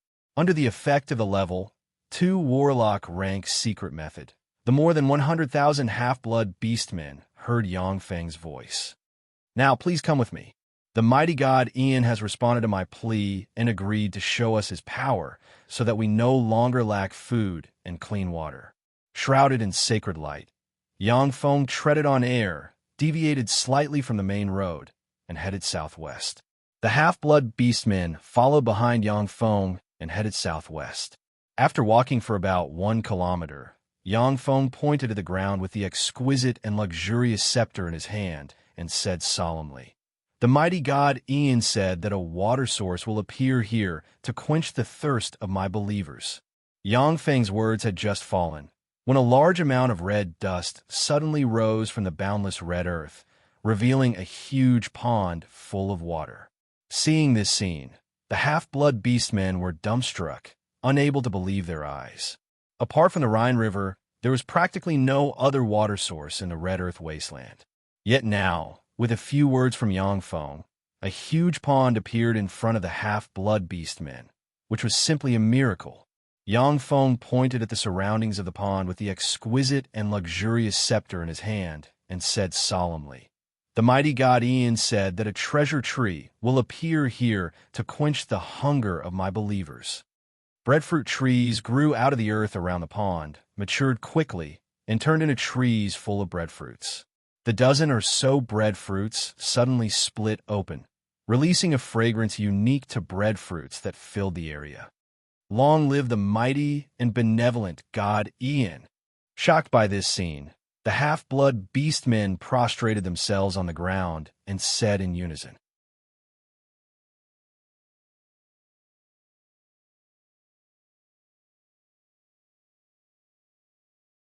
Chapter 229. This is the water and food bestowed upon you by the mighty god Ian. Before enjoying the water and food, let's pray. Standing in the void, Yang Feng was shrouded in a sacred radiance. His words became enigmatic, full of mystery and holiness because of the miracle he just displayed. After seeing the miracle displayed by Yang Feng, the confusion in the hearts of the half-blood beastmen disappeared, and they were filled with hope for the future. They knelt on the ground, clasped their hands in front of their chests, closed their eyes, and began to recite prayers towards the idols. Mighty Lord Ian, extremely rich faith power diffused from the half-blood beastmen and entered the idols. Yang Feng looked at the faith force, and the corners of his mouth rose into a smile. So many true believers. Sure enough, miracles are the fastest way to attract believers. These miracles were naturally small tricks that Yang Feng had prepared beforehand. The pond that appeared out of thin air was a result of Yang Feng transporting the pond's water here, and then covering it with a membrane and a layer of nano-robots resembling red clay. As for the breadfruit trees, they were the breadfruit tree seeds that Yang Feng had treated with spells at the cost of thousands of magic stones. The breadfruit trees could only grow for a day before they withered. However, paying such a huge price in exchange for more than thousands of true believers, Yang Feng still felt that he had made a huge profit. Every once in a while, the gods of the Feisual Plain would display some miracles to show their existence in order to expand their influence and gain more faith power. Yang Feng frowned slightly, and his eyes flashed with worry. Unfortunately, the bloody lion monarch Lawrence isn't a simple character. He came so fast. The Frozen Rock City. The Frozen Rock City, which was more than half burned by Yang Feng, had changed greatly. There were huge barracks and tents everywhere. Above the tents, there was a huge banner with a bloody lion embroidered on it. The Bloody Lion Monarch's knights were the elite army commanded by the Bloody Lion Monarch Lawrence. Every single one of the 20,000 Lion King cavalrymen was a member of the Lion tribe. Every single one of them was an expert who had been through hundreds of battles and cultivated Do Chi. The Bloody Lion King Knights were the most powerful elite army in the Orc Empire. In addition to the Bloody Lion King Knights, there were also dozens of troops stationed in the barracks. Each troop had about 300 to 2,000 people. Although the Orc Empire was called an empire, it was actually heavily influenced by the tribal system. The Lion tribe and the Tiger tribe were the two most powerful tribes in the Orc Empire. They could only command those tribes to send troops to fight in all kinds of battles, but they could not truly control the armies of the major tribes. Although the Orc Empire was only one empire, there were also countless internal constraints, which was why it could not obtain more territory. The gods hiding behind the Orc tribes were also unwilling to let the Lion and Tiger tribes gain complete control. If that happened, the number of their believers would plummet, and it wouldn't do them any good. In the center of the frozen rock city, inside a huge tent, who can tell me? Who could sneak into the frozen rock city and openly kill Armin of the Copperwolf tribe? A handsome middle-aged man with a head full of golden hair, a pair of lion ears, and a lion tail wrapped around his waist said coldly. He was the blood lion King Lawrence, who had a burly figure and a handsome appearance. He glanced at the people below and said coldly. On both sides of the tent stood the generals of the Bloody Lion Monarch, as well as the Beastman generals dispatched by the major tribes. The generals were as quiet as cicadas in winter and didn't say a word. Armin of the Copper Wolf tribe was assassinated in the heavily guarded frozen rock city. This matter had become a laughingstock in the Orc Empire. At the same time, it also hurt the nerves of the Orc Empire, which was why Lawrence rushed here so quickly. The Beastman generals knew that Lawrence must be furious at this moment, so they didn't dare to speak for fear of angering the Demon King. An ominous glint flashed in the eyes of the Bloody Lion Monarch Lawrence, and he said coldly, Armin, that trash, it doesn't matter if he died. But after he died, the provisions of the frozen rock city were burned by those damn rebels. It's simply a heinous crime. Pass down my order, have the Copper Wolf tribe hand over all of Armin's relatives, and execute them. Yes, your highness.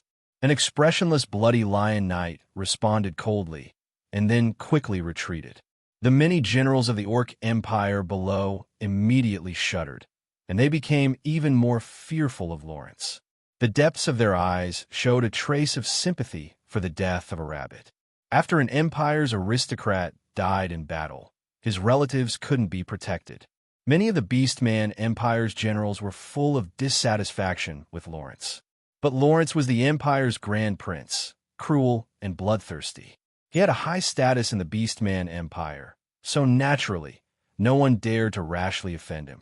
Lawrence coldly swept a fat foxman Beastman with a glance and said coldly, Zaku, what's the current situation of the provisions? Zaku replied with some trepidation, Your Highness, the provisions we currently have are only enough for us for 5 days. The subsequent provisions are being transported from the Empire. In about 10 days or so, all the provisions will be in place.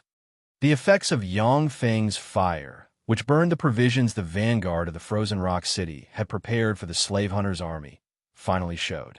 Lawrence said with a cold smile, 10 days. I can't even wait a day. Pass down my order, the Silver Lion tribe will guard the frozen rock city. The rest of the tribes will follow me into the Red Earth wasteland to hunt those half-blood beastmen beasts. Zaku's complexion changed greatly, and he hurriedly advised, Your Highness, you mustn't. The half-blood beastmen have been in the Red Earth wasteland for several days now. We don't have enough provisions. Even if we catch up and defeat them, we won't have any provisions to return. A Wolfman general frowned slightly and stepped forward to advise. Your Highness, I think what Zaka said makes sense. If we pursue them now, it will be considered a victory. We won't have any provisions to return. Besides, we still have to support the more than 100,000 half-blood beastman slaves. Our current provisions are just a drop in the bucket. Besides, there's also the issue of water. The Red Earth wasteland is arid and lacks water. It's too dangerous to rashly go there without preparations. Lawrence's eyes flashed coldly, and he said frigidly, Do you want to disobey a military order?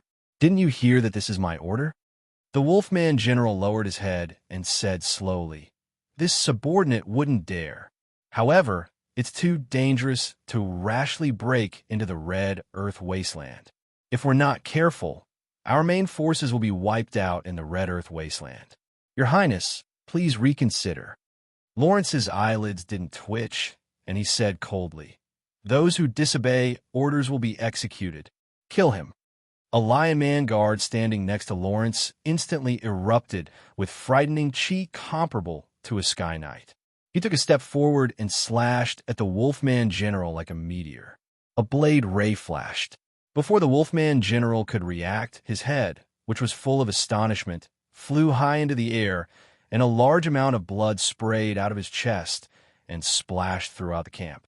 When the generals of the Beastman Empire saw this, their eyes flashed with grief and indignation, but they lowered their heads. In front of the Empire's Grand Prince, Lawrence, even if they wanted to resist, they were powerless.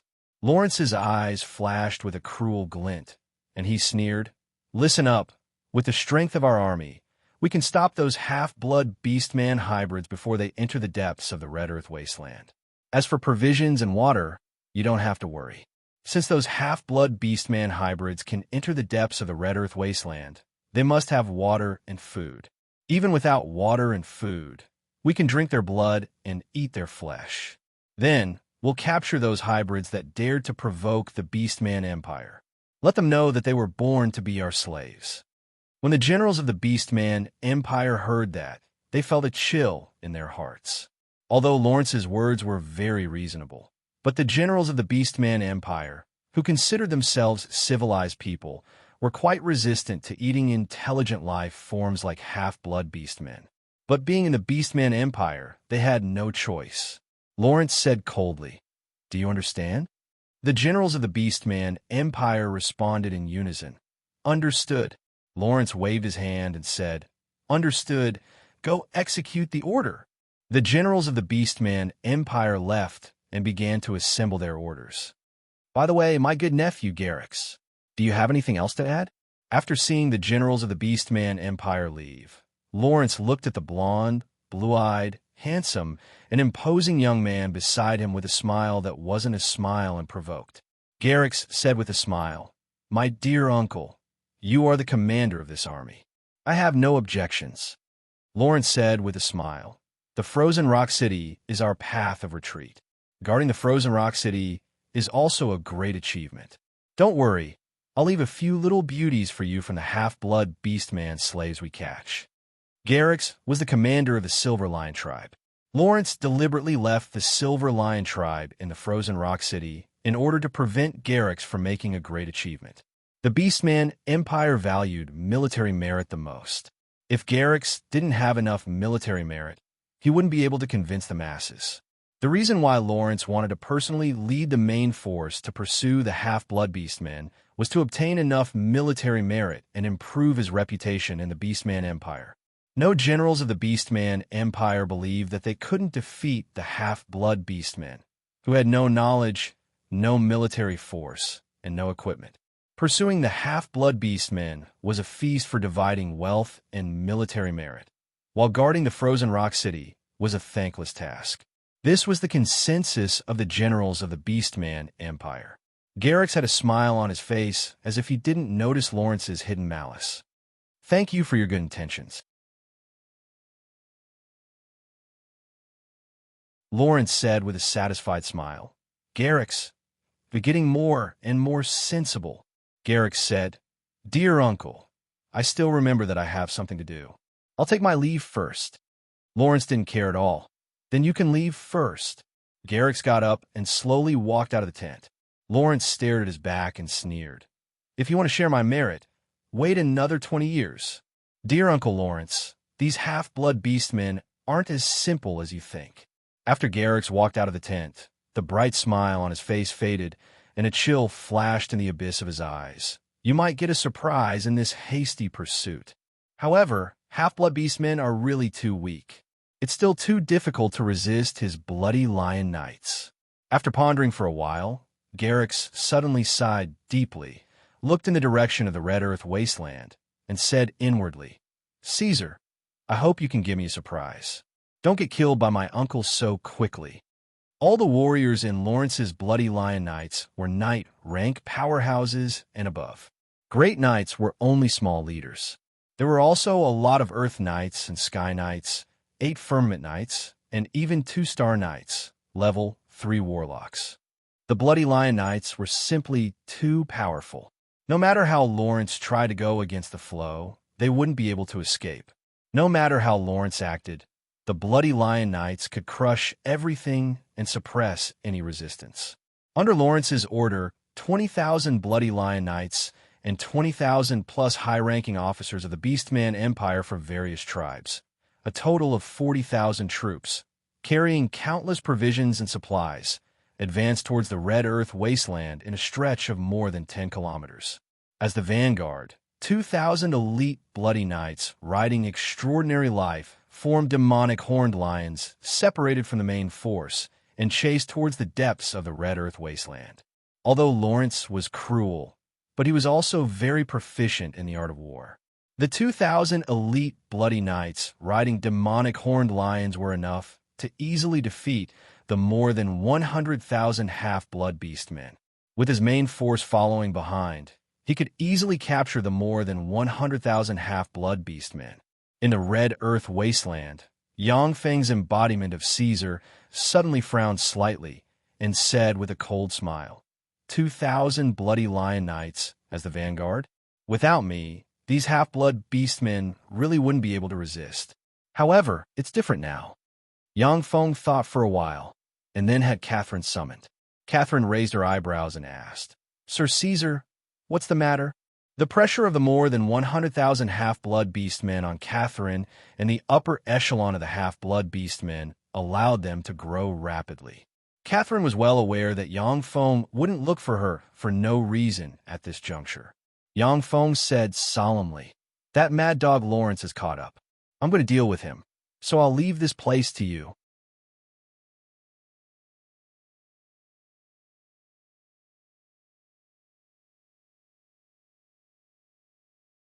Chapter 230. Lawrence is here. Catherine's delicate body trembled slightly, and then her beautiful eyes flashed with a touch of determination and confidence, saying, Sir Caesar, don't worry. Leave this to me.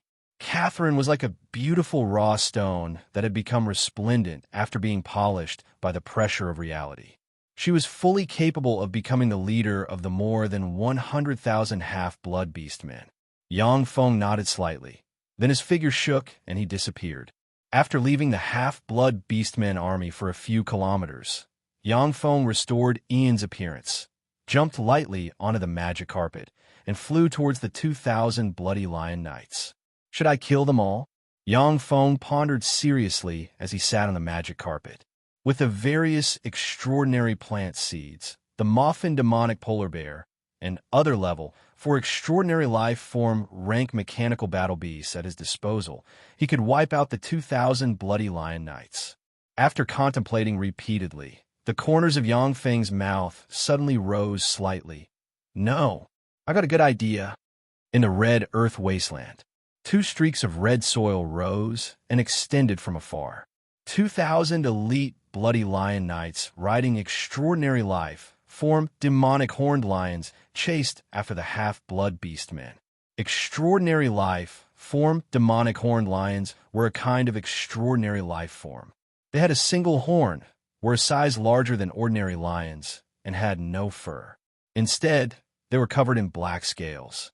They were ferocious and belligerent extraordinary life forms with fast bursts of speed and could run long distances. Demonic horned lions were extraordinary life forms cultivated by the lion god Arkith when he was still a demigod. He sought out many gods, learned countless knowledge, and then cultivated them. Once a demonic horned lion reached adulthood, it would possess frightening battle prowess comparable to that of a great knight. Naturally, demonic horned lions were far inferior to the many extraordinary life forms cultivated by the Hellions in the Tyrannid subcontinent. However, on the Fesual plain, they were definitely the most tyrannical ground mounts. Many human cavalrymen would be timid when they saw the ferocious, demonic horned lions. Before they could display 50% to 60% of their strength, they would be killed by the Lion Man cavalrymen riding the demonic horned lions. 2,000 demonic horned lion cavalrymen could charge at 10,000 human cavalrymen, and they had full confidence in defeating them. If the human empires didn't have many wizards and all kinds of weapons, they wouldn't be able to fight the Beastman Empire. The Elven Empire was number 1 in jungle warfare. The Beastman Empire was number 1 in field warfare, and the human race was number 1 in siege warfare. This was a fact that was publicly acknowledged by the entire continent without any powerhouses above the demigod level participating in the battle. Suddenly, a hurricane rose from the Red Earth wasteland and swept towards the demonic horned lions.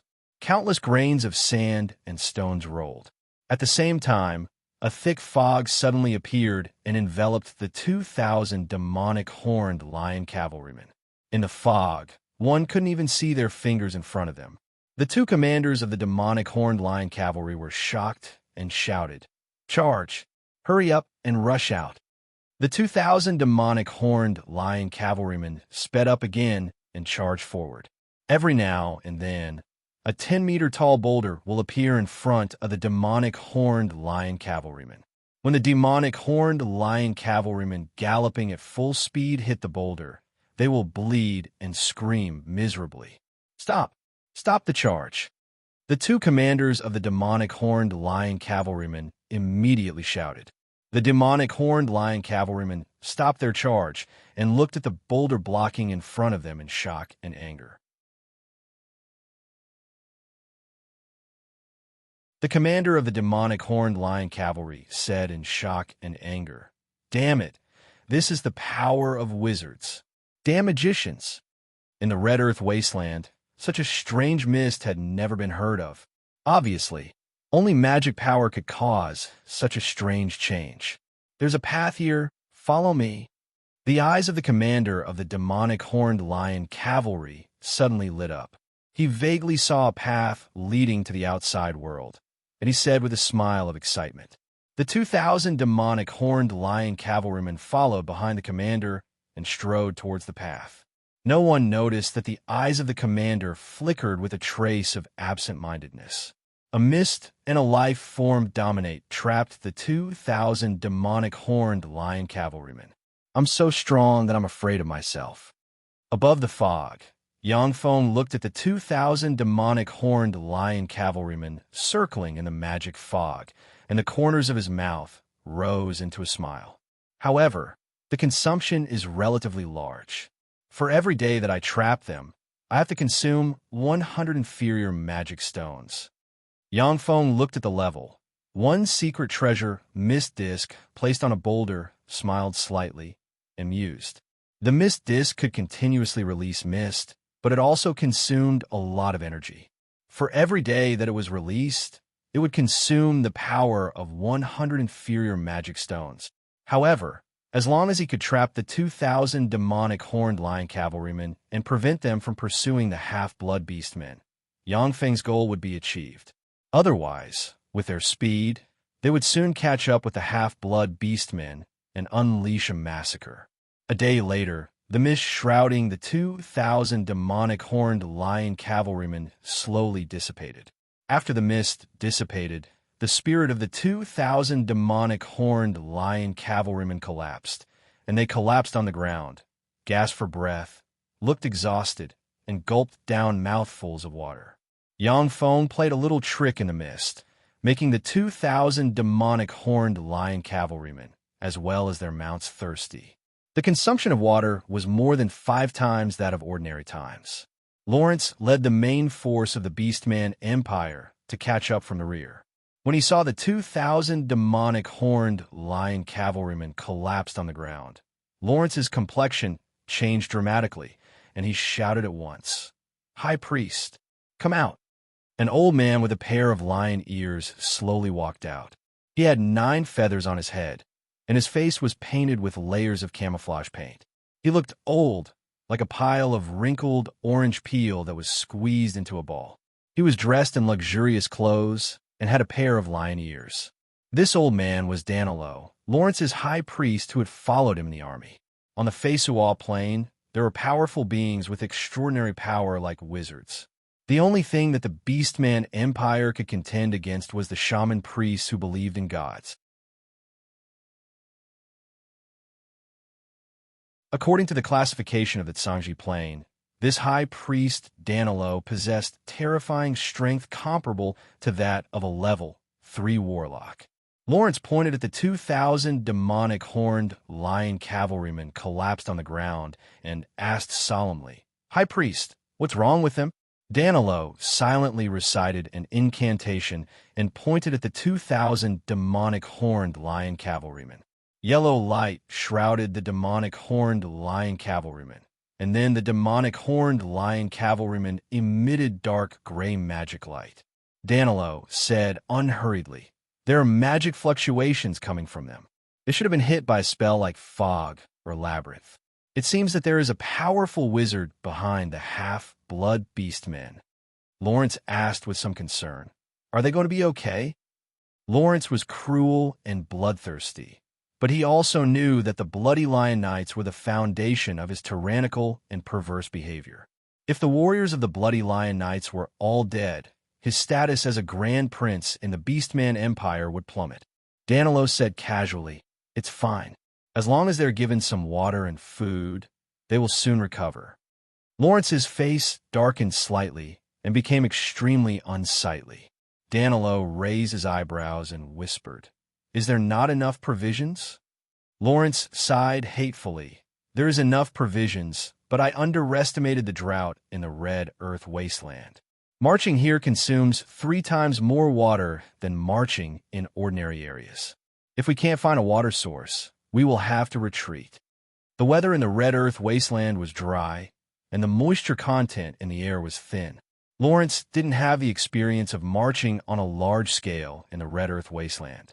According to his experience of marching in ordinary areas, he carried water, but as a result, he was in a dilemma.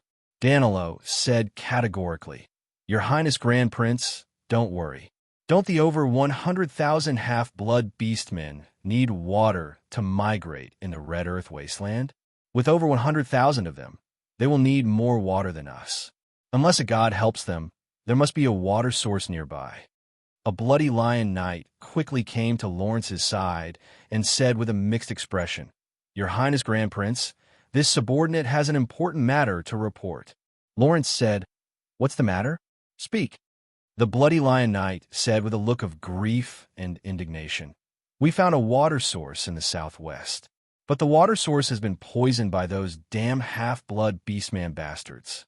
A dozen brothers drank the water and then were poisoned by those bastards."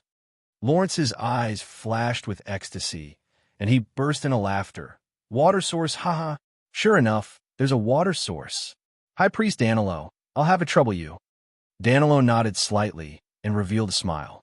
Lawrence immediately led the army forward and soon saw a huge pond in front of him.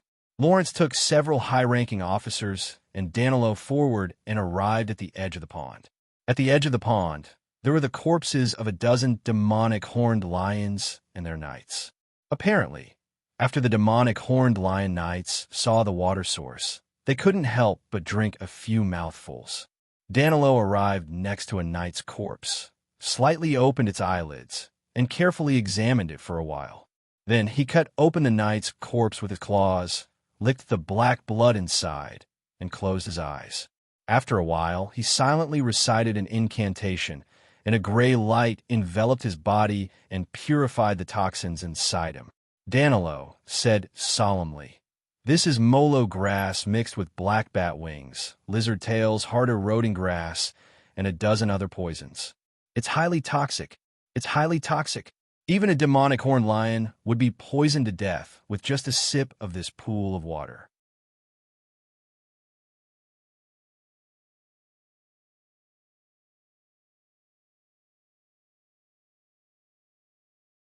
Chapter 231. Lawrence asked anxiously, "Can the priests purify it?" If the priests couldn't purify the toxins in the water, then no matter how unwilling Lawrence was, he could only choose to return home. Otherwise, he would be risking his life and that of tens of thousands of elites of the Beastman Empire. Danilo said lightly, Yes. However, it will take the power of the entire priest to purify the toxins as soon as possible. Also, no external forces are allowed to disturb us while we are purifying it. Lawrence said solemnly, "All right, High Priest, don't worry. We won't let anyone disturb you while you are casting the spell." 200 Prentice Priests, 30 Priests, level 1 Warlocks, and 5 Shaman Priests, level 2 Warlocks, slowly walked out of the huge army. Under the leadership of the High Priest Danilo, the apprentice priests and official priests began to recite prayers. This was a necessary ritual to cast a large-scale divine spell. Around the pond, 40,000 Beastman Empire's troops stood in front of the priests, guarding them. Just as the attention of the Beastman Empire's troops was focused on the priests, mechanical flying ants that looked almost identical to the red soil stealthily flew out of the red soil, flew to the buckets of clean water, bit through them, and drilled into them. When the mechanical flying ants drilled into the buckets, part of their bodies turned into wood, completely blocking the buckets. No abnormalities could be seen. The great lion god Arkith said that he will purify the water with his divine power, dispel the toxins in the water, and let us be nourished by the water of life. Then we can move forward and kill all rebels. Danilo pointed at the pond with the scepter in his hand, and a stream of divine power flew out of the scepter and entered the pond. Countless strands of black gas rose from the pond, and under the effect of the divine power, they turned to ashes. Danilo heaved a slight sigh of relief. One more wrinkle appeared on his forehead, and a look of exhaustion flashed past the abyss of his eyes. It was much easier to destroy than to guard. Danilo could also easily poison a pond, but if he wanted to purify it, it would consume a lot of his energy if he did not have the right medicine. Priests could use divine spells to purify all kinds of curses and poisons. Of course, this kind of universal divine spell also consumed a lot of power. If a warlock came to purify the water in this pond, they would look for extraordinary life forms and extraordinary plants that could absorb toxins or use neutralizing potions to neutralize the toxins. This way, it would not consume much of his strength. This was one of the biggest differences between warlocks and priests. Of course, if a warlock's knowledge wasn't profound enough, they might not be able to find a way to purify this pond. Lawrence stepped forward and asked, "High Priest, is it done?" Danilo said indifferently, "We've already purified the water in this pond, so there shouldn't be any problems. But for safety's sake, he had to boil it before drinking it.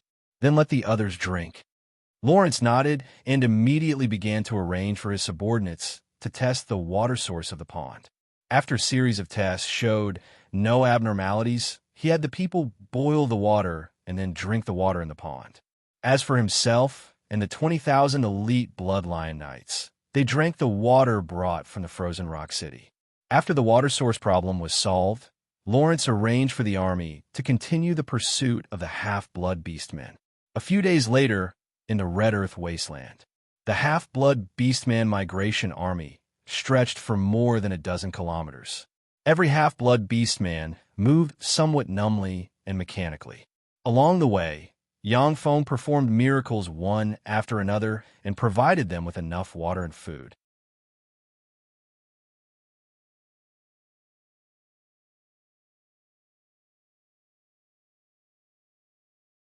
The quality of these believers was already much higher than that of believers of some small churches. In the Tyrannid subcontinent, the reason why the Kindred monarch could ascend to godhood was that hundreds of thousands of Kindred fanatically worshipped him and prayed for nearly 100 years, gathering a tremendous amount of faith power. With such accumulation, he ignited his divine fire in one fell swoop and promoted to a demigod. While the half-blood beastman believers prayed devoutly, a banner with a bloody lion pattern appeared behind them. The bloody lion king, Lawrence, had finally caught up with them from the rear with 40,000 elite soldiers. When Lawrence saw the huge city, his eyes congealed slightly. A cold glint flashed in his eyes, and he said frigidly, "A city? I'm really surprised that there's such a city in a place like the Red Earth Wasteland. These half-blood beastman bastards really have someone supporting them." No wonder they dare to resist us. Lawrence barked. Cuddy, a beastman general with the cultivation base of a firmament knight, took a step forward and responded loudly. This subordinate is here. Lawrence pointed at the half-blood beastmen prostrating on the ground with his horsewhip and ordered coldly, "Take your troops and disperse those bastards." Cuddy opened his mouth and said with a malevolent smile, "Yes, Your Highness Grand Prince, I will crush the resistance of those bastards." The Bloody Lion slave-hunting group. Lawrence, that fiend Lawrence is here. It's the Bloody Lion slave-hunting group? Shortly after Lawrence appeared with the Beastman Empire's army, screams of horror came from the half-blood beastmen. Panic spread among the half-blood beastmen like a plague. "I'm Caesar. I'm here." Yang Feng stepped out of the crowd, rode his horse, and arrived among the half-blood beastmen. He raised his voice and suppressed the screams of the half-blood beastmen. Seeing Yang Feng arrive, the half-blood beastmen automatically parted and stared at him as if he was the embodiment of a god walking in the secular world. These days, the miracles performed by the legendary god Ian were performed by the divine emissary Yang Feng, which gave Yang Feng a respected status second only to the god Ian among the half-blood beastmen. Yang Feng raised his sword, a sacred radiance shone on him, and barked, "I will take people to attack the damn Beastman army. Who is willing to go with me to attack the damn Beastmen, cut off their ugly heads, and uphold the glory of the mighty god Ian?" "I'm willing to go with you." Catherine spurred her horse to Yang Feng's side. She put on the gold armor, and her beautiful eyes flickered with determination. Kun spurred his horse over with a solemn expression. "I am willing to go with you." Chuck, who was also dressed in a bronze armor and holding a large blade, came to Yang Feng's side and said, "I am willing to go with you."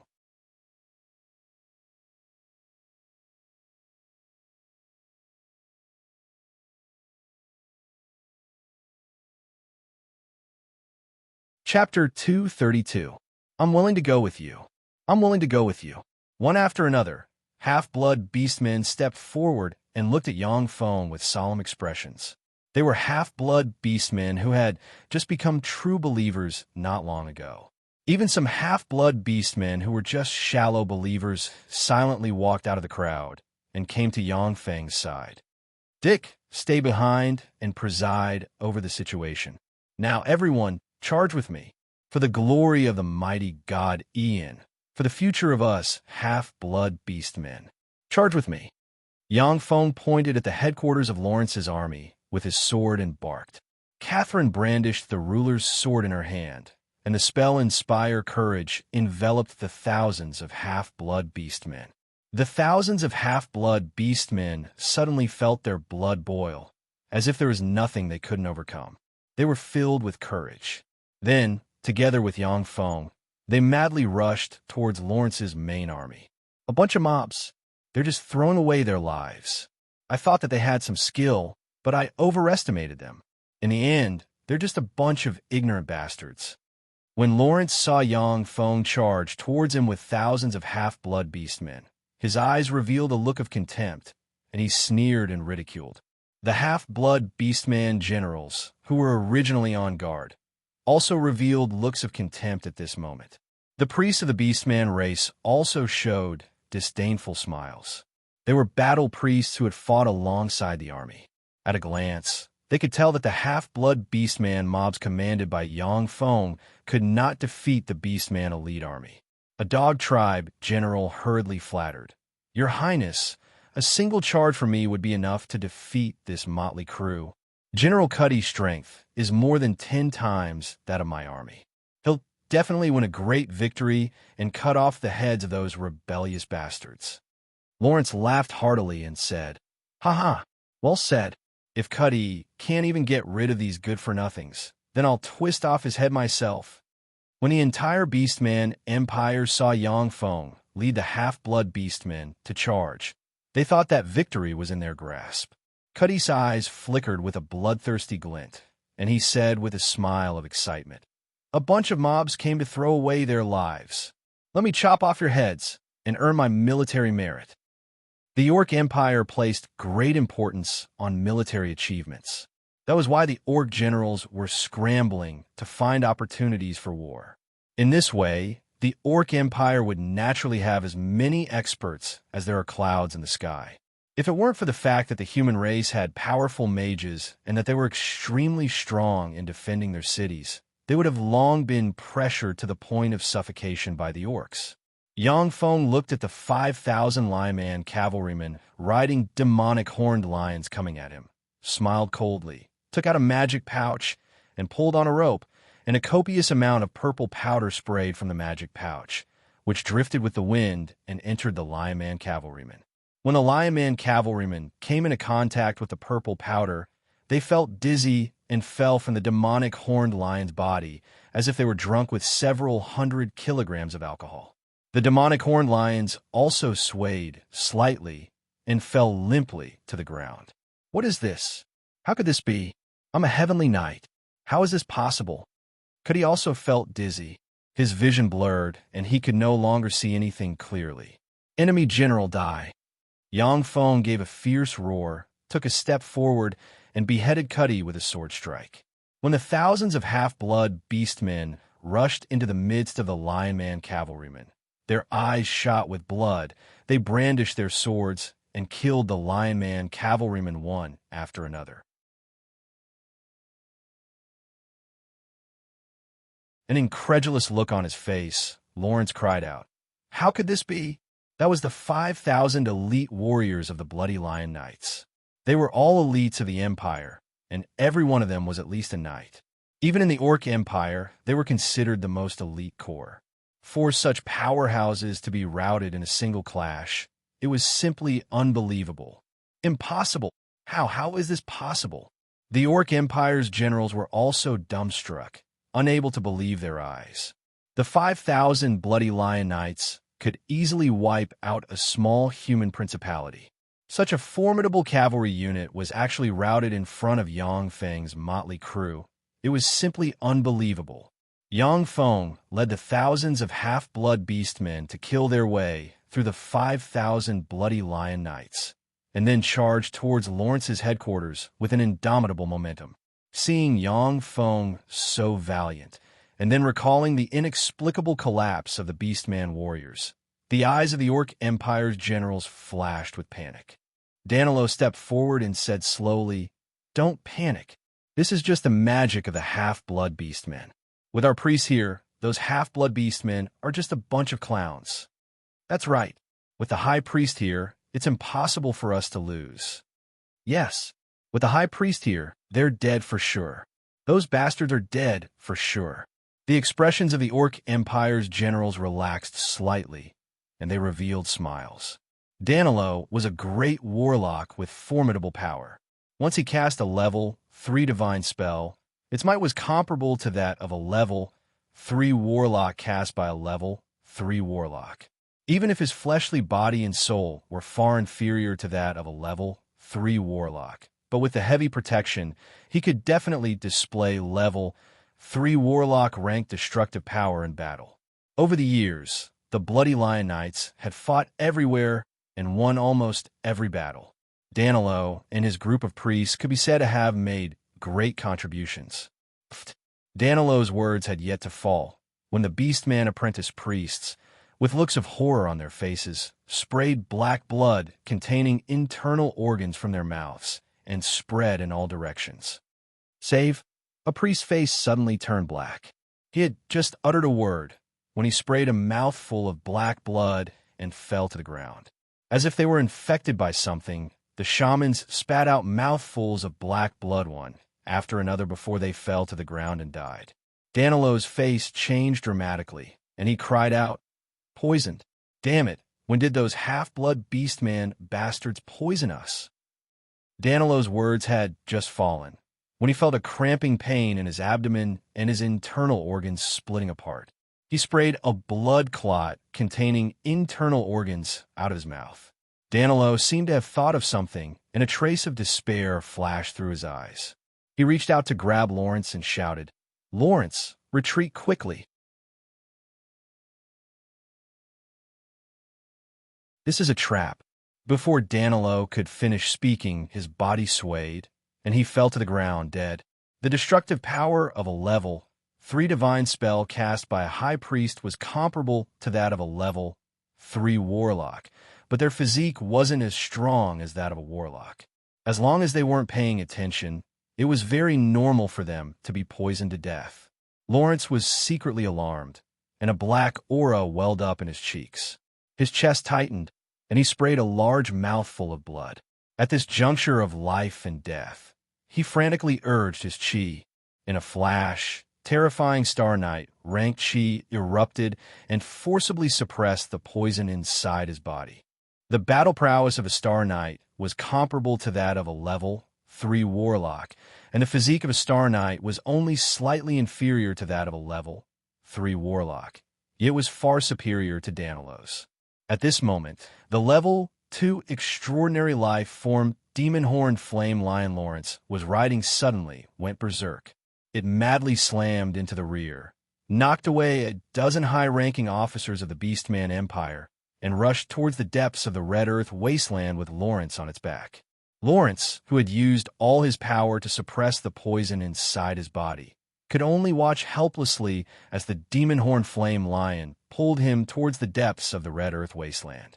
The complexions of the generals and knights of the bloody lion knights darkened, and they sprayed black poisonous blood and collapsed to the ground. The complexions of the chiefs from the major tribes darkened as well. After spewing a mouthful of blood, they fell from their mounts. The commander flag, representing Lawrence, collapsed to the ground with a loud rumble. Lawrence is dead. Yang Feng operated a secret method and roared. In front of the Red Earth wasteland, only his voice reverberated in the area.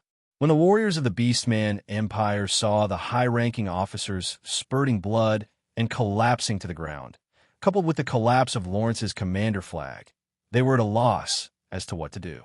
Yang Feng led the thousands of half-blood beastmen into the midst of the Beastman Empire's warriors.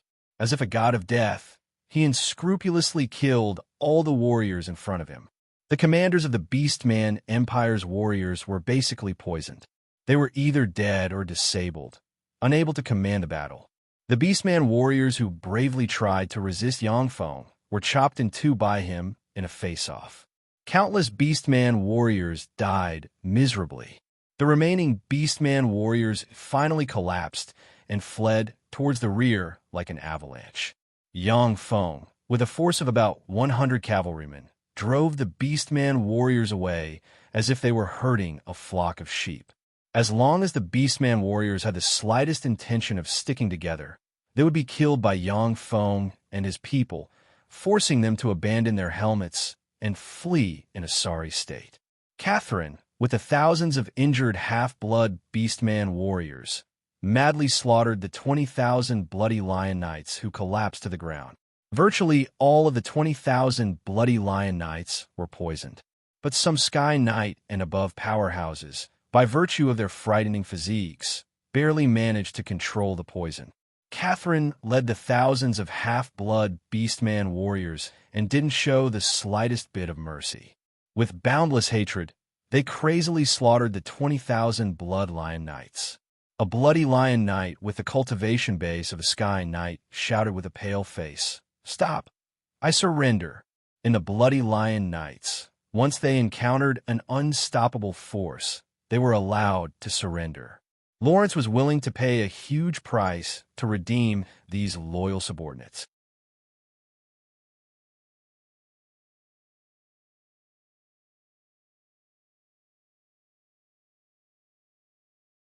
Chapter 233. I surrender. Stay your hand, I surrender. The warriors of the Blood Lion Cavalry Regiment turned pale as they shouted in humiliation. If it was a head-on battle, they wouldn't fear any enemy. But now that they were poisoned, they could only wait to be slaughtered. They were very unwilling to die like this. When many half-blood beastmen heard the bloody lion knights beg for mercy, they hesitated and looked at Catherine. On the Feisual plain, there was an unspoken rule. On the battlefield, if the enemy gave up resistance and was willing to surrender, generally, the other side would take them captive and then demand a large ransom from the other side. Catherine's eyes flashed with killing intent, and she said coldly, "Kill them all. Don't leave a single one alive." These bastards, when killing our compatriots, have they ever listened to the pleas of our compatriots? These bastards will only torture our compatriots more cruelly and take pleasure in it. These bastards don't deserve to live in this world. When the half-blood beastmen thought of their miserable past, their eyes turned bloodshot, and they continued to brandish their blades and slashed at the bloody lion knights. "You bastards, you'll die a horrible death. You lowly bastards, I curse you." The bloody lion knights cursed frantically and continuously at the half-blood beastmen. The half-blood beastmen answered their curses with their blades, beheading the bloody lion knights one after another. The land in front of the city was dyed red with blood, as if hinting that the fate of the city would be accompanied by slaughter and blood in the future. Red dust rose, and the sound of horse hooves came from afar. On the horizon, the figures of Yangfeng and the 100 half-blood beastman, cavalrymen, slowly appeared. "Long live Sir Caesar! Long live the great god Ian! Long live Sir Caesar! Long live the great god Ian!" Deafening cheers erupted from the crowd of half-blood beastmen. The half-blood beastmen madly shouted the names of Yangfeng's embodiment of Caesar and Ian, and gazes brimming with fanaticism focused on Yangfeng.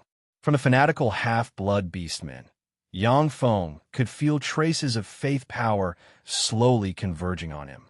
That was the power of faith he had obtained when he transformed into Caesar. It's a pity that the education level of these beastmen is still a bit low. Calling a god long live was like cursing a god. Looks like I have to teach them a lesson.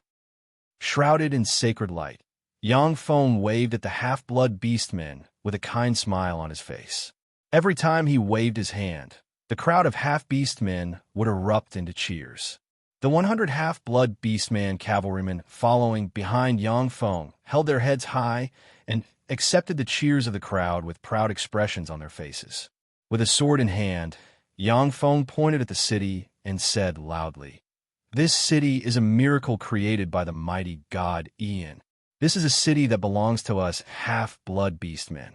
Let's call it Guando City." In the ancient divine language of the Feisuo Plain, Guandu meant half-blood beastman. Guando City was actually called the Orc City. Guando City. Guando City. From today onwards, it will be the city of us half-blood beastmen. With tears in their eyes, the half-blood beastmen sobbed and shouted loudly. Since the birth of half-blood beastmen, there was finally a city that belonged to them. Prior to this, any city on the continent regarded half-blood beastmen as slaves. They had almost no foothold. This Guando City was a city that belonged to them, a place where they could gain a foothold, a place where they could live with dignity. Enter the city. Yangfeng took the lead and spurred his horse towards the city gate. Enter the city. Enter the city. The half-blood beastmen wept tears of joy and shouted joyfully. Following behind Yangfeng, they entered the Guando City in an orderly manner. As soon as they entered the Guando City, the half-blood beastmen sized up the city that changed their fate with greedy eyes. So many trees. Those are breadfruit trees. There's a pond there. The ground, it's so strange. The half-blood beastmen sized up everything in the city with curious gazes and issued cheerful laughter. After leaving everything to Kun and Dick, Yangfeng and Catherine went to the vicinity of the lake in the Guando City. In a place like the Red Earth Wasteland, every city had to have a lake and plant a lot of extraordinary plants, rain trees, in order to maintain the water content of the city. Otherwise, the city would soon be destroyed due to a lack of water. Yangfeng silently walked on the edge of the lake. Catherine followed behind Yangfeng. The color of her pretty face changed several times. Then she clenched her silver teeth and took a few steps forward, saying, "I'm sorry, Sir Caesar. In a moment of impulse, I ordered the bloody knights to be killed. Many of them were planning to surrender, but I couldn't hold back my anger." Yangfeng was silent for a while, then suddenly said with a light smile, "It's nothing. Even if you didn't kill them, I would have ordered you to take people to kill them. We don't have extra food and water to raise them." Catherine heaved a slight sigh of relief. Yang Feng said faintly, "However, I hope that the next time you make such an important decision, you'd better discuss it with me first. If I'm not here, you can deal with it yourself." Catherine's heart shook slightly, and she replied, "Yes." The 20,000 elite Bloody Lion Knights were killed by Catherine. The 20,000 elite soldiers from different tribes lost their food and water in the Red Earth wasteland. In the end, more than 99% of the soldiers died in the cruel environment of the Red Earth wasteland. The Frozen Rock City. A carrier pigeon flew over from afar and eventually landed in Garrick's hand. Garrick glanced at the paper on the carrier pigeon and revealed a smile. Then, the smile slowly faded, and his eyes flashed with graveness. He frowned slightly. "Well done, Caesar. You annihilated Uncle Lawrence's Bloody Lion Knights and the 20,000-strong coalition army in one fell swoop. You did an excellent job, giving me a bit of a headache." Garrick suddenly smiled and said in a low voice, "However, I'll leave this headache to Imperial Father. In any case, I'm just an idle prince." Lawrence was a Star Knight rank powerhouse. He forcibly dispelled the toxins inside him with his frightening chi and fled from the Red Earth wasteland back to the Beastman Empire in a sorry state. Lawrence's crushing defeat couldn't be concealed, and the entire Beastman Empire was shaken. 40,000 elite troops were left in the Red Earth wasteland. In particular, the 20,000 Bloody Lion Knights were one of the strongest legions among the Lion Men. Such an army was completely annihilated. Even though Lawrence was a prince of the Empire, he was immediately locked up and thrown into the prison. The Beastman Empire's capital, the Glory City. The Glory City city wall was 100 meters tall, and huge statues of gods were built at intervals along the city wall. Moreover, there were exquisite murals engraved below the huge statues. The city wall stretched as far as the eye could see. The entire city covered an extremely vast area, not losing out to large cities like St. Colin City in the Tyrannid subcontinent.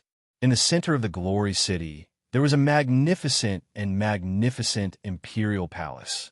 The imperial palace was the Beastman Empire's Glory Imperial Court. In order to enter the Glory Imperial Court, the Lion Men and the Tiger Men, the two major Beastman races, fought endlessly. In this generation, however, the Lion Men won the honor of entering the Glory Imperial Court and wielding the imperial power of the Beastman Empire.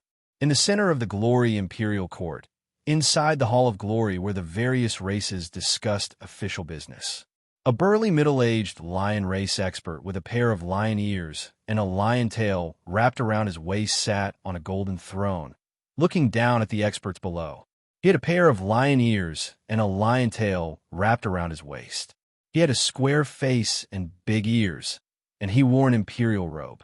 He exuded a majestic aura, even without being angry. The middle-aged lion man powerhouse was Angirio's Eye, the ruler of the Beastman Empire. The Orc Empire respected the strong.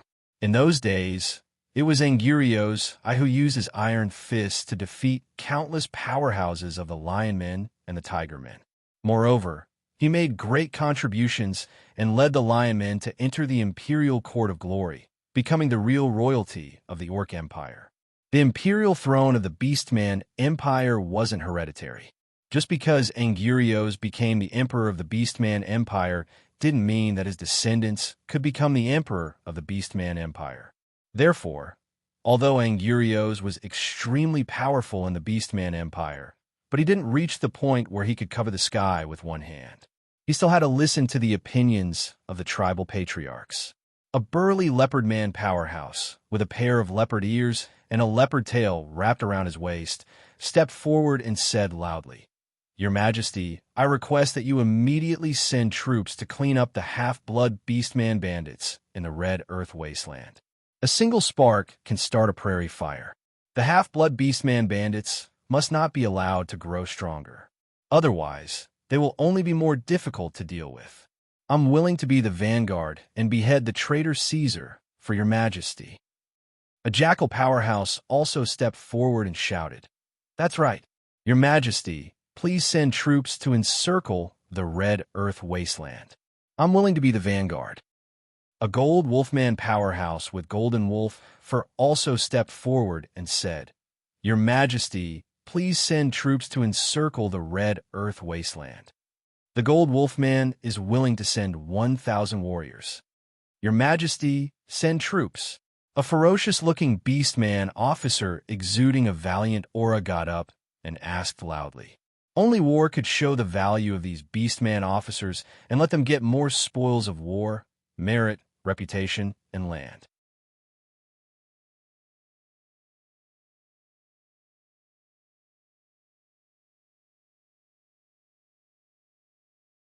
Chapter 234. Angurios, I slightly frowned and looked at Foxman Race's Prime Minister, Faulkner, who was standing motionless like a puppet. His gaze was like a knife that nearly pierced Faulkner's body. Seeing that he couldn't avoid it, Faulkner sighed slowly, walked to the center of the hall, and said unhurriedly, "Your Majesty, I don't think we should send troops now." The complexion of the leopard man general changed, and he barked, "Faulkner, you coward! What do you mean? Don't tell me the 40,000 warriors of the Beastman Empire died in vain." The generals of the Beastman Empire also glared at Faulkner. Although Faulkner was the Prime Minister of the Beastman Empire, but he wasn't strong.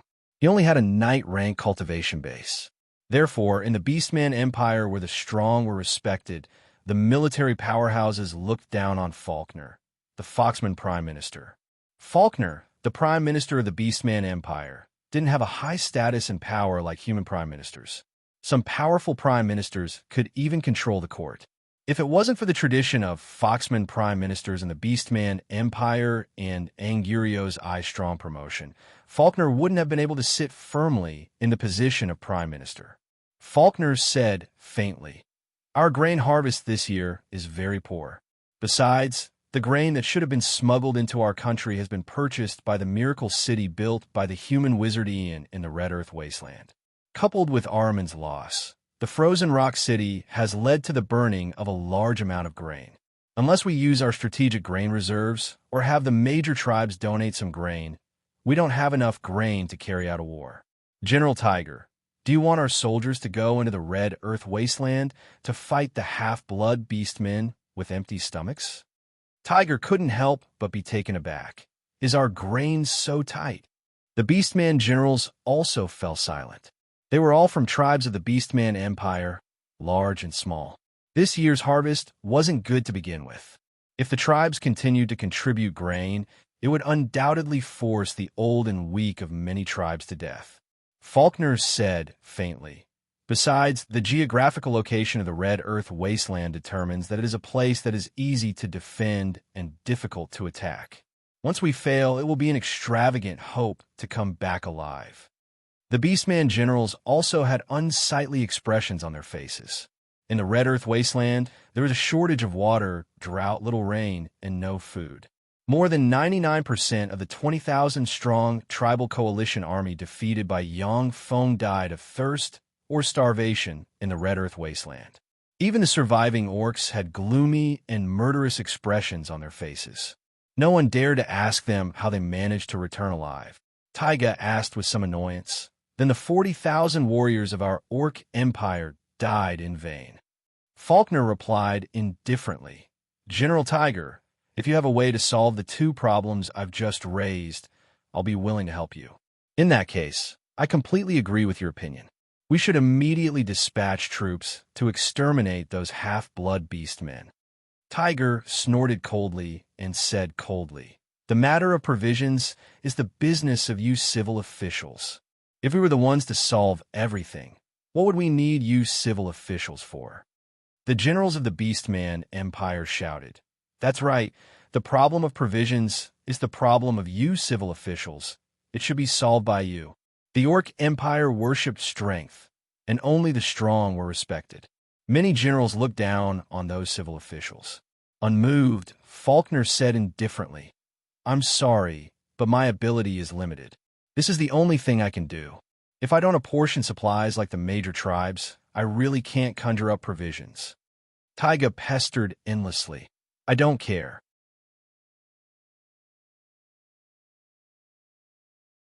Since you're the prime minister, you have to come up with a solution. Our 40,000 warriors can't die in vain. The generals of the Beastman Empire supported Taiga one after another. The civil officials supported Faulkner one after another. People on both sides quarreled in the reception hall. In the Beastman Empire, the strong were respected, and the generals were the object of envy. As for the civil officials, they were firmly suppressed by the generals. Under Faulkner's leadership, the civil officials had a bit of a better life, so they naturally weren't willing to concede, even a little bit. A short werewolf minister walked to the center of the reception hall and proposed, "Your Majesty, how about we invite the Empire's sacred warriors to take action? As long as we invite a sacred warrior to kill the few leading half-blood beastmen, such as Caesar, the half-blood beastmen force will naturally collapse on its own. We can also take advantage of their chaos to take the opportunity to make a promise. After they disintegrate, we can annihilate these rebels in one fell swoop." Faulkner raised his eyebrows and remained silent. Taiga's eyes flashed with joy, and he loudly praised, "Good. If we invite the Empire's sacred warriors to take action, they will definitely be able to kill those rebels." The other generals of the Beastman Empire also voiced their agreement. Sacred warriors were peerless experts of the Beastman Empire who had cultivated to the legend rank. Each sacred warrior was extremely powerful and had the terrifying strength to take the head of a general in the midst of an army of 10,000. Angirios glanced at Faulkner and slightly frowned. His gaze swept past Tiger and the other Beastman generals before falling on a middle-aged man with a tall and sturdy figure, a pair of tiger ears, and a tiger's tail coiled around his waist. The middle-aged man emitted a dignified aura without being angry and was full of the aura of a king. The middle-aged tiger man was the current patriarch of the tiger men, Kometsin. He was also Angirios' strongest competitor in the past. It wasn't easy for Angirios to suppress Kometsin and finally ascend to the throne. Even so, Kometsin was the most powerful prince of the Beastman Empire. "Angirios," I said indifferently. "In that case, Sir Sacred Warrior Thunderclaw, please make a trip to the Red Earth Wasteland and annihilate those bastards." The court assembly passed the order without any objection. After the court assembly, Angirios, I summoned Faulkner to the imperial study. Angirios, I asked directly, "Faulkner, what are your concerns in the court assembly today?" Faulkner replied respectfully, "Your Majesty, since Caesar was able to defeat His Highness Prince Lawrence and annihilate 40,000 elites of the Beastman Empire, he's definitely not a simple figure. He was definitely not a simple character. The martial sage Lord Thunderclaw might not be able to kill this mysterious Caesar."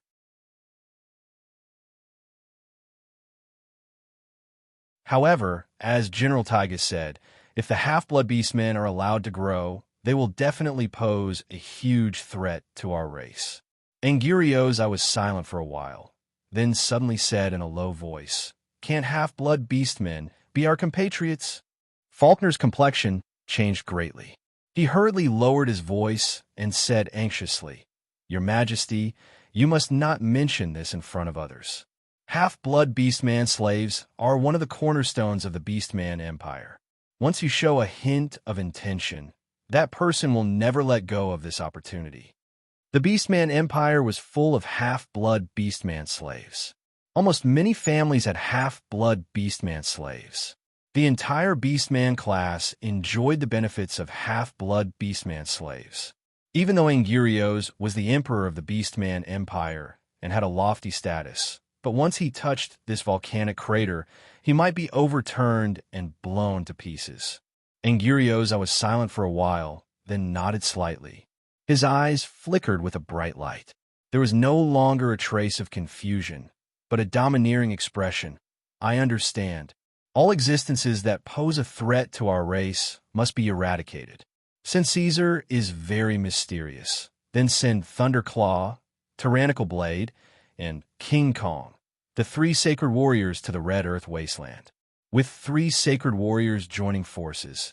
Even if Caesar is also a sacred warrior, he will still die. Faulkner said with a gratified smile, "Your Majesty is wise." In the territory of the Beastman Empire, under a huge waterfall sat a burly man with a head full of blonde hair, a pair of lion ears, and a lion tail wrapped around his waist. Suddenly, the blonde lion man opened his eyes in an instant. With a fierce roar, countless lightning bolts revolved around him, and he punched the waterfall. Boom! Surrounded by lightning bolts, the 100-meter-tall waterfall instantly flowed in reverse. Due to the formidable force, countless splashes of water rolled back and exposed the rock walls. 5 seconds later, the reverse flow of the waterfall finally came crashing down.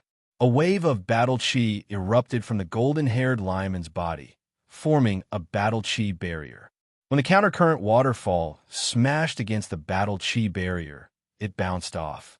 A Lion Man powerhouse quickly arrived in front of Thunderclaw, knelt on one knee, and said respectfully, "Sir Thunderclaw, His Majesty has ordered you to go to the Red Earth Wasteland with Sir Tyrannical Blade and Sir King Kong to kill the rebel Caesar and the upper echelon of the half-blood beastmen." Sacred warriors were legend-rank powerhouses. In many planes, legend-rank powerhouses were among the strongest powerhouses and were practically unfettered. However, it was different on the Feisual plane. On the Feisual plane, apart from the aloof gods, even legend-rank powerhouses were basically under the control of powerful empires. Of course, every powerful empire would enshrine legend-rank powerhouses and give them a special status. Only at certain critical times would they be asked to take action. However, there were also some legend-rank powerhouses who, for the sake of power and wealth, would become hired thugs of powerful forces. After all, even legend-rank powerhouses might not be able to resist the temptation of power and wealth. Thunderclaw was one of the legend-rank powerhouses enshrined in the Beastman Empire. He had a certain amount of freedom. Of course, his power naturally couldn't compare to that of the legend-rank powerhouses who fully surrendered to the Beastman Empire. Thunderclaw frowned slightly and asked, "Caesar, who is he? Why haven't I heard of him? Is he a newly born human legend-rank powerhouse? What's his profession?" The guard promptly replied, "Sir Thunderclaw, Caesar shouldn't be a legend-rank powerhouse. According to survivors, he should be a half-blood beastman knight between a firmament knight and a star knight."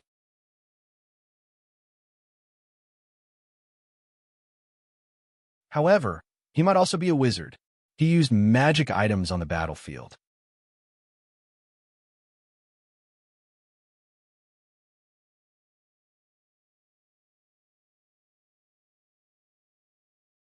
Chapter 235. Fury flashed in Thunderclaw's eyes, and an extremely violent aura spread out from his body. He said coldly, "Angurios, you actually want me to join forces with others to deal with the Star Knight? Are you trying to humiliate me?" As a legend-rank powerhouse and a sacred warrior of the Beastman Empire, Thunderclaw had his dignity and pride. To have him kill a Star Knight was an insult to his identity. Suppressed by Thunderclaw's aura, the guard suddenly felt breathless. As if a frog being stared at by a viper, he felt a chill run down his spine. He gritted his teeth and said while stressing each syllable, "Caesar set up a vicious trap in the Red Earth Wasteland and killed 40,000 soldiers of the Beastman Empire. The Empire is currently unable to deal with him, so we asked you and the other 2 sacred warriors to kill him together." Thunderclaw was slightly startled and said solemnly, "What a ruthless guy.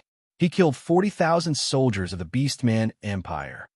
Without the interference of magic, the Beastman Empire was recognized as #1 in field warfare. The Beastman Empire generally adopted an offensive stance. Even if they failed, they could calmly retreat by virtue of their powerful mobility. The loss of 40,000 elites was the most disastrous loss the Beastman Empire had suffered in the past 100 years.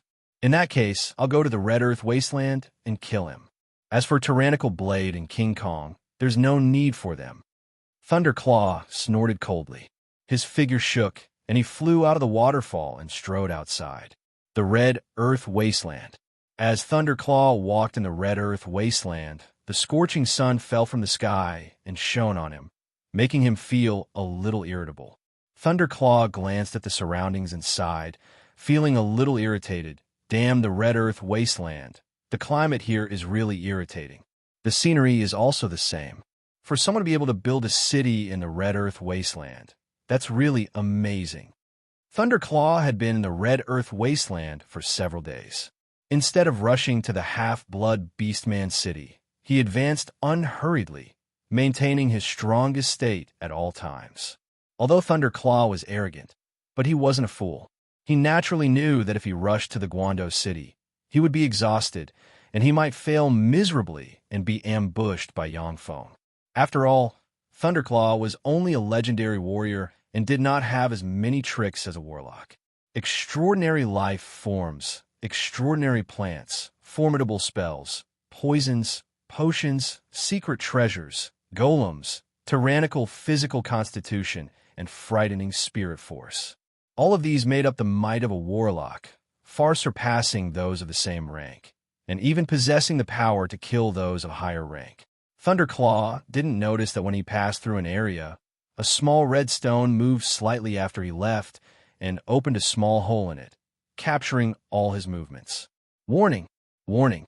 Currently, there was a level 4 transcendent being moving towards Guando City. According to the biological characteristics of this life form, this life form is a sacred warrior of the Feisuo Plains Lion race, and its melee combat strength is extremely formidable. Hiding in the Guando City, Yangfeng studied the knowledge regarding the promotion to a level 2 warlock to a level 3 warlock. Suddenly, his forehead trembled slightly, and the intelligent microchip implanted on his forehead issued a warning. So fast, so decisive. Yangfeng pressed a button beside him, and rays of light shot out from a holographic projector and formed a holographic projection of Thunderclaw's location midair.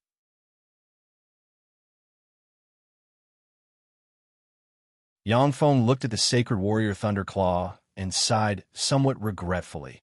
A sacred warrior of the Beastman Empire. Unfortunately, with my current strength, it's basically impossible for me to defeat him by relying on my own ability. After I promote to a level 3 warlock, I could try out the strength of this world's sacred warriors. No matter what spells a level 2 warlock used, it was practically impossible for them to be the opponent of a sacred warrior in a head-on fight. Yangfeng could use the power of spells to kill a Star Knight, but it was basically impossible to injure a powerful sacred warrior. Once a sacred warrior of the Beastman Empire got close, then even many academic and research-type great warlocks of the Zhangji Plain would be insta-killed by him. The life force field of a great warlock couldn't withstand the bombardment of a sacred warrior rank expert. Yangfeng pondered for a while, and then said faintly, "Since he's of no value, then let's kill him." The mechanical black dragon hidden under the Guando city opened its eyes. Its eyes shone with a brilliant light. It exuded an aura of life. Traces of ancient black dragon aura slowly diffused from its body, becoming different from before. This was the mysterious power of a high-grade soul stone. Powerful souls were the favorite treasures of many formidable beings of the major planes. Only with a soul could there be unlimited evolution possibilities. A copious amount of red soil sputtered. The mechanical black dragon flapped its wings, rode a gust of wind, flew out of the ground, turned into a black ray, and flew in the direction of the sacred warrior Thunderclaw. There's a powerful being flying this way. Thunderclaw suddenly looked up at the sky, and his eyes flashed with a dignified glint. Sacred warrior rank powerhouses were equivalent to human great warlock rank powerhouses. Their perception far surpassed that of ordinary people and was extremely terrifying. When Thunderclaw looked up and saw the mechanical black dragon in the sky, his complexion suddenly changed dramatically, and he exclaimed, "Black dragon! How come there's a black dragon in the Red Earth Wasteland?" Dragons also existed on the Feisuo Plain. They established a country of dragons. The ones who ruled the dragon country were the giant dragons. In the country of dragons, in addition to dragons, there were countless descendants of dragons and various life forms, such as dragonborn, dragon beasts, dragon demons, and other formidable beings. The dragon divine system was an extremely powerful divine system on the Feisual plane, although the number of gods in the dragon divine system was relatively small, but each of them possessed astonishing battle prowess. As for dragons, every adult dragon possessed battle prowess far exceeding that of ordinary legend rank powerhouses. Therefore, even though every dragon was a treasure and possessed tremendous wealth, but no one dared to go to the country of dragons to slay dragons. However, on the continent, the country of dragons didn't care if the evil dragons expelled by the country of dragons were slaughtered. Therefore, from time to time, there were rumors of dragons being slaughtered on the continent.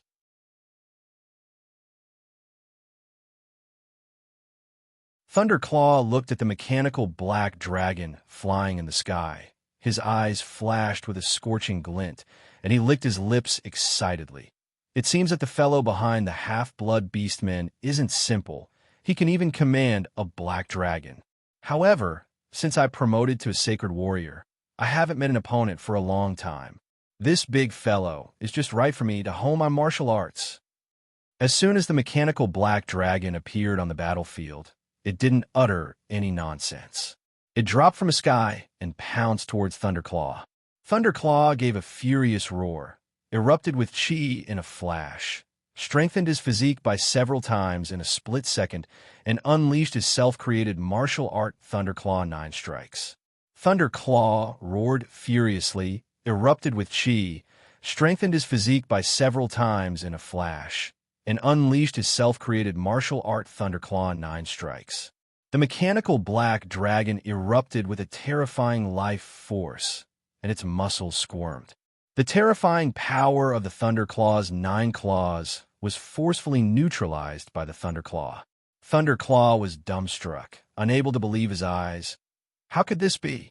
Is a black dragon actually such a powerful existence? In that instant, the mechanical black dragon ferociously swung its huge tail at Thunderclaw with the force of a mountain. Thunderclaw couldn't avoid it. He clenched his teeth, pushed his chi to the limit, and crossed his arms in front of him. Boom! Along with a frightening explosion, Thunderclaw, like a cannonball, slammed into the ground and blasted open a big hole. Blood spurted out of his facial orifices, looking extremely miserable. Thunderclaw coughed up a big mouthful of blood and said despairingly, "So strong. An adult black dragon was actually this powerful? No wonder no one dares to slay dragons. I was a bit careless." Dragons were a powerful race at the top of the extraordinary life form food chain. Whether it was physical resistance or magic resistance, they were first-class existences. Their strength had been verified by the blood and lives of countless other races. On the Feisual plane, the dragons that were killed were either slain by demigod-rank powerhouses or besieged and killed by legend-rank squads. There were very few legend-rank powerhouses that could kill dragons one-on-one. Having succeeded in its attack, the mechanical black dragon flapped its wings, rode a gust of wind, opened its bloody maw, and bit at Thunderclaw. "Stop!" With a furious roar, a Tigerman martial saint, Ba Dao, who was missing an ear, unsheathed a long black saber, and with lightning speed, a black saber radiance shot out from the side and slashed at the mechanical black dragon. The invincible black saber beam broke through the mechanical black dragon's dragon scales and cut into its flesh. With a forceful slash, a large amount of red blood sprayed out of the mechanical black dragon's body. The mechanical black dragon was originally a mechanical creation created by Yang Feng using Shizu technology and the ancient black dragon Vedarnia's dragon crystal, dragon bones, dragon scales, dragon tendons, as well as a high-grade soul stone. However, under the effect of the mysterious and unfathomable high-grade soul stone, the mechanical black dragon underwent a change that Yang Feng found hard to understand. It unexpectedly gave birth to flesh and self-awareness, and slowly transformed into a living black dragon. Only then did it possess the blood of a living creature. A 5-meter-tall ape-man, sacred warrior Vajra, who looked like an ancient ape-man, gave a furious roar, rushed out, erupted with chi, grabbed the tail of the mechanical black dragon, and swung hard. As if a mouse lifting a car, the mechanical black dragon was flung away in a very strange manner.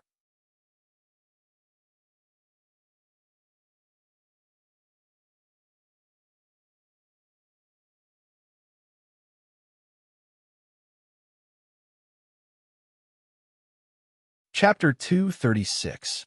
Thunderclaw lightly jumped up from the ground, operated chi all over his body, and forcibly healed 80% of his injuries, restoring about 70% of his battle prowess. Thunderclaw said somewhat awkwardly, "Tyrannical Blade, King Kong, many thanks. If you hadn't come in time, then I might have already died."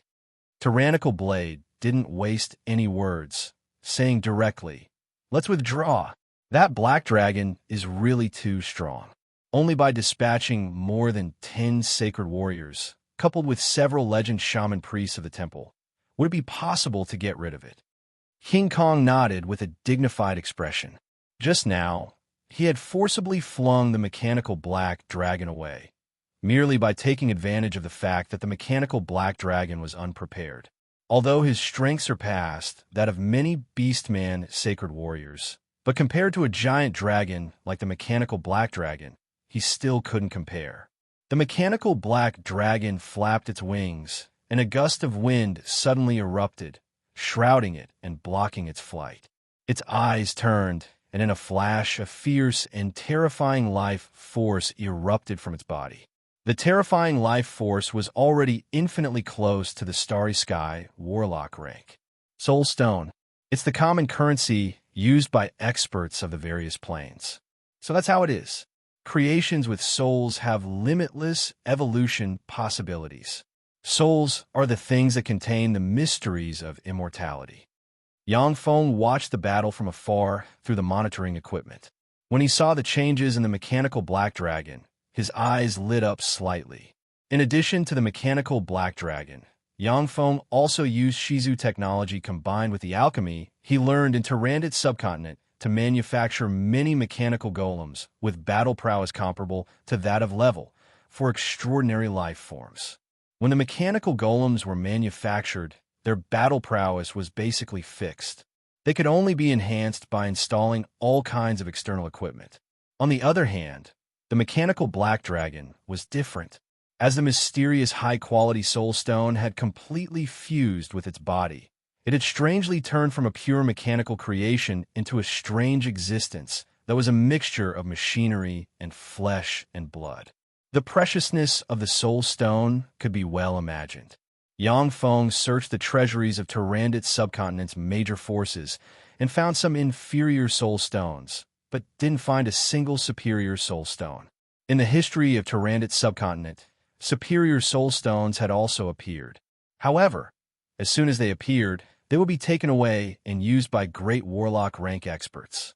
Therefore, even if Yang Feng searched the treasuries of the major forces, he still wouldn't be able to find a single superior soul stone.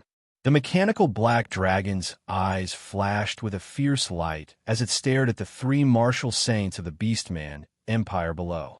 Finally, its gaze locked on the Thunderclaw. It flapped its wings and rushed towards the Thunderclaw with a terrifying gale. "Idiot! There are 3 of us. Even if it's a giant dragon, it's still just a beast." Thunderclaw roared furiously, erupted with chi all over his body, and lightning revolved around him. He took strange steps, turned into afterimages, and rushed towards the mechanical black dragon. His eyes congealed, and he unsheathed the black blade, poured all his chi into it, and forced out a half-meter-long blade ray that chopped at the wings of the mechanical black dragon. If they cut off the wings of the mechanical black dragon that could fly, they might still have the strength to fight. King Kong roared, erupted with terrifying chi, and sent a fist bearing the weight of a mountain slamming towards the neck of the mechanical black dragon. This fist with all his strength could smash the gate of a city. The mechanical black dragon didn't evade in the slightest.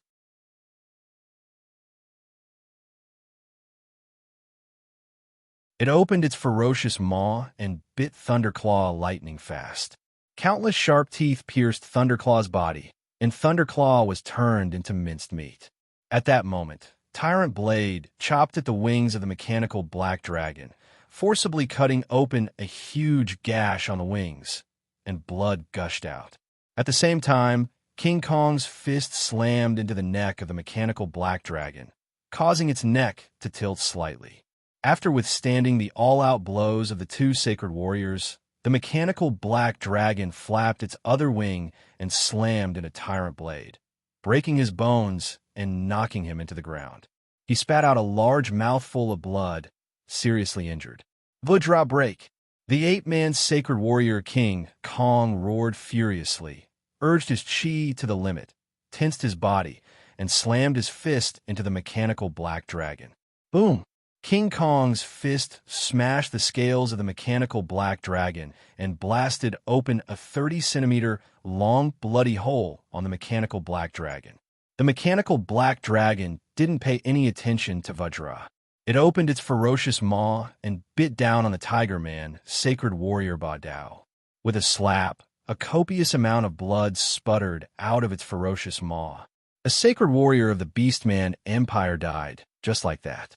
After the mechanical black dragon swallowed the sacred warrior Tyrant Blade, its eyes swiveled and shimmered with ridicule. In a flash, a formidable life force erupted, and the wound caused by King Kong's attack healed at a speed visible to the naked eye. Freak! You freak! Damn dragons, you freaks! Face deathly pale, King Kong's figure shook, and he fled frantically. Although his attack could injure the mechanical black dragon, but that was all. It couldn't seriously injure the mechanical black dragon with its freakish recovery ability. The mechanical black dragon flapped its wings, a gust of wind enveloped it, and turned into a gust of wind. It pounced on King Kong, bit down with its ferocious maw, and swallowed King Kong in one gulp. With a slap, the Beastman Empire's third sacred warrior King Kong was bitten to pieces by the mechanical black dragon, and a copious amount of blood splashed about.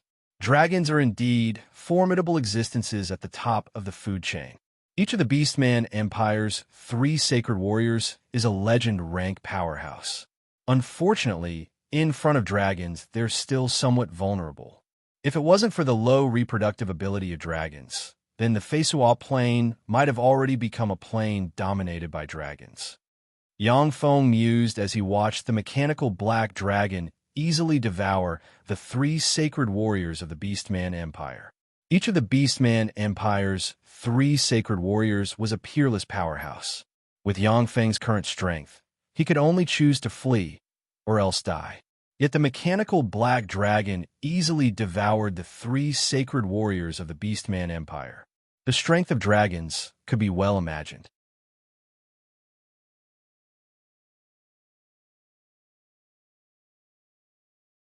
Of course, this was also greatly related to the fact that the mechanical black dragon was infinitely close to the Starry Sky Warlock rank. Ordinary dragons definitely weren't as powerful as the mechanical black dragon. After the mechanical black dragon devoured the 3 sacred warriors, its soul suddenly throbbed, and an extremely terrifying life force erupted from its body. Its scales shattered inch by inch, and drops of red blood dripped down from its body. Yang Feng was slightly startled when he saw this. Is it going to evolve into a real ancient dragon? The greater part of the mechanical black dragon was manufactured by Yang Feng using the corpse of the ancient dragon Vedarnia. The ancient dragon Vedarnia was originally a terrifying existence comparable to the Starry Sky Warlock rank and could fight with demigod rank powerhouses. However, it had been sealed for too long, and its strength had weakened to the Great Warlock rank. After the mechanical black dragon integrated with a high-grade soul stone, its evolution potential was boundless. Yang Feng didn't think that it would promote to the demigod rank so quickly. Yang Feng mused for a moment, Then his figure shook and he disappeared. Not long after, a magic carpet flew over from the horizon. Yang Feng sat on the magic carpet, looked at the mechanical black dragon struggling in pain, and sank into contemplation. Massacre, blood energy, fear, these three divinities have the least effect on me. Blood energy has the least effect on me, so I'll give it to you. I hope you could go further. Yang Feng mused for a moment, then silently recited an incantation, operated a secret method, and touched his forehead with a finger. The divinity of blood energy in his spirit sea trembled slightly, moved slowly, and slowly flew out of his spirit sea. With a dignified look in his eyes, Yang Feng slowly pulled out the divinity of blood energy, then flicked his finger, and a golden radiance immediately dropped from the sky and entered the mechanical black dragon. When the divinity of blood energy entered the mechanical black dragon, its body trembled, and a copious amount of power converged with the divinity of blood energy, then broke through a certain limit and directly transformed into a terrifying starry sky warlock-ranked divine life form. The so-called demigod referred to beings that had ignited their divine fire, yet still hadn't condensed their godhead. On the Feisoa plane, apart from dragons and some extremely powerful extraordinary life forms, other life forms had to rely on faith power to ignite their divine fire in order to break through the limits of their bodies and become demigods, possessing terrifying strength beyond the ordinary, and their battle prowess comparable to that of the Zhangji Plain Starry Sky warlocks. As for dragons, giants, ancient fiends, ancient devils, and some other innately powerful extraordinary life forms, even if they didn't gather faith power, they could still continue to evolve, possessing terrifying strength comparable to that of demigods or even gods. At present, the mechanical black dragon was just a terrifying divine life form with demigod battle prowess, but it wasn't a true demigod of the Feisoa plane. Yang Feng looked at the mechanical black dragon with kindred fangs, and the corners of his mouth rose slightly. It should be a vampire black dragon now. Interesting.